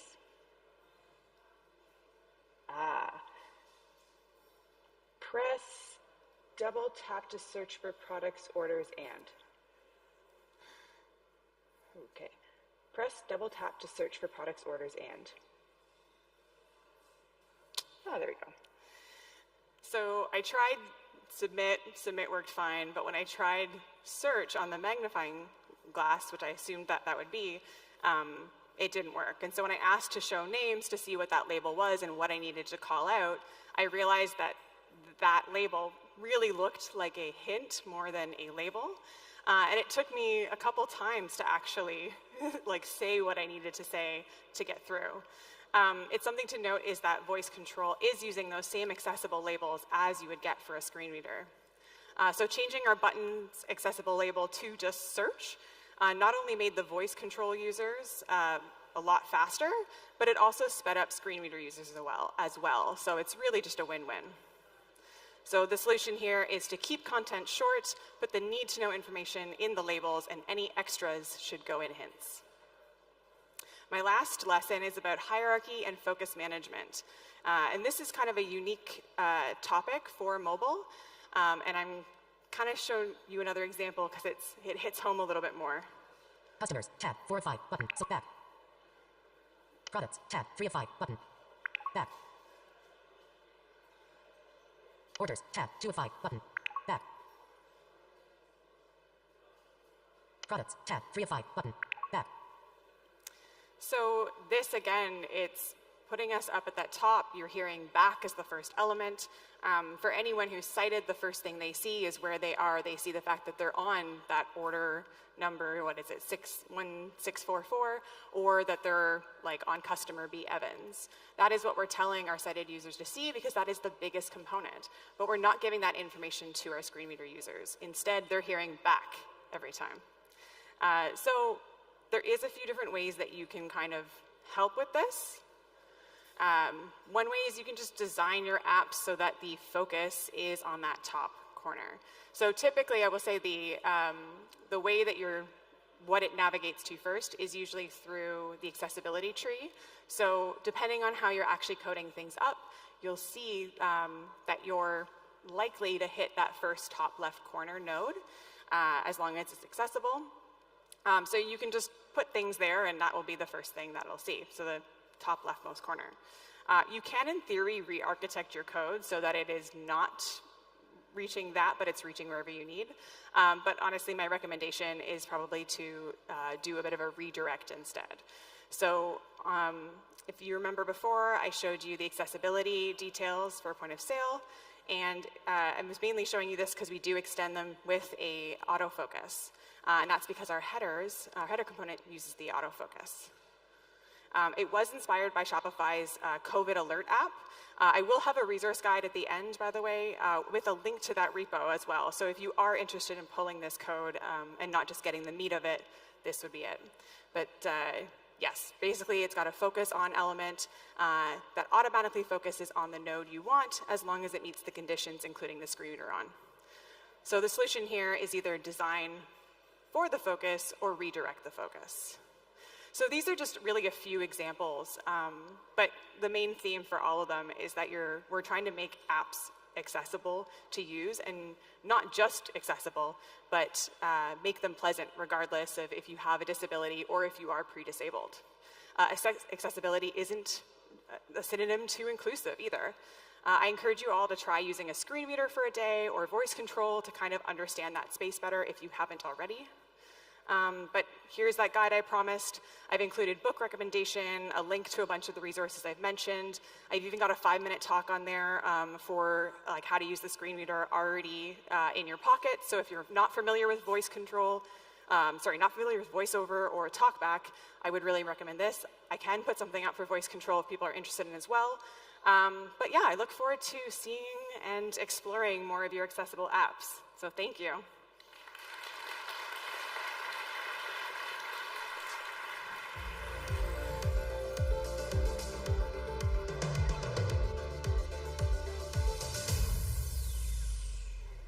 Hello, everyone. Let's keep this show rolling and let's get our next speaker set up over here at the podium. In the meanwhile, just letting you know, Britta will be on the panel at the end of the day today. So if you do have any questions for Britta or any of our other panelists, please do tweet at App.js Conf and ask your questions. Next up is what I believe to be a very special presentation. I took a little poll over lunch. I asked people what remaining talk do they most look forward to, and this one came up a lot. Phillip works at Meta, where he is actually, his background is in native development, so he hardly writes any JavaScript. And when I asked him, how does he like JavaScript, he was very political, and he said, it can be sometimes challenging. And I think we can all relate to that. But Philip's specialty is in native development, and at Meta he works on the sort of native parts of React Native. And the presentation today is about React Native under the hood. Basically, how is it that we're able to write JavaScript or TypeScript and build fully native applications. And the secret of this is, of course, the JSI, the JavaScript interface, and Phillip will be telling us all about it in just a minute.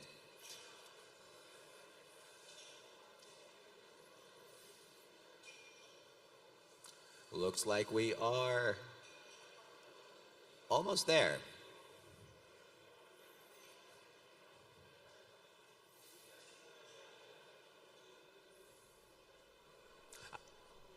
I was just reading Philip's notes here, but instead of me reading Philip's notes, let's see what he has to say. Let's give it up for Phillip Pan.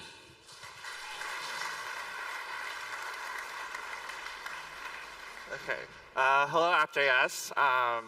I'm Phillip. I'm a software engineer at Meta. Currently, I work in the React org, where I work on the native architecture supporting the React Native framework. This is a relatively technical talk. It's not about announcements or calls to action. It's for the curious ones that enjoy going under the hood of the frameworks that they work with. I hope you will leave this talk a little bit more enlightened as a developer, and that the knowledge that you gain from this talk will help you build more effective systems in the future. Cool. So in order to understand this talk, we first have to understand how the JS environment works. JavaScript cannot execute without a runtime environment. What does this runtime consist of? It has a JS engine. There are many JS engines out there that power different browsers. V8 is well known to power Chrome. The engine is responsible for the execution of JS code and handles memory management of values. Another fundamental thing the runtime provides are the APIs, such as those to manipulate the DOM. There are other concepts, such as queues and event loops, that are used to manage synchronization within the runtime. So let's go back to the conception of React Native about a decade ago. How did we integrate the JS runtime environment into a mobile one? We used a JavaScript engine called JSC, best known for powering Safari in Apple's ecosystem. This is a C-based API that allows us to embed JavaScript at runtime into our native runtime. So you guys know all about the React Native bridge, right? So this was a conception of the React Native bridge, where we would manage and communicate with JSI. Sorry, JSC. JSI is coming. So let's talk about the flow of data in this old world. All JS events would need to go through the bridge. The bridge would serialize the commands to JSON and invoke these methods in JSC. The callbacks would get asynchronously batched into a JSON response. We would then deserialize the response and invoke the method on the native module. So here, I have some sample code on how we would call the JavaScript error method in JSC. It consists of getting the runtime, getting the error method, and then invoking it with an argument. I'm not going to go through every detail here, but the reason it looks so verbose is because the JSC API is C. We have to manually manage memory ourselves, and C is always going to be syntactically heavy anytime we try to do something object-oriented. So this model works. It worked. But one of the biggest problems of this setup was the lack of flexibility. So first, C is challenging to work with. It's verbose, error-prone, and we had to manage memory ourselves. Next, everything has to go through the bridge. This is challenging for maintainability, as the bridge starts to get too many responsibilities. Finally, the implementation of React Native is tightly coupled with the JS engine of choice, JSC. We don't have the option of using another engine without rewriting the framework. So instead of coupling the architecture with a specific JS engine, what we want is an interface that gives us the flexibility to plug in any engine that we want. And also, we would like to avoid C and avoid having the bridge as a dependency for JS and native communication. So yeah, in this diagram, it's like, we want to be able to use V8, Hermes, or JSC whenever we want. So a few years later, engineers at Meta came up with JSI, a C++ interface for apps to embed JS, designed to be engine agnostic and lightweight. Instead of the native implementation being coupled with the engine, we would use an injected implementation of JSI. For example, Microsoft began supporting React Native's desktop environment with a JSI implementation of Chakra. At Meta, when we were limited by the capabilities of JSC, we decided to build our own JS runtime called Hermes. The JSI abstraction made it really easy for us to test changes by simply changing the dependency in React Native. Otherwise, we'd have to fork our code everywhere. So JSI can be considered a wrapper of the underlying engine's API, but because it's written in C++, there are some functional changes as well. The main functional change after integrating JSI is the flow of data. From native, we would call JSI, which can dispatch and invoke commands via C++. This is invoked into a C++ shared memory later because JSI is written in C++. The updates in memory will be reflected and visible in JavaScript. The way this works depends on the implementation of JSI. So JavaScript can immediately access the C++ layer, whereas before it could only communicate to native by batching asynchronous calls to the bridge. So remember this, how we invoke the JavaScript error using JSC. This is how it looks with JSI. The JS runtime represents an object, is represented by an object with the type JSI runtime. We then retrieve the error method from the global property of the runtime and then invoke it. Because we're using C++, we don't have to handle marking objects for garbage collection ourselves. In my opinion, this code is much easier to read and write. So now we know the motivation and the high-level idea of why we use JSI. Let's look at what APIs JSI offers that allows us to power React Native. Cool. Let's start with the JSI runtime. Remember the diagram of the runtime I described in the beginning of the talk? JSI runtime is an abstraction of that. It's implemented with the JS engine of choice. This instance of JSI runtime is fundamental to using JSI. Its implementation determines how we read and write values to underlying memory and how we invoke JavaScript methods. It's highly advanced stuff. What you do need to know is that an instance of JSI runtime is a dependency for most JSI APIs to work. As I introduce other JSI types, I'll be going over more of these APIs.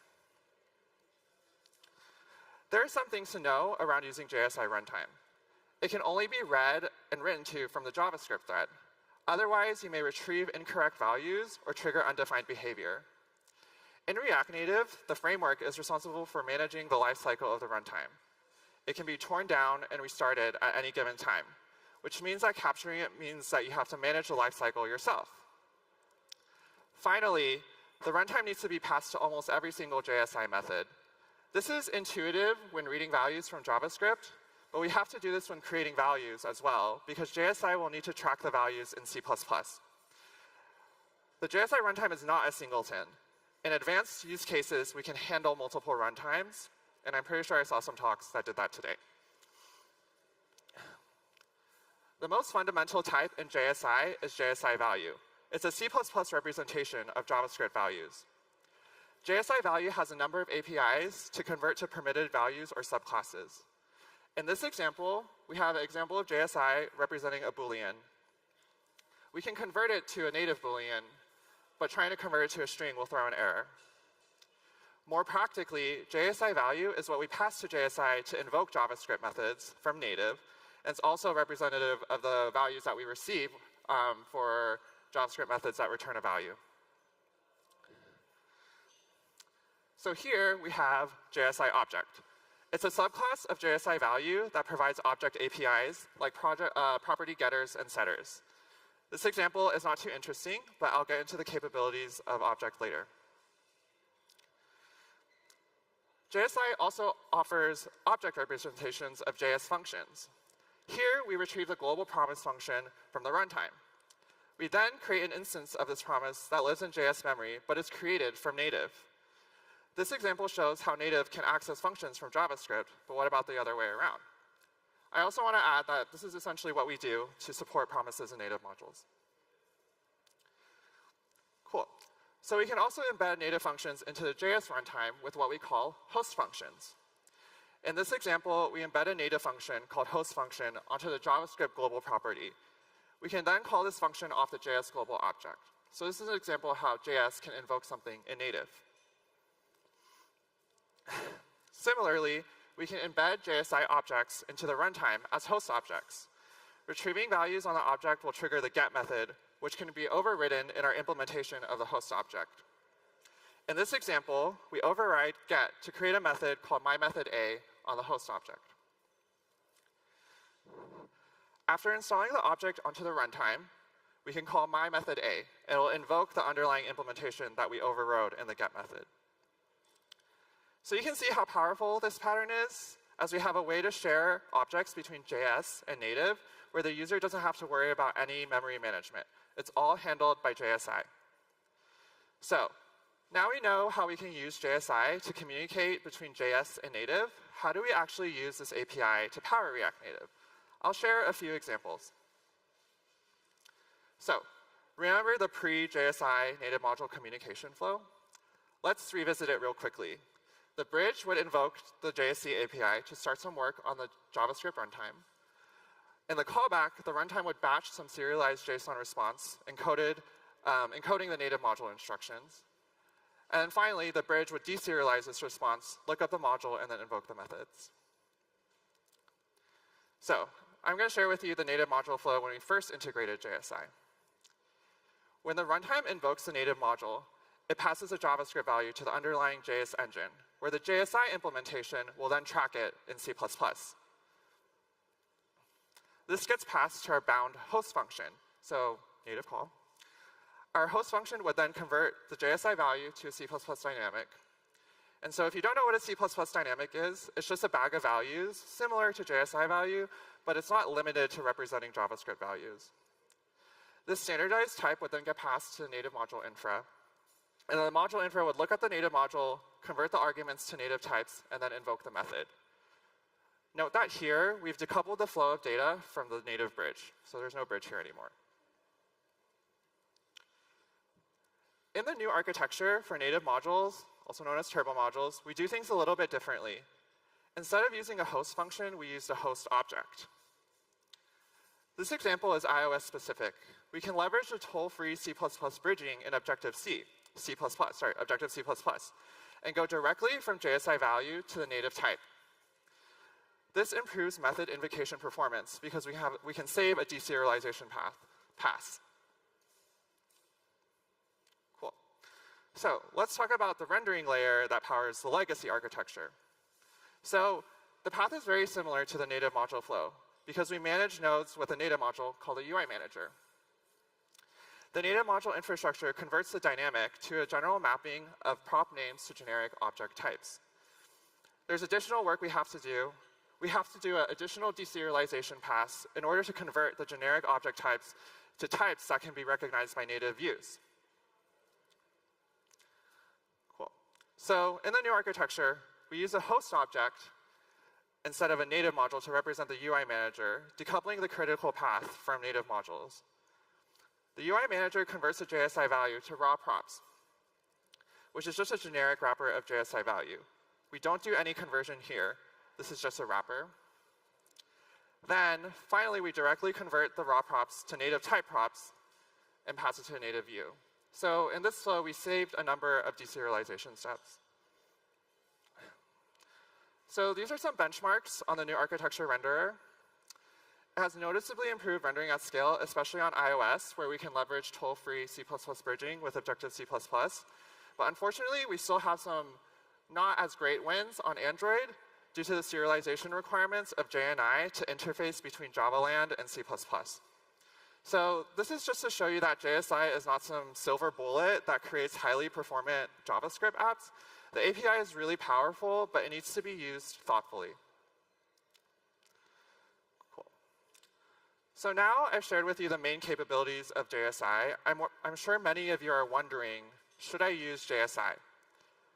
If you're an application developer, my answer is probably no.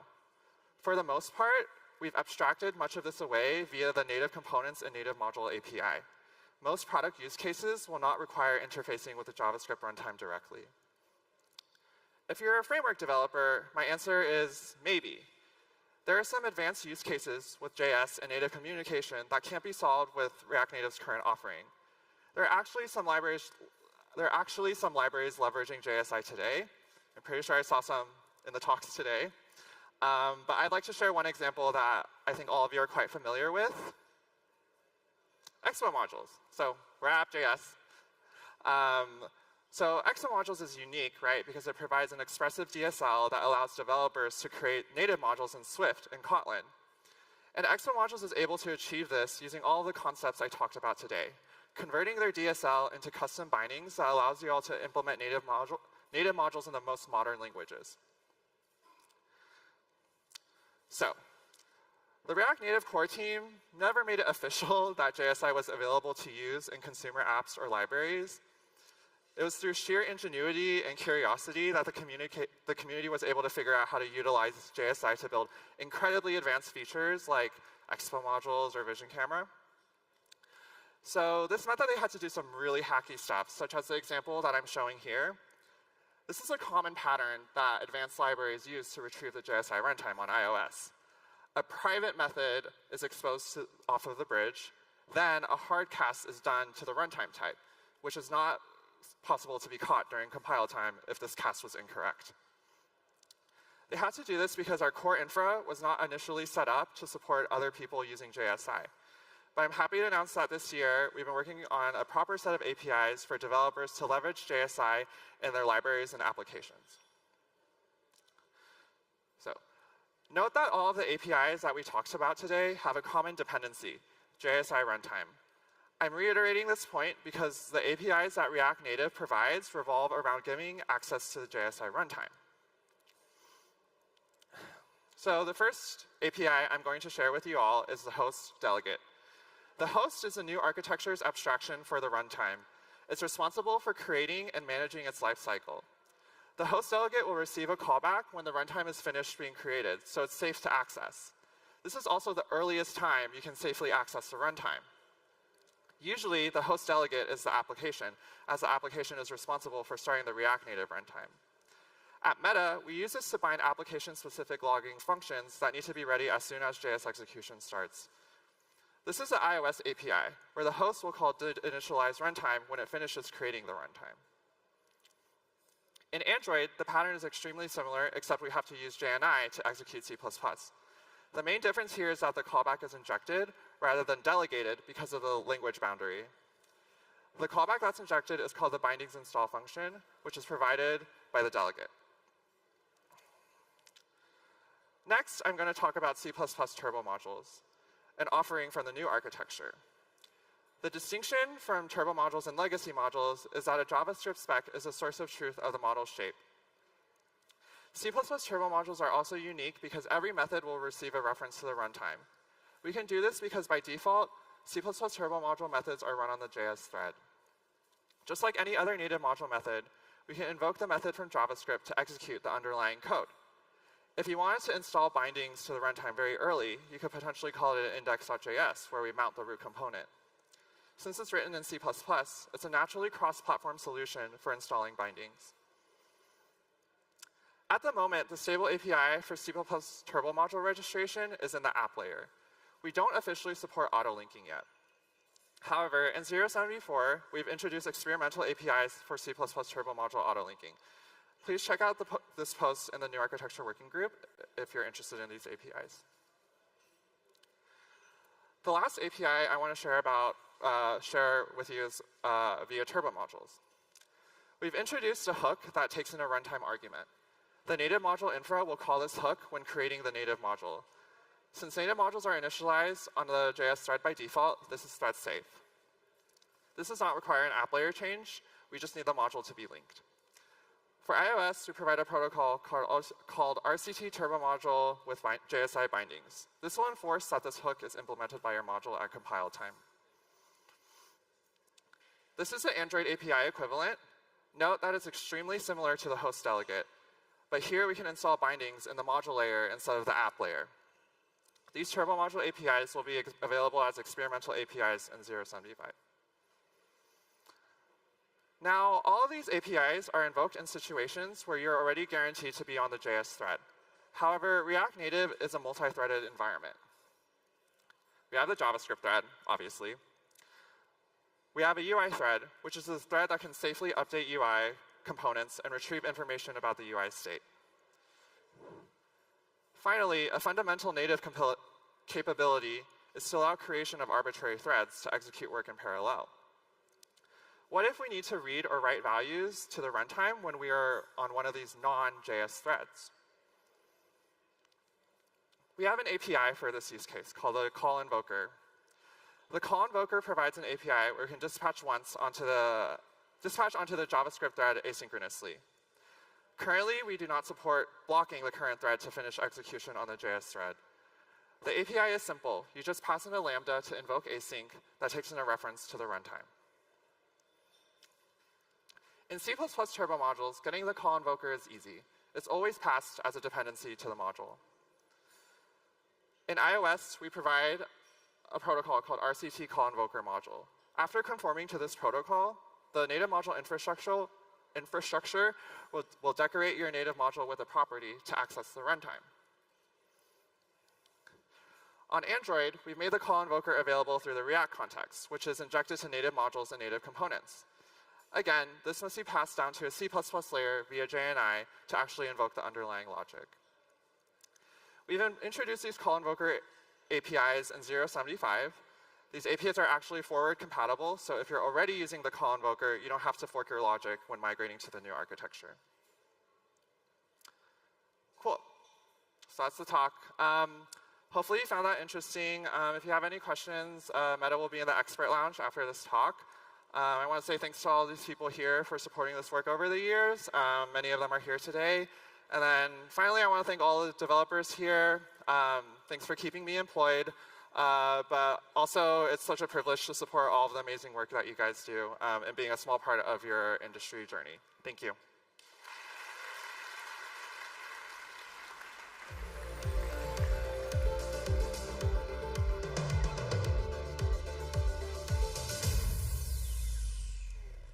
All right, looks like you're getting the idea heading to the break, and that's great. We're doing a little quick giveaway. We are giving away a used car. Somebody lost their car keys. It has a cool S on it, that's all I'm saying. If you have misplaced your car keys, do come to the backstage over there and reclaim them. Other than that, we are having the expert panels, or the expert lounge for Meta up there right now. So please do head over and talk to the Meta folks. I think Philip will be there as well. And then other than that, I'll see you in about half an hour for the next block of talks. See ya.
So welcome again from the live studio.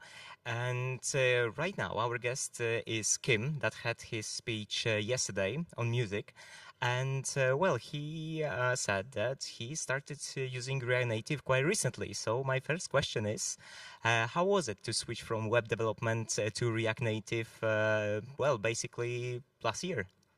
Yeah, it was pretty smooth. Like, good to see you. Good to have everyone here, online in here. So I started developing on the web a while back. So it was 20 years ago. So I've seen it evolve, and I always had this, React Native sitting there, and I was a bit intimidating to go there at first because it didn't feel like ready really, and you hear a lot of people complaining. But last year, we had the opportunity with this music project to do it, and so I took the plunge, and it's been amazing, to be honest. I've been very impressed. Although I've seen a lot of technology evolve, the pace at which this one is evolving is just ridiculous. It's exciting. Yeah, so you're also a musician and involved in a music project. So probably you will have some thoughts how to, what would you need for the next Expo audio API to be? Yeah. Yeah, and it's. I think before I tell what I need or what we need as a community, because I've been able to talk with a few folks here in person, but what's been delivered already is pretty impressive. So coming from a web background, when I started right before last summer, it was very odd to me, some of the decisions that I had to make. Right, for example, making calls to the database from the app itself without having either a backend or something was very strange to me. And then Evan and team came to the rescue with Expo Router, and things started to be a bit more modular, so they're not too independent, and you can work on them independently. Which really makes it very mature, in my opinion, as a technology. And now there's solid reason to use it instead of just go to the web. Even the work we've done with William on Skia and pushing that to the web. Because for us, although we have the mobile app, we started developing it on the web. So it was a web first with React Native, which I really wanted to share because it changed the paradigm. And yeah, what William showed today with the video, the 3D, a lot of things are really coming into motion. But there's one piece that nobody has really, or at least for the last year, talked about, is the audio piece, right? I think it's the missing piece of the equation before we have a full circle and we can really build any kind of apps. And so we can go from easy and dream bigger, and I think there's a lot to cover there. The basics is really being able to trigger clips in a very efficient way. So you need to make sure that when you call for the playback, it starts instantly and it won't be lagging. Some of the features that would be interesting is to be able to trigger multiple clips at the same times and make sure that they're in sync.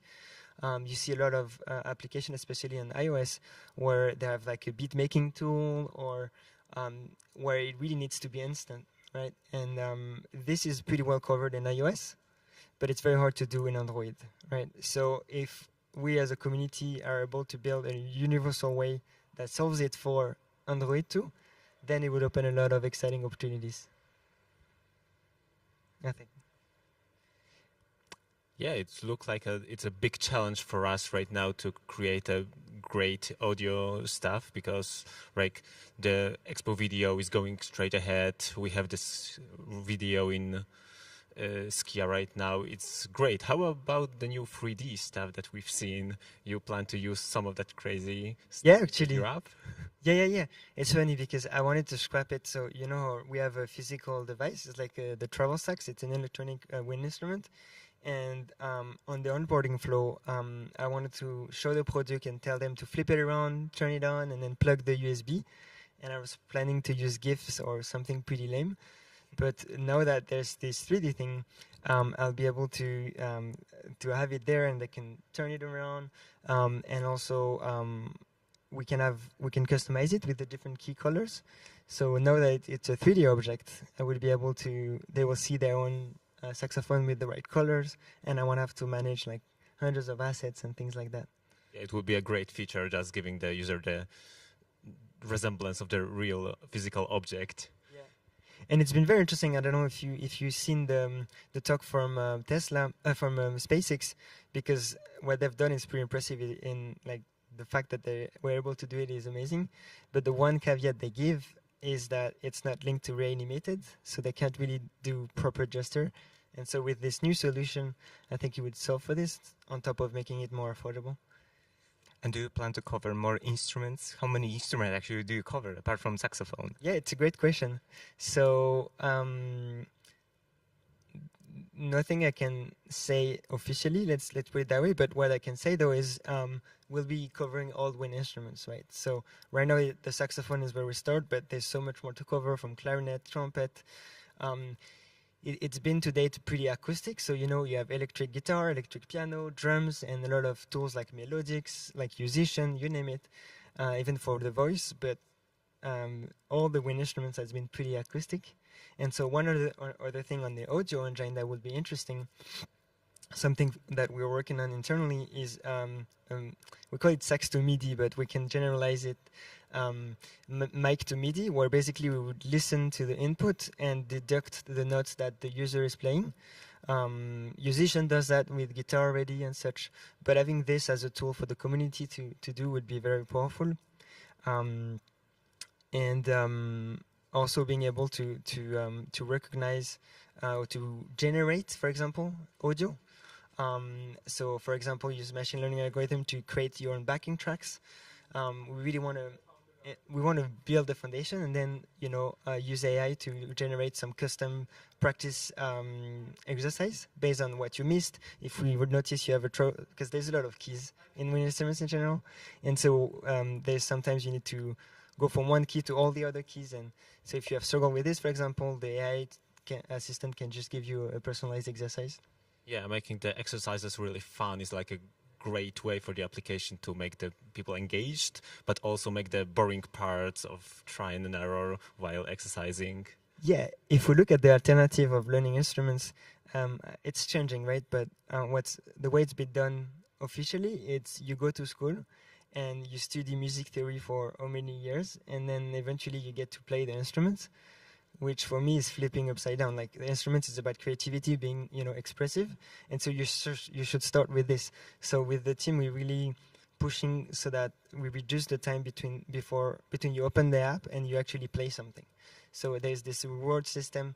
Duolingo is an amazing source of inspiration, for example, in finding this balance between fun and motivation without being too cringy. And so we'll see if we can find a similar sweet spot that fits. Okay, so I see that there is a big journey that you have in front of you, and good luck with the product and the app and all the instruments that you're going to cover. Thank you so much for the talk, and enjoy the rest of the conference. Thank you. I'm really excited. Thank you for having me, and I'm hoping that next year, if I come, it'll be to talk about how we made audio great again for React Native. Yeah, thanks. Cheers. Cheers.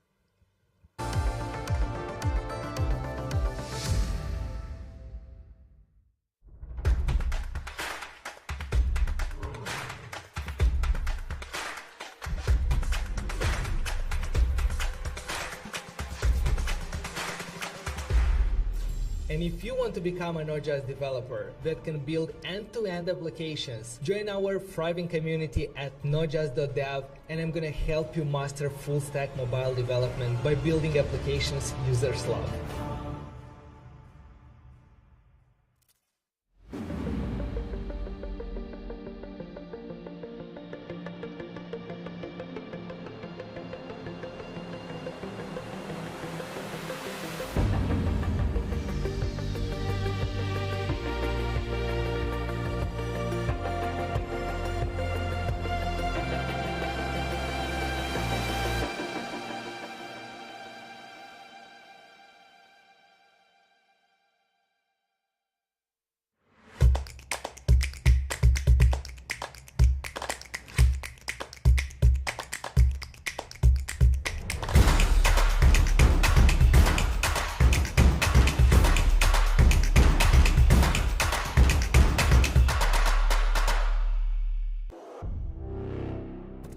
Discover AnimateReactNative.com, your go-to platform for premium, customizable, and ready-to-use React Native animations.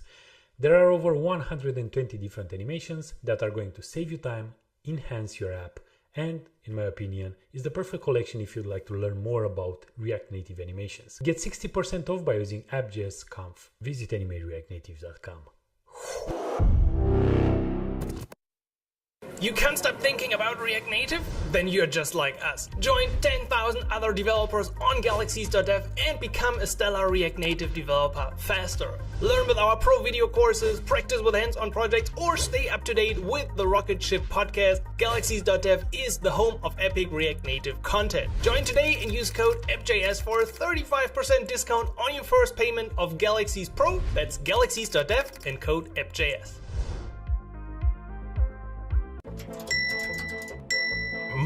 Don't panic, get Sentry. Speed up slowdowns and prevent crashes in React Native with just 5 lines of code. So your customers can actually buy your product and you can get back to whatever it is you do for fun.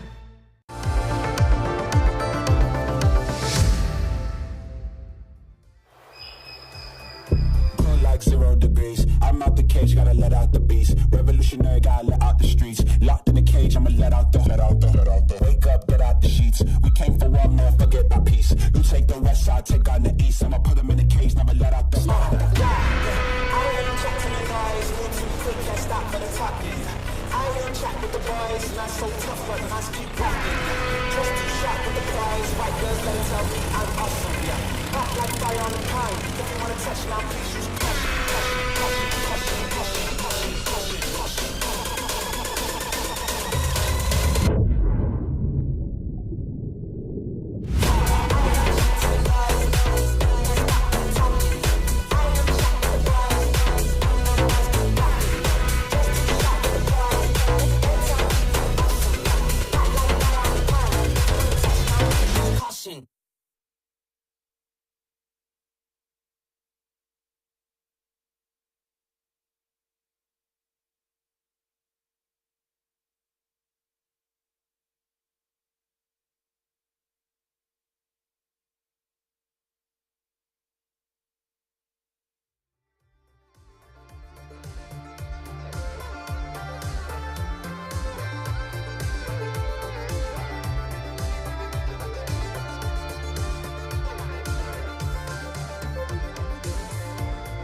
Hello everybody, and welcome for the last block of App.js Conference 2024. I am really excited. The last ones, we often save the best talks for last, so hopefully these ones will also give us lots to learn from. Now, just in case, remember we had a kind of giveaway of a lost and found car keys. We have another giveaway of a lost and found ring to rule them all. So if you have lost your ring, it might be a wedding ring, so please don't get in trouble with your significant other. Head over to a member of staff and then we may ask you a few questions, and then hopefully we can get the ring returned to its rightful owner. All right, we have 2 more talks. Our penultimate talk will be all about a tool that I actually really love to use in my development lifecycle, which is Sentry. You may have seen them at the booth, but we are going to have the wonderful Krystof Woldrich over to give us a talk about how we can use it in our building lifecycle. So let's give a massive round of applause to Krystof. Thank you, everyone. All right, let's dive right into it.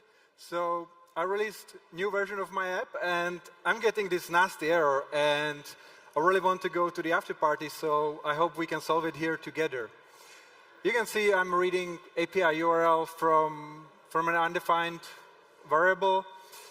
That tells me something, but because this appears over 100 times in my application, I have no idea where to start. So I'm looking at the stack trace below, and I see everything points to the main.js bundle, so that's not really helpful either.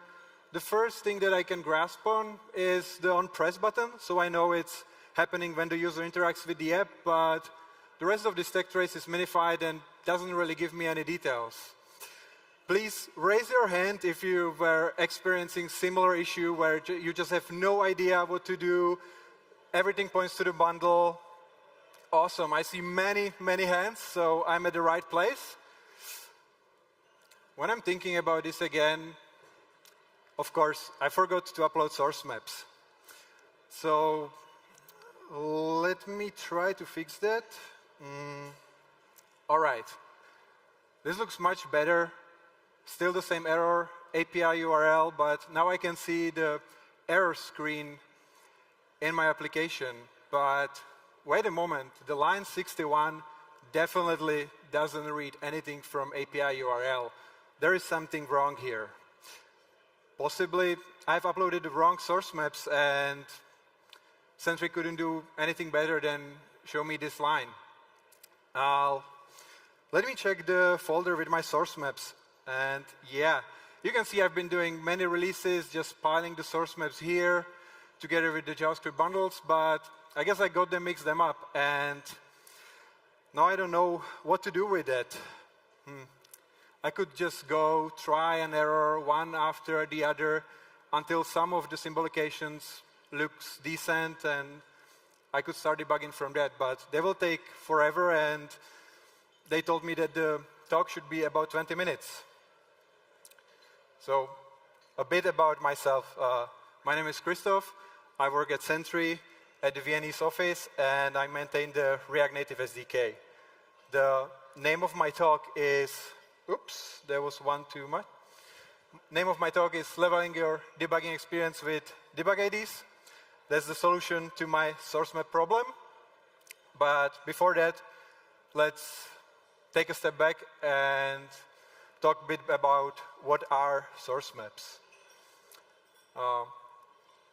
From the high-level view, we can think about it as a Lego set that one of you just won in the booth back at the entrance. And the Lego set is our application that we'll need to ship to our users. We'll pack it into small box, small as possible, and we'll create a manual for it so we can rebuild it back to the original. But imagine you have multiple revisions. In case of your applications, you have development, staging, production environments. All of a sudden, you have multiple versions of your Lego bricks, and you have multiple versions of your manual. All say, my beautiful car, but they're all ever so slightly different, and if you choose the wrong one, you won't be able to rebuild it correctly. It would be a good idea to put a serial number or something more descriptive onto the car and also onto the manual, and then you wouldn't have to try and error which manual is the correct one. Let's move a bit forward. Let's get a bit more technical. What the source maps are. For the purpose of this talk, source maps are just JSON file with some specified properties like names, sources, mappings. We don't really have to dive into how this works. That's a separate talk on its own. So for us, this is how we recognize source map.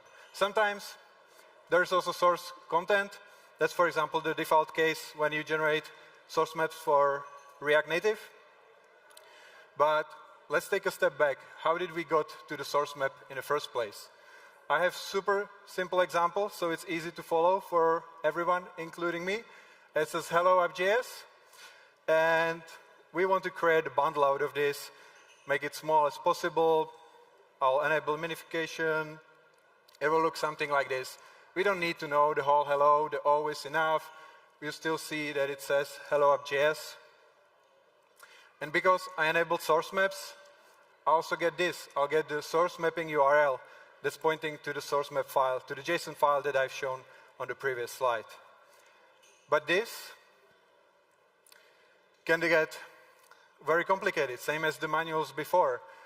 I'll have multiple files, as I've shown in my directory before, and I might lose this relationship between my code.min.js and the source map with the postfix.map. I'll have multiple versions. I'll ship my code to App Store, release the application. I keep the source map on my computer, and I'll run into this problem where I don't know which one is the correct one. But we can do better than this.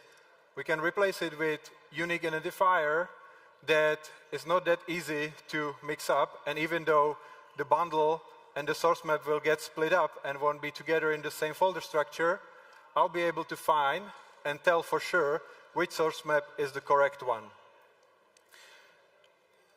All right. So let's take a look how this debug ID translates back to the source map. It's super simple. There is just this key debug ID, the same ID as we've seen before in the file, and now we have this strong, unbreakable relationship between the two files. But how did we got here? That we run some build command, got the debug ID. I really like to play lately with bun, so let's try to use that first. So I'll use the bun build command, set up some options, point it to my source code, define the output directory, enable the external source maps because that's what the whole talk is about. And as well as you've seen in the example, I minified the code, so I'll add that option too. And that actually is everything I need to do because bun already generates the debug IDs and includes them in the bundle file and the source map. But likely not every one of you is using bun.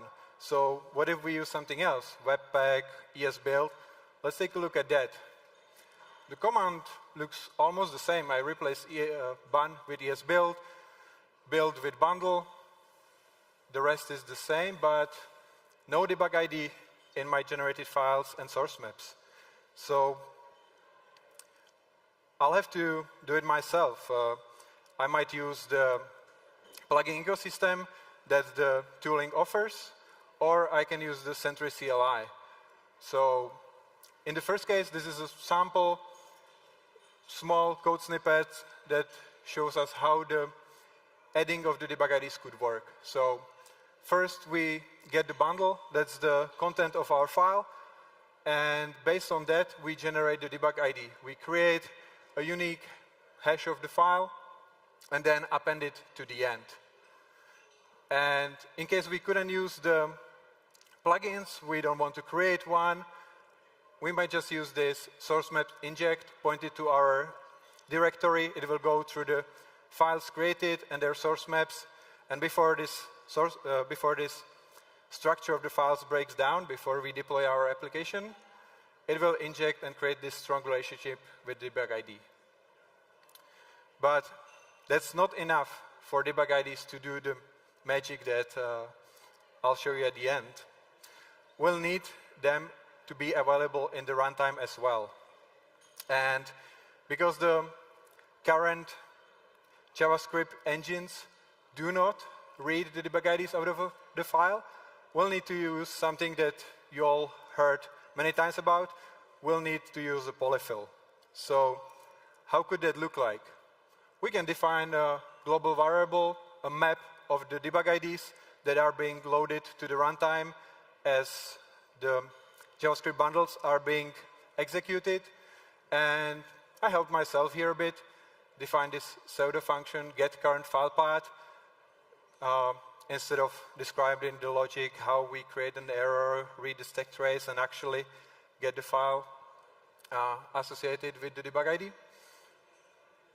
But this was all generic, applicable to web and mobile, but what are the React Native specific parts? Actually, let me do a small sidetrack. What do you get with Sentry and React Native?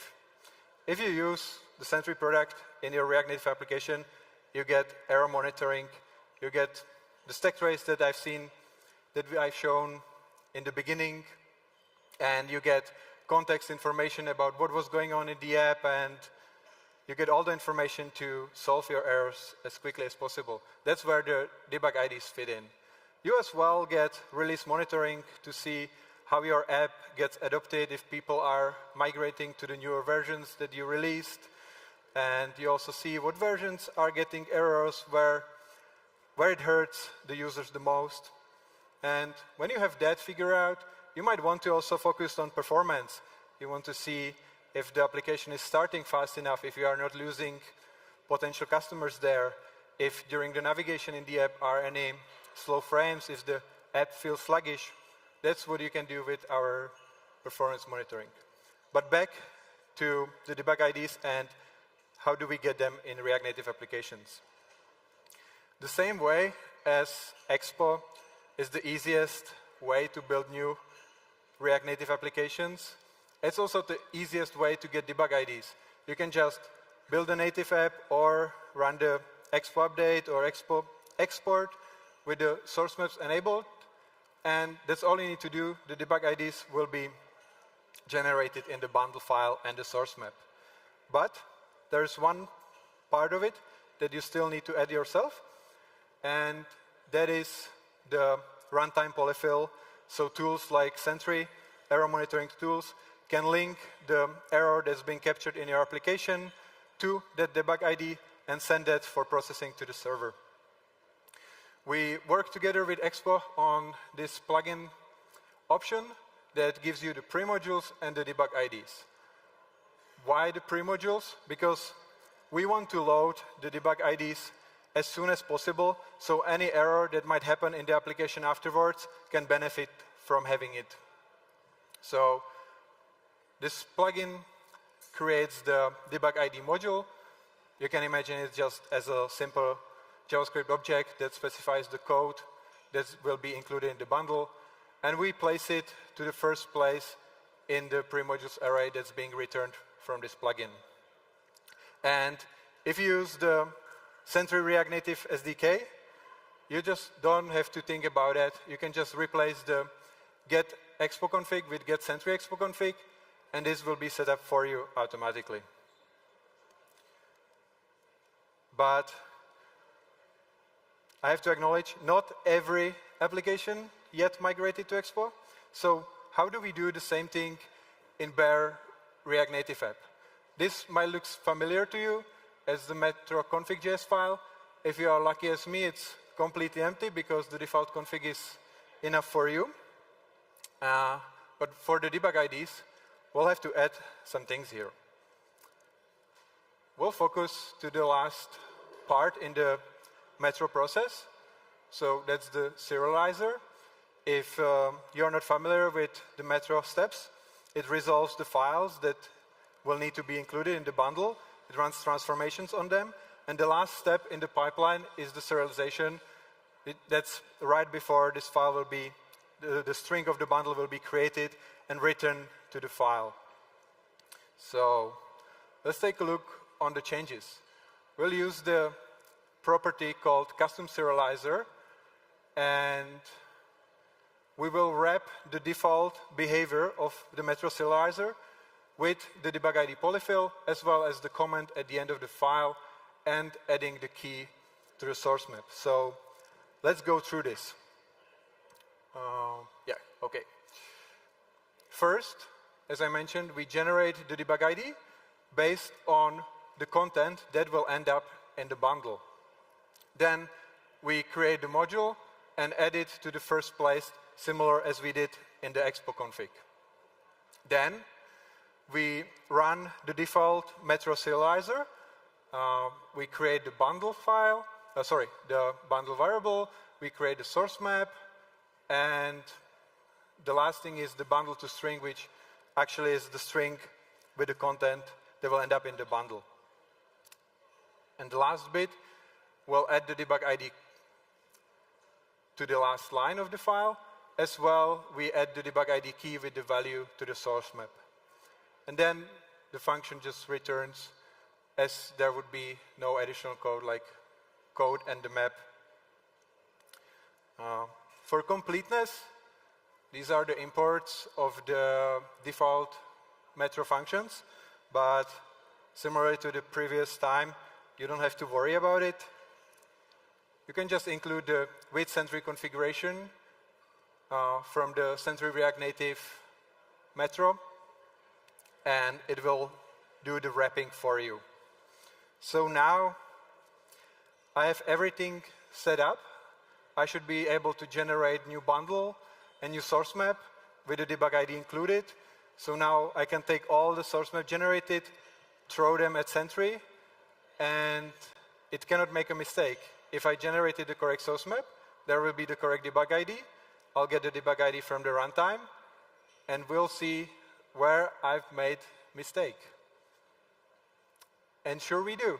So at the top, we see it is the same error, API URL reading off of undefined value. And now on the line 63, we can see that that looks promising. Like I see the same API URL, reading it off of config. Config goes somewhere where it's not defined. So now I'll be able to take my laptop, go to the backstage, fix it up, and join you on time to the party. If you have any questions,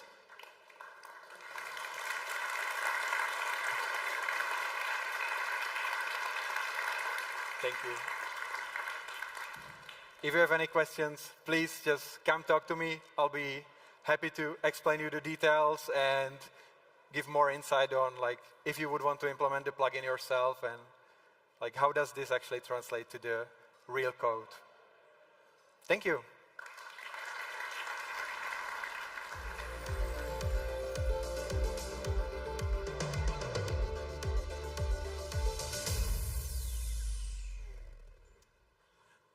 Okay, it is that bittersweet time when we are about to embark on our last presentation. But don't worry, after the presentation, we still have the panel that I'll be hosting. Let's get the tech here setting up the laptop while I introduce our next speaker. Sometimes I have a bad habit of saying things like, oh, I would like to introduce a dear friend of mine, but it's just somebody I met at a conference like twice. But this time, I think it would be an understatement to say I'm here very proudly to introduce a dear friend of mine, Gant Laborde. He is a true Renaissance man. He's an adjunct professor. He wrote a book about machine learning and AI before it was cool. He is an open source author. He is one of the owners of Infinite Red, one of the organizers of Chain React. He's also a dad, an all-around incredible great guy. So let's give it up for one of my favorite people on this planet, Gant Laborde.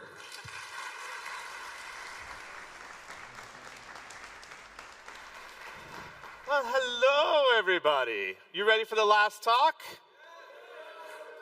All righty. Who yelled maybe? Okay, perfect. So here we go. Let's get started. We're going to build an app in AI with Expo. I figured we could just kind of have a little bit of fun today, because there's been a lot of amazing information. I saw people like to add a lot of really cool charts that make their talks way smarter. This one, we have one chart, and this is it. So I hope that you appreciate that. What I need you to do is I need you to be okay with the fact that I know that AI feels like it's the PhD thing, right? It feels like that moment that we have where we're like, I really want to be interested in this, but it's hard to tag along. This is going to be in story form, and what I need you all to turn on your nerd brains for me. Can you do that for me? Yes, excellent. In the perfect introvert fashion, 2 people clapped. Can you do that for me? That's what I need. So who is this guy up here? My name is Gant Laborde. I have a bunch of weird titles from a bunch of weird companies behind me, but most importantly, I'm the CIO of a wonderful company called Infinite Red, where we've been in mobile app development since long, long ago, and then we moved directly into using React Native as soon as it was available. And I love going around the world speaking about it and talking about the fantastic team. Some of you might know who I am already. Some of you might just know us from our booth in the back, waiting for a dragon to appear, because right after my talk, we're going to go ahead and we're going to take care of giving away that dragon. But I just want to know, a lot of you, how many of you know about Infinite Red? Raise your hand. Nice. How many of you use Ignite? Know about Reactitron? Raise your hand if you like raising hands. Good. If you're a rebel, keep your hand down. Well, that worked too. Excellent. I love it. So we have lots of great stickers back there. You know that we're in the open source space. We're always trying to figure out ways to make React Native more powerful. And throughout that entire time, we've gotten closer and closer to Expo and cool technologies and AI. And this kind of brings them all together. And like I said, this is going to be in story form, because we're going to go through a little journey together. And my goal is that all the nerds in the room are very happy at the end of this. So let's get started. What we're going to start off here is with a very realistic phone call. Hold on. What's that, client? You would like to scan a document? Oh, yeah, I think we can do that. Let me go ahead and check. So scanning a document is easy. Everybody remembers this. You're filling in your checks. You're getting all your stuff set up. You say, I want to do the front of the check. It's for $5,000 US. And then you enter in the back. And then, of course, because you don't pay attention, when it comes up and asks you how much that's for, you say 500, because this is a great video for that. And then so what you're doing here is that you scanned it and you contributed that, and that's what the client wants. The client wants us to go ahead and add the ability to just simply scan a document. Let's say it's for insurance purposes or membership purposes. So phones scan documents. We like to do this often. So let's take a look at how difficult is this problem. So I just took my Barnes & Noble card out and took a picture of it from the side. Take that picture and put it into the online OCR for object character recognition so it can read the card. And then look what it gives me. No text detected. No recognizable text. Okay, well, this might be a little bit harder than I thought. So I tell you what we could do. I know that it's taken at an angle, right? So we want to kind of fix that perspective problem there. And I know that when I'm in Photoshop, one thing I can do is that I can just kind of pull the corners to a different side and say, like, this is the shape that I really want you to be. So can you do that? So you just go ahead and take Photoshop, drag it up to the side, and then you can sort of use the warp feature to pull each of those corners into a different space to make it like I took that picture for that card directly on. And then if I do this with a lot of really bad Photoshop, as you've noticed, and I get the result there, I can go from this to this. Now, once I've got this, I take that same exact image that I now have, which was the same photo I took, and then I enter that into the online OCR, and then, look, ta-da! Now it can read it. Okay, I think we can tell the client, no problem. Easy peasy. Every time somebody takes a picture of their card, send it to somebody on Fiverr, and then just have them open Photoshop, drag the corners appropriately, and then there we go. Then we can go ahead and scan the card and make sure the information's good. Sounds good, right? Good enough for government work. But we're not going to do that because it ends up not being as useful as it seems. So we have a difficulty here. Like I said, this is going to be a nerd journey. Come along with me. So we know it can be done. So hold on a second. Client, don't worry about it. We can figure this out. So how do I code something like this automatically without Photoshop, right? There's a lot of stuff coming, and don't be afraid. We're going to go deeper and deeper into the difficulties of what this problem is. Questions like, how do you warp stuff? What tools do you have to do this? And why is linear algebra here? Is this an intervention? So the answer is, to the chagrin of most people in the States, mathematics. Now, my nerds are still with me, right? We're okay with a little bit of math? That's right. So let's go into it a little bit deeper, because coding with math makes you feel amazing, but you really just kind of look kind of cool, right? So you've got to figure out how to handle this. And we choose this moment where, how do we go further? We must learn a little bit more about the force, because we just can't jump in and do it right away. So there's this whole concept of the shrinking sides. And look, I could easily move on the presentation, but we're invested in this card, right? We're invested in figuring out how to do this problem. And we notice that side A is bigger than side B. And that's not how it actually is. That's because there's two different ways to look at this. There's orthographic and perspective projection. Orthographic means true, written, the way it actually is. Perspective distorts depending on how close it is. It's why my thumb can be bigger than anybody in the audience. So this is the real world. You'll get different sizes. So we need to actually move things, those pixels, based on perspectives. And the way we do this in math is with linear transformations. Okay, we can do this. This is how all graphics move. It's actually really cool. We could do all these cool features, and then we've got different VR headsets going on in the back. Everything's based on this new sort of style. We need to have perspective. We need to feel space. As humans, we think in spatial models.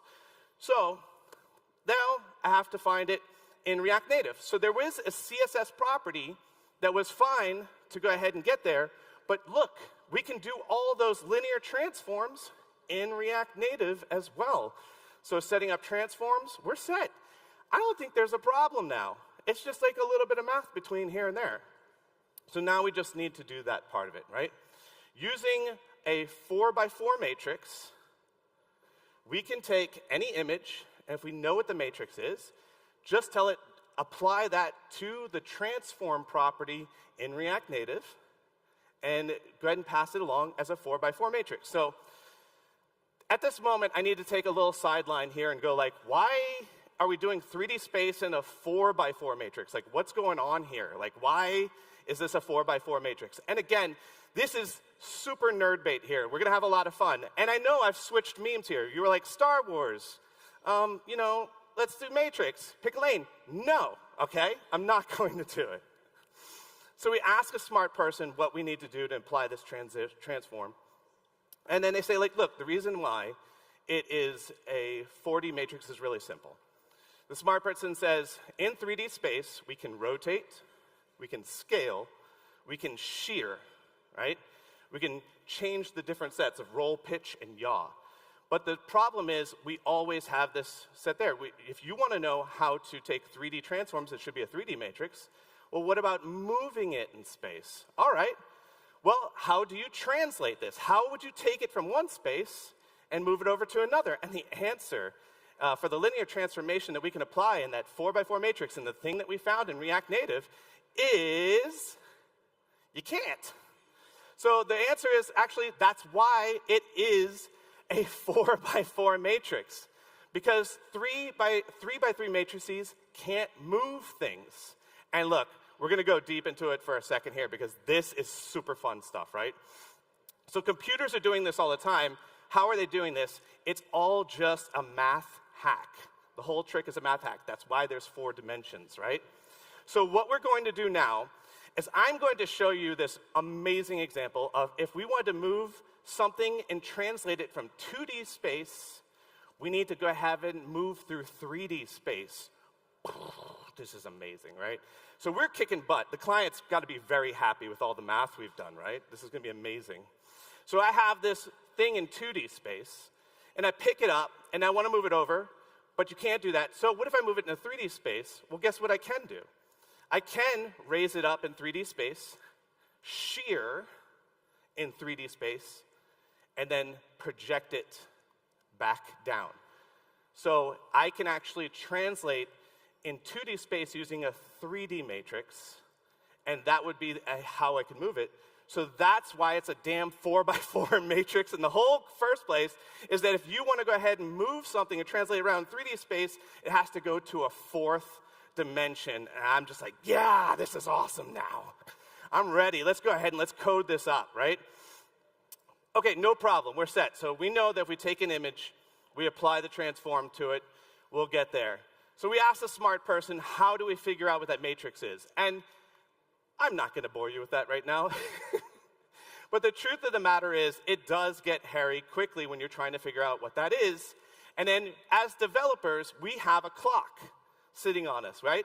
We have to deliver amazing features in a small amount of time. And so when we're sit here and you have to do the Penrose inverse of a matrix, at some point you have to come to a moment of reality, right? Because inevitably what happens? We start to get this call. So the client says, hey, how's everything going? I know that you've got things going just fine. You said that you could take a picture of a document, and you should be able to do that in your Expo React Native app. Yeah, no problem. We've got this. And so we tell the client, don't worry about it. It's fine. And here's the thing that I want to say. Like, I love nerding out with people. I love that whole aspect of it. But what happens next? What happens when you tell a client, no problem, it's fine? Well, then the feature creep starts. And you start to see a few things like, great, because we have a new thing. We need to automatically detect the rectangles. We want you to go ahead and remove shadows if you happen to have some of those. And I'd love it if we could just press a button and turn it into grayscale. Just add that. It's just a button. It's just a button, right? And then lastly, I've heard about magic touch erasers. Can you just add one of those to the app as well? And so we've gone through this. It's fine, it's fine. We love math. We are all nerds at heart. But essentially, we have this come to moment, right? We have to find something different. There's a new hope somewhere out there that we have to look at. And it's something I like to talk about very often. Because the truth is, the math is a lot of fun, and adding these to the apps is a lot of fun.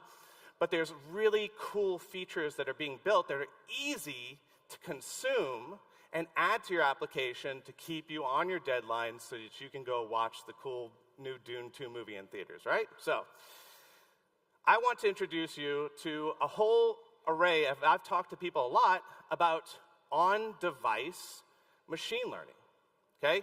We are all set up with these amazing servers that stream information and bring it down, and then you can tie in with all the different APIs. You can create your own little concierge for your app. You can have a lot of fun. But what is the piece that you're missing is that when you move the machine learning model onto the phone, you don't have to worry about it as much anymore. It's running directly there. You can have it in offline mode. You can have it capable of actually taking care of millions and millions of operations. What it does is it costs the battery, not your servers. And so Google ML Kit has been adding lots and lots of on-device stuff. And it's pretty cool what they have there. They have face detection, barcode scanning, face mesh, text recognition, object tracking, digital ink, selfie segmentation, and all the other cool stuff.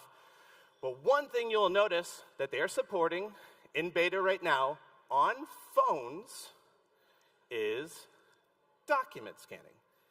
Oh, okay. That sounds like that's promising. Where can we go with that? So you have ML Kit, but we need to go ahead and run that in React Native. And it would be great if it was a nice Expo module so we could just tie everything in. We just yarn install and then go about our day. Well, there you have it.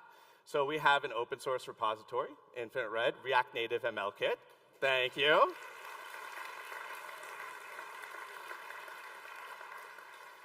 So that you're not thinking in a whole bunch of difficult 4x4 matrices. Instead, you're thinking about the features so that you can have fun. So what would this look like if you're adding it to your project? First of all, we're going to start off a brand new project. And a lot of you have used Ignite before, correct? So when you're igniting a new project, you can get that set up. And when you ignite a project, it asks you, how would you like to do Expo? And so we can do Expo CNG and kind of make sure that we can actually get down to the native layer and add all these extra features. And I chose Yarn, a few other things here, just to get it started. And then we want to add React Native ML-Kit document scanner. There is a React Native ML-Kit core that all the main features are inside of, and then each particular feature of ML-Kit, our goal is to make a different ML-Kit package just for that. So now that you've got it, I want to make sure that this is the easiest readable code. I know the beer started getting served around 2 p.m., sorry, 1400, and I want to make sure that this is absolutely readable. So we have a function called launch document scanner async. We have the options that would go into it and the result options. What's going to go in to feed it? What's going to come out? 3 pieces are coming out of this. Then we're going to go ahead and we're going to have the URI to the resulting image. We're going to just use useState, even though it's in Ignite. It has state management and all kinds of cool features already in there, keeping it simple, right? The beer is flowing. So we launch the document scanner, and we can pass the options of how many pages are they looking to scan, whether or not they can import from the gallery, the scanner mode features that are involved, whether it's full or not, and then finally, what kind of result are we looking to get out of this? And then we will add that to the URI when we're done. Then the most impressive, I think, JSX you've seen all day today, which is a button component. I don't know if you've heard of it, where you have an on press which will run the scan document function, and then when the URI is loaded, it will show it. So I hate live demos. So I am going to try to live demo for you all today. And I promise you, if this happens, you have to help me out here, right? So we have a little bit of patience. We're going to get things set here. I have the device right here. We're going to screencast to my device. Start casting.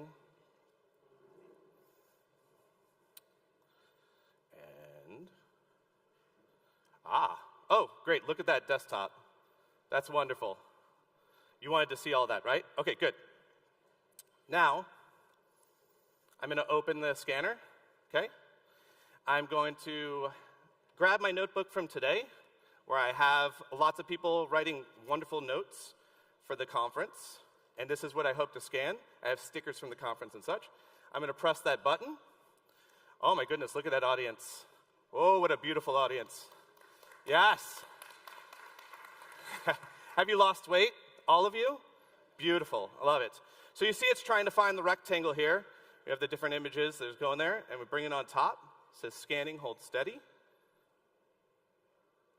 You should be able to see it, picking it up right there. And so then we have the image. So now, if you notice at the bottom, a list of options. We can crop, rotate, and do other things. I can run it through some filters. I can try to remove shadows. I can apply that. And then I think my thumb's over here, so I'm going to go to that magic marker tool and erase that out.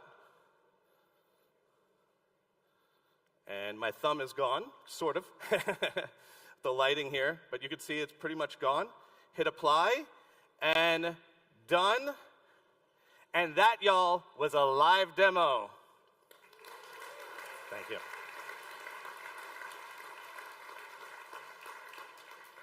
You have no idea how much anxiety goes through live demos. My first live demo in Poland, I forgot a closing brace. Oh, God. So, now we've seen it in action. Let's see what happens here. I did have a video if that screwed up. But we did it, right? The amount of code that you saw right there was completely reliable, understandable, and it was using a library that's there. I feel like all that amazing stuff that we have just jammed straight into our app within a few lines of code. And it is backed by new features that continue to come out and be supported by ML-Kit. And then ML-Kit does have most of their models working perfectly on iOS and Android. Right now, the document scanner is only in beta on Android, but when it does support iOS, we will go ahead and do that too. So we have to ask now, we just delivered all those features in a few lines of code. Is the client happy? And because it's a fictitious client, asked AI to generate a happy client who just got their Star Wars app, and this is what they look like. And so what's the future of this ML scanning, right? What is the other things we can have? Well, you can see all the documentations because it's already been documented fully at docs.infinite.red, where you can see different things like Ignite and get the information there. You can see Reactotron, which helps you for debugging. And then you also see Glue Gun and, of course, React Native ML Kit, which is wonderful as well. With React Native ML Kit, we have moved over these 4 options, which is face detection, object detection, image labeling, and then, of course, the document scanner. We will continue to add more features in the near future. But one thing that needs to happen is you need to go ahead and tell us that you want it. You see something that ML Kit does, and you want us to go ahead and support it.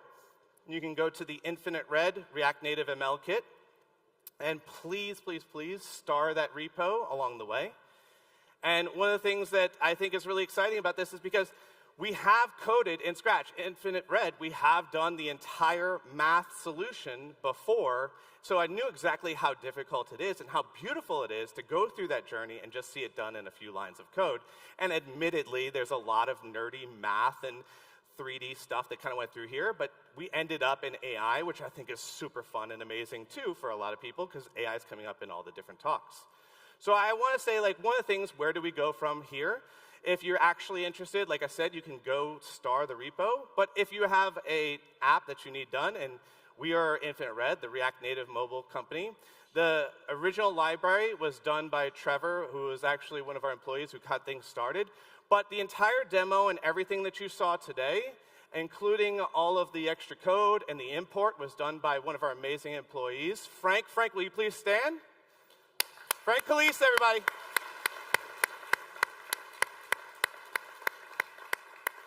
I called him at like 11 o'clock last night. I was like, I think the demo's broken. So I really appreciate that. But there's so many cool features that you can kind of get in place here. And the fact that we've got those moving in, if you feel like you want to contribute to open source, connect with us immediately. And like I said, this is all Expo friendly. And we have a huge Expo page on our website. I think it's infinite.red/Expo. And if you go there, you can see a lot of our Expo experience, a lot of the other things that we like to build, our team, just a little bit. We also run the React Native newsletter that we've inherited from Brett Vatney. We run the React Native radio podcast, which we bought. And we also run the Chain React conference in Portland, which is a great excuse to go to the United States and talk more about React Native. So I want to thank each and every one of you for coming along on this silly place and going through a sort of journey with a fictitious client. And if you want to talk more about nerd stuff, Expo, AI, math, or anything like that, you can message me directly on hitmeup.ai/Gant, and then look out for me on all things Infinite Red. And right after this talk, I'll be giving away the dragon. Thank you so much, everybody.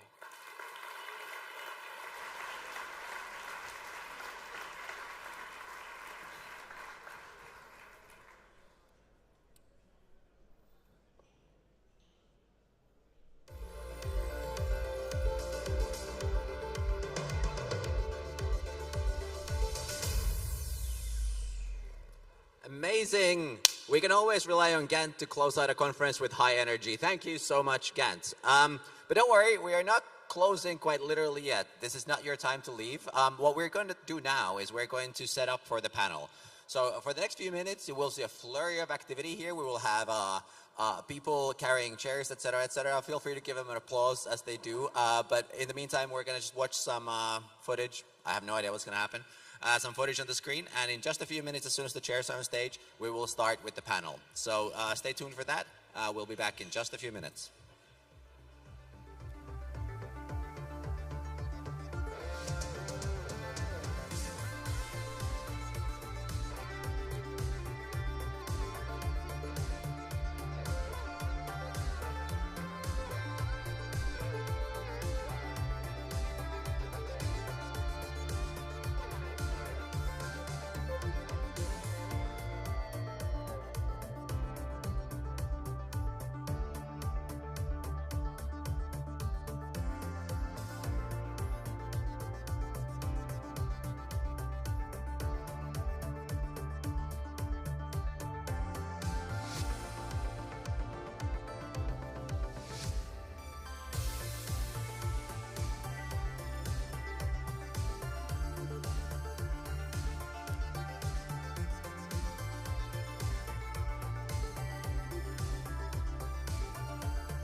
right, folks. Oh, look, some chairs appeared while I was in the back. Thank you very much for our chair gnomes, chair elves. I think we're about ready to start inviting the people for the panel. So let's welcome to the stage our panelists. I think I'm doing the right thing, hopefully. Come on, come on, come on, come on.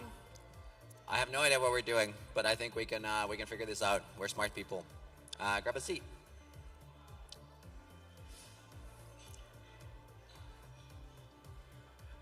All right, folks. It's been a long couple of days, but I'm very happy that we're here, all friends still. Let's see if we're still friends after this conversation. Hopefully, we get some juicy conversation going. I thought, you know, I mean, you have, everybody except Ricardo have given presentations here today, but let's do like a really quick round of introductions, maybe starting with Krzysztof and then going this way. Basically, just who are you, what are you working on, and maybe one cool thing that you worked on this year. Sure. So my name is Krzysztof Magiera. I'm a co-founder and director of engineering at Software Mention. The coolest thing, I think, was the one that I presented today on a talk. It's the ID project that I worked on. Hey, Caddy. Hi, I'm Caddy. I work at Expo, and I mean, I joined Expo late last year, so I worked on a lot of little things. But I think, like, one of the coolest things was actually I had two kind of in-depth chances to dog food, as in like use our own things at scale. So one was the expo.dev/blog, which we built using Expo Router. So it's a website only using Expo Router, so that was a fun experience.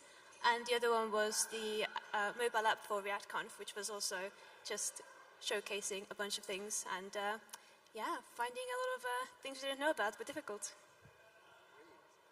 And hello, I'm Giovanni. I'm developer advocate at Amazon. I had a talk before about how to develop React Native TV apps. And one of the most excited things that I worked on is actually starting to work with React Native 1.5 years ago, because I was like an native Android engineer, so Java and Kotlin, and like learning this new platform, this new framework was so fun. Yeah. Hi everyone, I'm Riccardo. I'm a software engineer in the React team at Meta. I work mostly on iOS build system and bringing the new architecture to open source. One of the most exciting things I worked on this year was interoperability layer for Fabric components in the new architecture, and helping pushing bridgeless mode and as the new default in the 0.74. And I'm Britta. I just saw most of you recently, but coming from Shopify on the retail side of things, so for point-of-sale app. And the thing I'm probably the most proud of the last little while that I've worked on anyways is the UI extensions. So we've been extending through our apps. I work on a platform team, so not only are we doing the design system and the accessibility, but we're also extending those components outwards. So, yeah. Nice, amazing. Okay, so we have had some questions from Twitter. We also have some questions of our own. But I think let's start with something that I really sensed was a big theme this year, which is that it feels like Expo has finally become, you know, the thing in React Native community. Of course, you know, we've had a lot of Expo's speakers, but just the energy, just talking to people in the you know, a hallway track, listening to what the Meta team is saying now, recommending Expo as the kind of default thing, is like, is this the year of Expo? Caddy, good job, I guess, joining the team and immediately just crushing it. What's happened this year that made this finally like the year that Expo seems to be really taking off? I wouldn't say that it's a thing that happened this year. I would say that this is something that's literally 10 years in the making. So Expo has worked like together with Meta, like very closely to Meta, with the React Native teams since the React Native was created, literally from 10 years ago. So two of the first React Native open source libraries, for example, were built by a team member at Expo. So the relationship's been going since the beginning. So Expo has always been, like, the goal of Expo has been to make the React Native dev experience closer to web and like more pleasant. So it was always built on top of React Native, so built adjacently. And I think this year, or I guess it was last year, the React Native Frameworks RFC, it just kind of formalized the relationship between React Native and a React Native framework. So similarly how in React we have React and React frameworks like Next.js and Remix, with React Native we now have an official separation of the role of React Native and then the React Native frameworks. And Expo was just in a position of already having all the tools to be a framework. Yeah, one of the questions we've also had, Meta is now officially recommending, Expo as the way to start React Native projects. But Expo is still, it's not free. So how does this work? Some people are sort of, feeling that there might be a little bit of a sort of, like how do you call it, barrier to entry now. How do you think about this, for example, at Meta? I mean, one very important thing that we always try to highlight of the Expo offering, but I guess that Kadi is also better than me to explain this, but anyway, Expo is mostly open source, and only a few services you need to pay for them, right? So all the recommendation of using a framework is slightly more general than using Expo, right?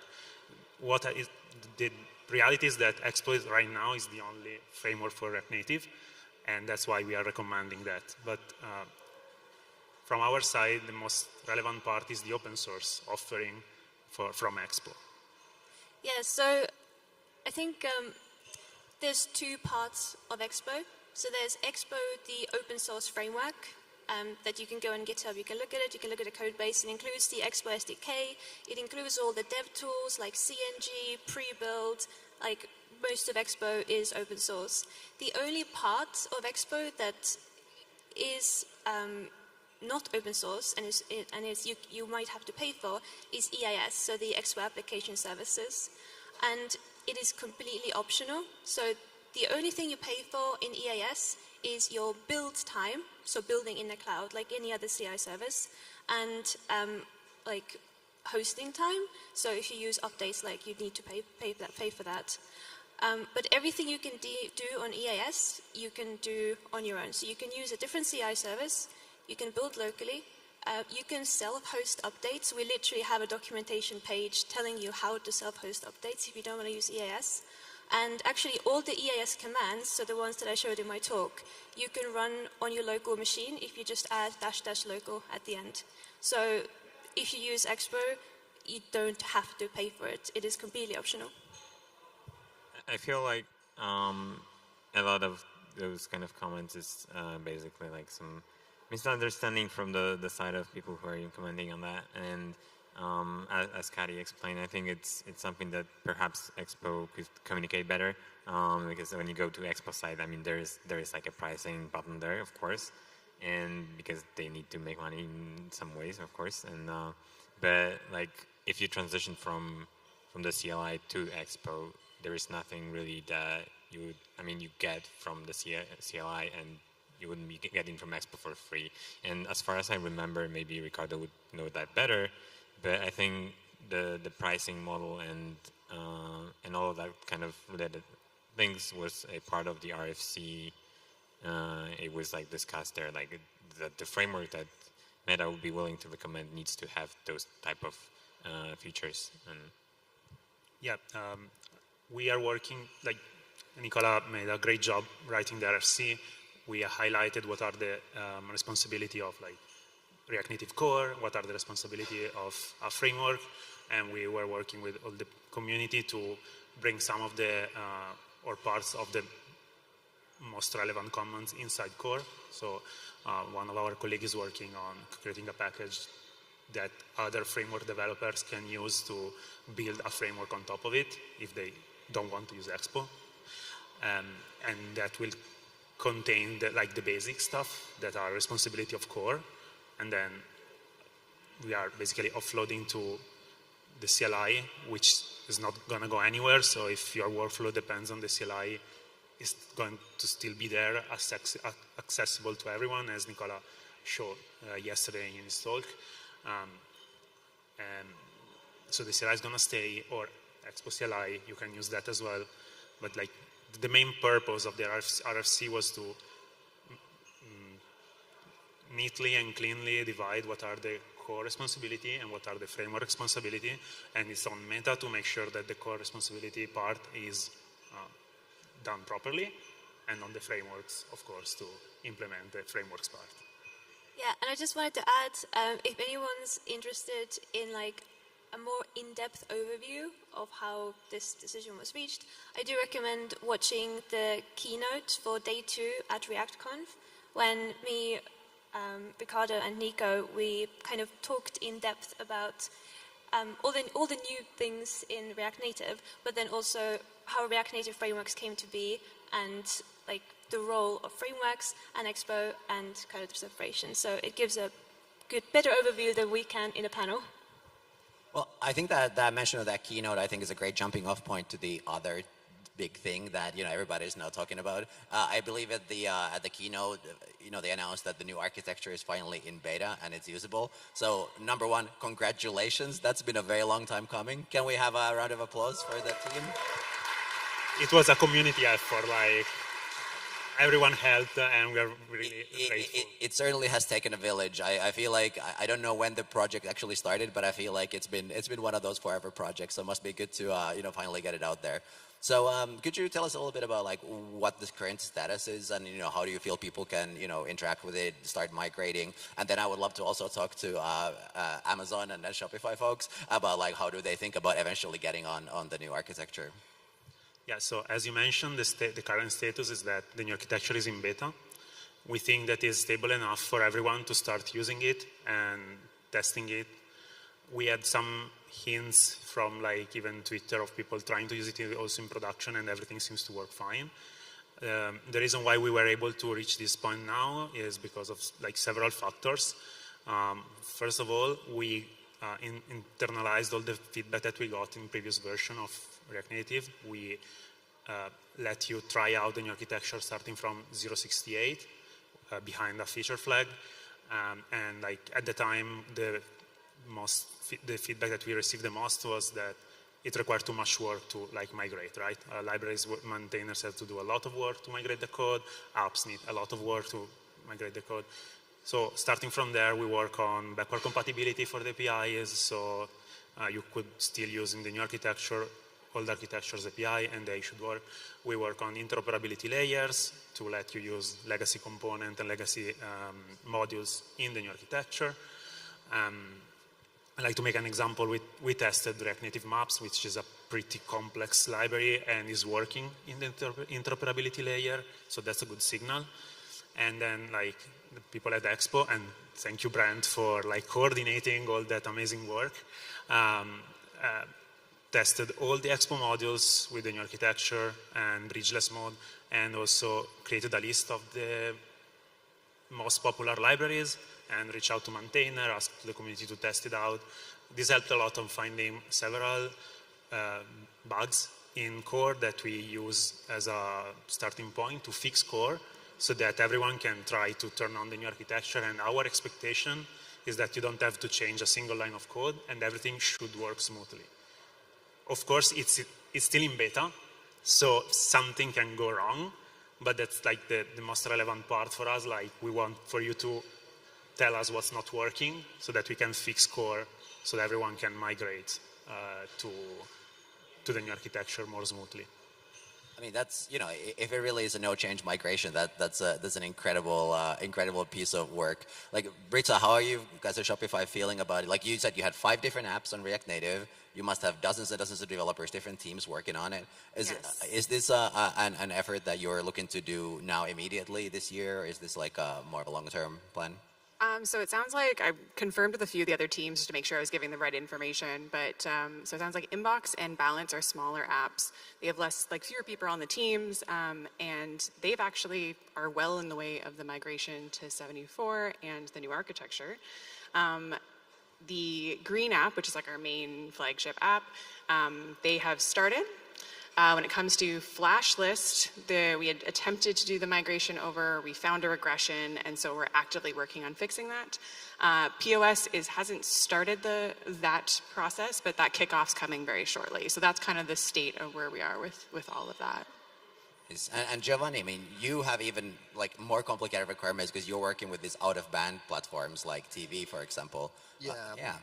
First of all, I want to take a step back, like even talking about Expo, that like since the beginning of this year, it supports actually the TV platform. So you can, I'm really appreciated these things that you can actually create a project, a TV project for Android TV, Fire TV, and tvOS with the Expo command line, and then like it support the pre-build, the configuration of the TV app. So like this is amazing. It like make it everything easier.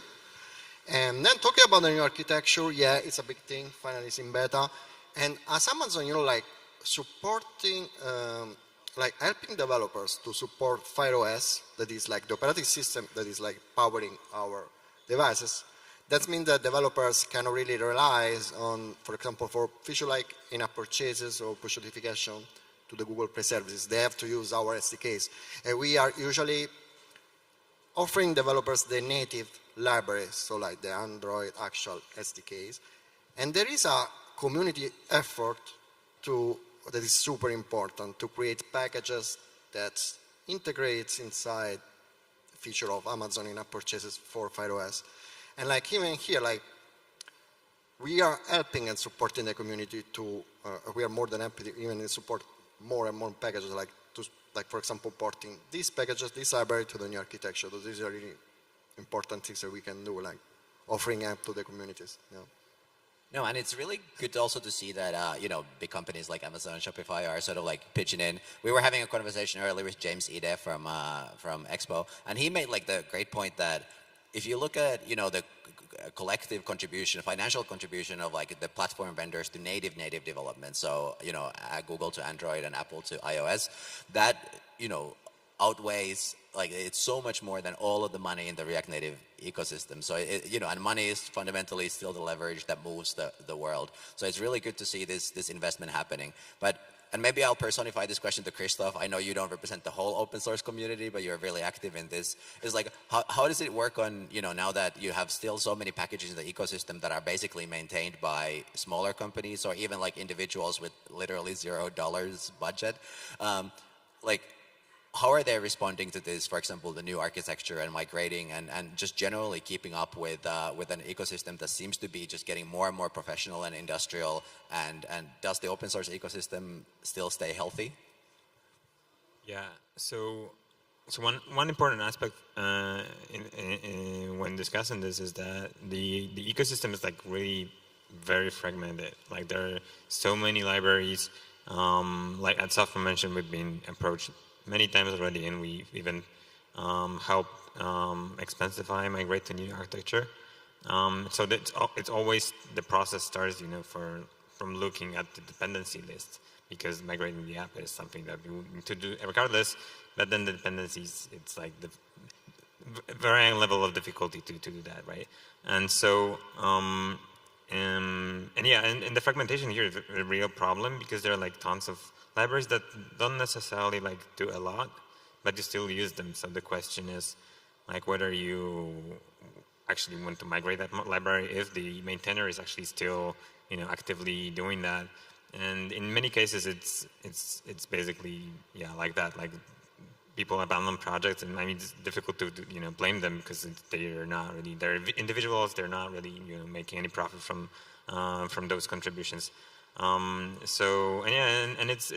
varies. So there are some smaller projects where people are still actively contributing. Maybe they are using it for their own purposes. So that kind of an additional motivation from the financial one. For us, it's as Software mentioned, it's easier because we have a we figure out a way of funding the team. We now have like 20 people working on open source, and it's kind of creates a good balance with our product work, and feel like it's a right thing to do. But I think one interesting one interesting idea was that we were just discussing earlier with Kadi, was the spreadsheet, I think, spreadsheet idea that Brent from Expo initiated. Not sure who was the initiator of that idea, but it essentially collected like the top popular libraries and then like to keep track on the migration status for both bridgeless mode and the new architecture.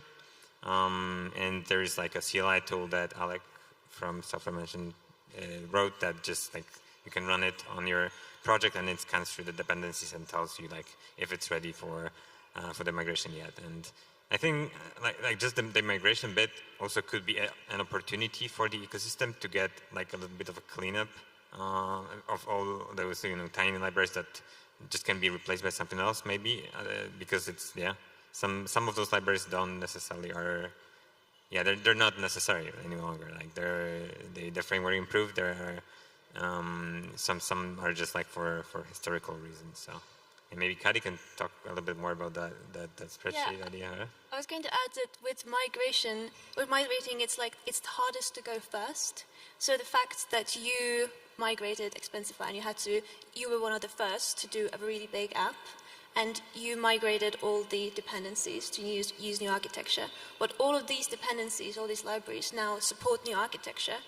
And like you mentioned, so at Expo, Brent was leading this work, but basically we took 400 of the most installed dependencies from EAS build, so most installed open source libraries, and took the ones with native code, and basically reached out to the maintainers to encourage and offer help to help them migrate to the new architecture. So support both old and new architecture. And in a lot of the cases, we raised the pull request to actually do the migration for them. So of those 400 libraries, most of them now supported. Actually, and all of the Expo modules supported. I think it's 99.9%. I think the only library that is in the top usage and isn't supported in new architecture is React Native Firebase. And we do actually have a pull request out to add support to new architecture. So if anyone knows the maintainer, encourage them to merge that pull request. But yeah, with Expo, you can use a config plugin to enable new architecture. So it's definitely ready to be tried out. Oh, and if you have feedback, so on the React Native working group, if something isn't working, if you Google React Native working group, there is a thread for new architecture, bugs and support, and you can just post there. Yeah, we'd like to investigate and help you. Yeah, just wanted to first say another thank you to Software Mention for all the amazing work that they were doing, migrating to the new architecture, a lot of critical libraries. You were one of the first migrating libraries, and React Native Screen, everyone used it, basically Reanimated, everyone used it, so it was an amazing job. And second, for what I can see personally from working with the community every day, I think that the community is in a very good spot right now. From Meta, we have more people than before that are interacting with the community, which is good because it's healthy and helpful for everyone. And also, we are looking into the stability of our APIs. We have internally a whole thread of work to understand what we can do to make sure that APIs are not going to break as often as in the past. And that should be even more helpful for the community in keeping up and reduce migrating costs and stuff like that. Nice, amazing. I mean, I think we could talk about the new architecture for the rest of the time, but maybe we can also branch out to some other topics. I know that this is heavily on people's minds, but maybe it'll be on people's minds next year still, so we can continue this conversation then. I wanted to, firstly, I would just say to Krystof, the React Native IDE project is so impressive. I mean, your demo was incredible. Not only the jokes, but the entire the actual product. So I'm really glad that you are working on it, because I, personally, have been working a lot more on the web recently. I feel the tooling ecosystem is far ahead when it comes to the actual developer experience on a day-to-day basis. And what I understand is that a lot of companies have their own in-house tools that they use for different parts. I'm sure that Meta, Shopify, Amazon, you have different tools that you use. So it's it's really good to see that there's now an open offering. But I would like to sort of maybe hear from all of you is like, hey, what tools do you use in your personal development workflow that you really love that people may not be using, and maybe something that you use in-house at companies that you wish that were open source and everybody could be benefiting from. Anybody can start, or I can assign roles. I mean, I can start. Actually, we've been really, really encouraged to include AI in a lot of our tooling. So we have a couple instances actually of different AI. We use like Copilot, and it's sped us up quite a bit. Like I initially was a little bit scared, obviously, seeing everything pop up. I'm sure everyone had that initial reaction when they saw what AI could do, and that this is being the stupidest version of AI, right? But yeah, it's very much encouraged, and it's become such a common tool, which is so different from where I was sitting last year, and that big shift. I mean, we also have other internal tools, like Dev is our most famous, but I think AI has made the biggest impact, and in multiple different ways. So it has caught us off guard a couple times, though, too. So you do have to be careful, and that's actually one thing where I find we're still trying to ramp up and find solutions to ramp up some of the junior devs to be able to see the mistakes in AI. Yeah, I would say that the AI are the most innovative tools that you can use straight away now. No, even Amazon has offerings about this. A part of our own internal tools, of course, I cannot disclose, but yeah, we have the Amazon queue that can be integrated with VS Code, so this would be something that's it makes the developer experience easier. It makes the developers' day-to-day job easier for sure. Yeah, but I'm more than happy to see open products that improve that experience. ID. So, yeah, I mean, this is uncharted territory. We actually didn't prepare for this conversation at all, but this brings up a really great point. There's tons and tons of React Native code that is out there. There's good code, there's bad code, but there's a huge amount of training data. So could something like React Native ID also, provide maybe a better bespoke sort of code generation or code understanding intelligence kind of things? Or are you, as a team, not interested in looking into that, Krystof? It's not like we're not interested in that. We have limited capacity for editing right now, and the biggest focus for us is to get the tool to be stable enough for people to use. And I think a lot of people don't realize how, and this is also going to be about fragmentation, how fragmented all the people's projects are, and use different setups, use different configuration for Babel, for Metro. And ID really needs to control the whole pipeline. So the biggest challenge for us is to really be able to, give you that experience that you can actually open the project and get it, running without additional configuration. So that's kind of the biggest challenge, and something that's really taking up a lot of our time right now.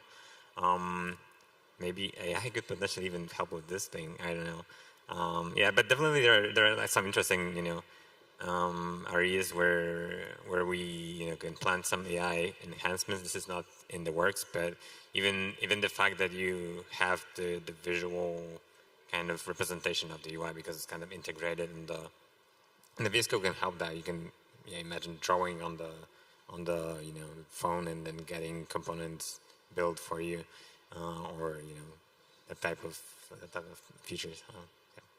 Yeah, what I'm hearing there is a lot of free ideas for anyone who wants to explore and just try out wacky things to go. I think we are now at that sort of Cambrian explosion of hosted APIs are powerful and sort of good enough for at least prototyping. Is that with just a few $100 you can probably build out a proof of concept that you can go and then raise 10 million from Sequoia and spend the rest of your 20s trying to make into reality. What about the other internal tools, like for example in Meta? Is there anything interesting cooking there, or is everything already an open source? So for the one of you that were at React Native EU last year, you heard about the debugger. We are working on that. There is not much that I can say at the moment. There will be probably news coming later. Maybe we can reverse the question such that it's easier for the folks here to answer and ask about what are tools that are available in Expo ecosystem or in ID that they would like to have at their companies. I'm sorry, actually, I did not hear that question properly. We haven't. I think it was asked the audience. Yeah. Sorry? No, I was thinking about asking the guys here, but reverse the question, not ask about the tools that they have under companies that they'd like to give it to the public, but reverse it and ask about the things that for example, Expo already provides, or like the IDE provides, and that they would use at their companies if they were available. That's a really good question. Would you like my job? Would you like to come sit here and ask? Yeah, we can swap seats. No, but that is a really good question. Does anybody have an answer to that? Are there anything that you wish that you could use that is been presented here, for example, that you cannot? Or I mean, the plugin that I tell most of so I do mentoring a lot at Shopify as well, and the plugin that I always tell someone that I'm pairing with to install, if they don't already have it connected, is like Git Lens, because a lot of our context is in our GitHub issues, and like that's the biggest.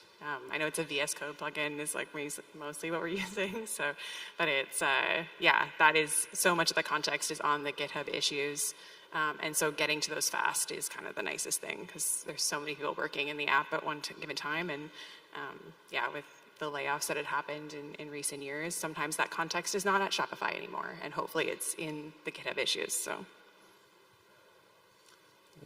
I'm an iOS engineer as background, so one of the tools that I like to use the most when I need to debug UI stuff is the layout inspector in Xcode. That's pretty powerful, works pretty well also on React Native already, like you can see the base class of your components in native side, so that's pretty useful. Another tool that we are using, and it's actually connected with our kind of internal things, is flashlights on nightlies. So that's pretty helpful for us to spot regressions. So if from one day to the other we see that nightlies performance are worse, we don't have to maybe go back 1 month of commits, but we only have 1 day of commits to inspect. That's pretty helpful. It saves us a lot of time. Yeah, I want to insist on flashlight because I use it a lot to analyze the performance of the TV apps on the actual hardware, on the actual TVs, the different ones, and it's pretty useful, pretty fast to use, so it's one of my favorite. Nice. I'm actually going to jump to a different topic now just because we don't have that much time left, and I wanted to talk about the TV stuff, or just more broadly, actually. It's super exciting how many sort of other platforms seems to be maturing now. A couple of years ago, I was at my first App.js, and there was a talk about the tvOS stuff.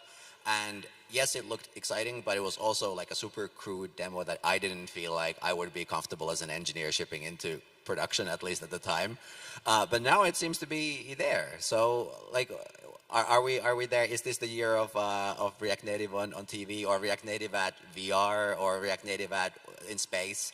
Where are we going with these sort of third platforms? So I think for TV, React Native is pretty mature. So in the TV environment, we have a big problem is the fragmentation. We were thinking that the fragmentation was an issue with the devices that we are normally have in our pockets, not a smartphone, tablets. Okay, tablets not in the pockets, but the TV is crazy. You have different OS, different of course screen and way of inputting in the device or with the controller that are all different between producers. And actually, we see that with React Native TV, you can tackle this and fix this fragmentation pretty easily, I would say. Of course, you need some customization here and there to support the different OS. I showed before, the same project that you can build for Fire TV, it can be used on LG WebOS, building with Expo, the web packages, and then, of course, using the LG WebOS package, deployer and launcher. But with a little bit of modification, you can, with React Native tvOS now, create a pretty decent TV apps. And it's pretty crazy, some years ago it was more trickier. And of course, talking about TV is not only the things that we have in the living room, but if we think in the biggest, if we have a big vision around TV, we can talk about media apps, streaming apps, that of course can run on the VR headset or in the car also, because what you have like now in the car system, like infotainment system, is actually almost can be talked like a TV. Like, okay, it has not to be distracting for the user. Like you can enable some feature only when it's parked, something like that. So, yeah, React Native is there, and even like we have partners like Eric showed in the presentation, like NFL, that like is using React Native TOS to develop a really good app across different platforms. Nice. Yeah, the other, big, I guess, shift other than, AI this year seems to be that, the new VR headsets are just getting better and better and better. I know that, Meta, you are in that business as well. Is there anything you can say about the state of React Native there? As Kadi remind everyone here, I suggest and invite everyone to have a look at the React Conf keynote of day 2. Nico was talking about how we use React Native internally at Meta. There is a slide on the deck on how we use React Native to implement the store across all our devices, including the VR. I'm talking about the VR store specifically in this case, including, of course, implementing the VR store on the Oculus. The Quest, sorry. Nice. So it seems like the future is bright for React Native developers. We are going places, and I'm sure that we're all going to be here next year. I hope I get invited back after this dismal performance. But what would you like to sort of see to happen in the next year in the React Native community, or maybe even broadly, like in your own job, the things that you're working on? Like what is highly successful next year look like, and where are we? What are we going to be talking about, et cetera, 1 year from now? I would like to have an AI agent that helps you to convert your library in the new architecture. Maybe. I'm kidding. Yeah, of course, like a more and more improved developer experience for sure. This will happen. Yeah, I think this is the most important things. Like the more the developer experience is good, the more developers are jumping on board in using this framework. The more developers are happy. The users are happy as well because you are developing like really good apps. So yeah, developer experience. I'm pointing everything on that. I might sound as a broken disc, but to me the most exciting thing that might happen in 1 year time is the new architecture is there, is stable, everybody's using that, and is working well. Is that about, I'm sorry, actually I haven't watched the keynote from React Conf. Is that about the timeline you're looking at realistically, or do you have a timeline on that? We have a timeline. We cannot really share it right now, but like if in a 1 year time that's the situation, it means that everything went pretty well and according to our plans. Yeah, just for the record, I did try to get Ricardo drinking before this so he could blow all of the secrets, but I couldn't get him to do it. I think he's very disciplined about this stuff. But hopefully in a year. I feel like my answer is going to be lame compared to everyone else's, but I just want to see more accessibility and more apps. I have already been blown away with the number of people who have come up to me and been like, oh, like I didn't really consider mobile and accessibility before. It's like obvious on web. I want to see it start to be obvious on mobile. And I feel like I'm in the same boat where I haven't really even explored with the TV and all the other different elements that we start getting in React Native. I'm like, I want to do that. Like, I want to see where those next steps are and start having more and more be accessible. I guess I'd like to see more cross-platform apps. So I think code sharing, because we're JavaScript developers, most of us TypeScript developers, let's be honest, ultimately, and we're writing now React on the web, and then React on mobile, and then Node.js on our APIs, and we even often interact with our database layer in JSON.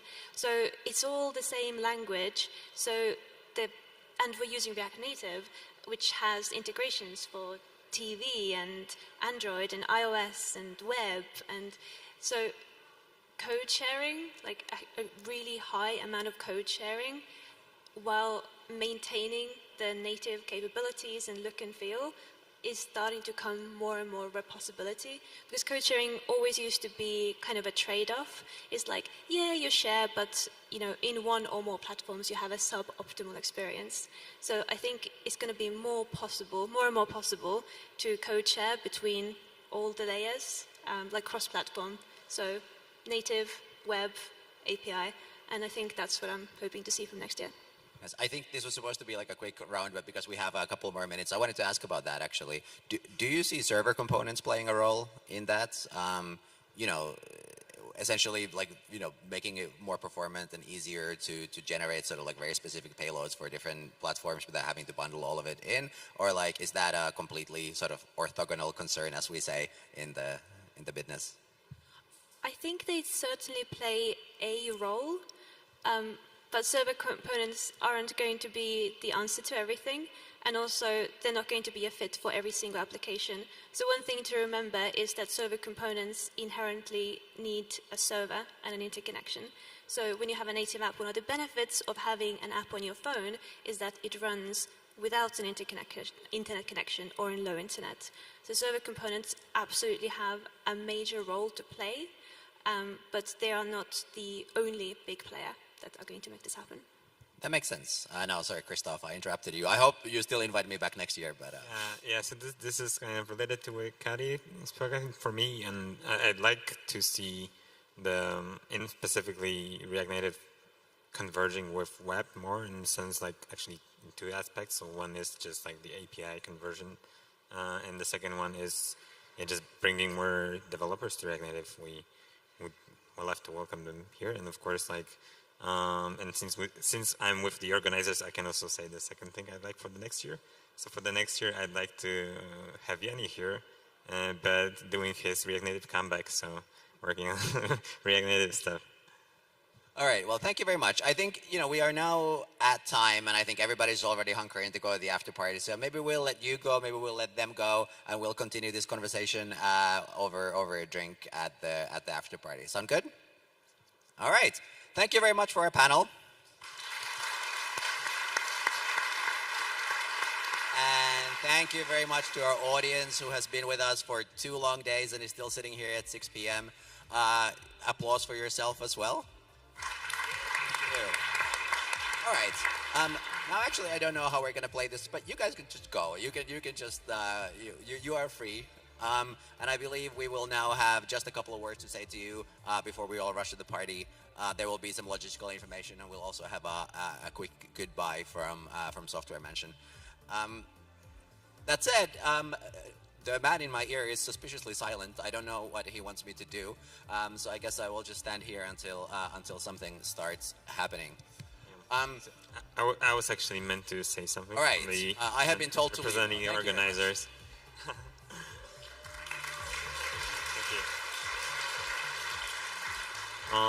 Yeah, so they want to keep you guys here for longer, but yeah, I just wanted to thank everyone for coming, staying with us for the 2 days, making this event really important.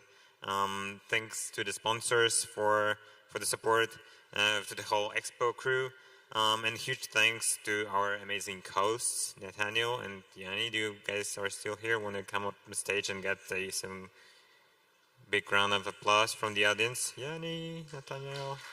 Come over. Yeah, so they really make a difference and for this event and made it's really special. And finally, I want to thank the whole crew that stands behind the conference. So not many people know this, but this conference is organized by the dedicated team from Software Mansion, with many people involved in the course of like many months of work. So they're putting a lot of work, and there are also creative ideas and details needs to be taken care of, from like food or stage setup through like very little things like those recordings you could see on the pillars. Or the Joker cards you guys been getting at the mezzanine there. So whoever from the team is around, please make yourself visible or come over to the stage, and yeah, let's have a quick round of applause for everyone who was involved in organizing this event. Karolina, Jarek, let's come over. And that's definitely more people than 2. We have more. We should have at least 3. All right. So we ended up with just the pair. And yeah. So thank you from all of us again, and we will see you at the after party. Remember, there's an after party. It's in Manga Japanese Museum, not that far away. So what time we starting? 7 p.m. Yeah. Thank you once again, and we'll see you there. Goodbye.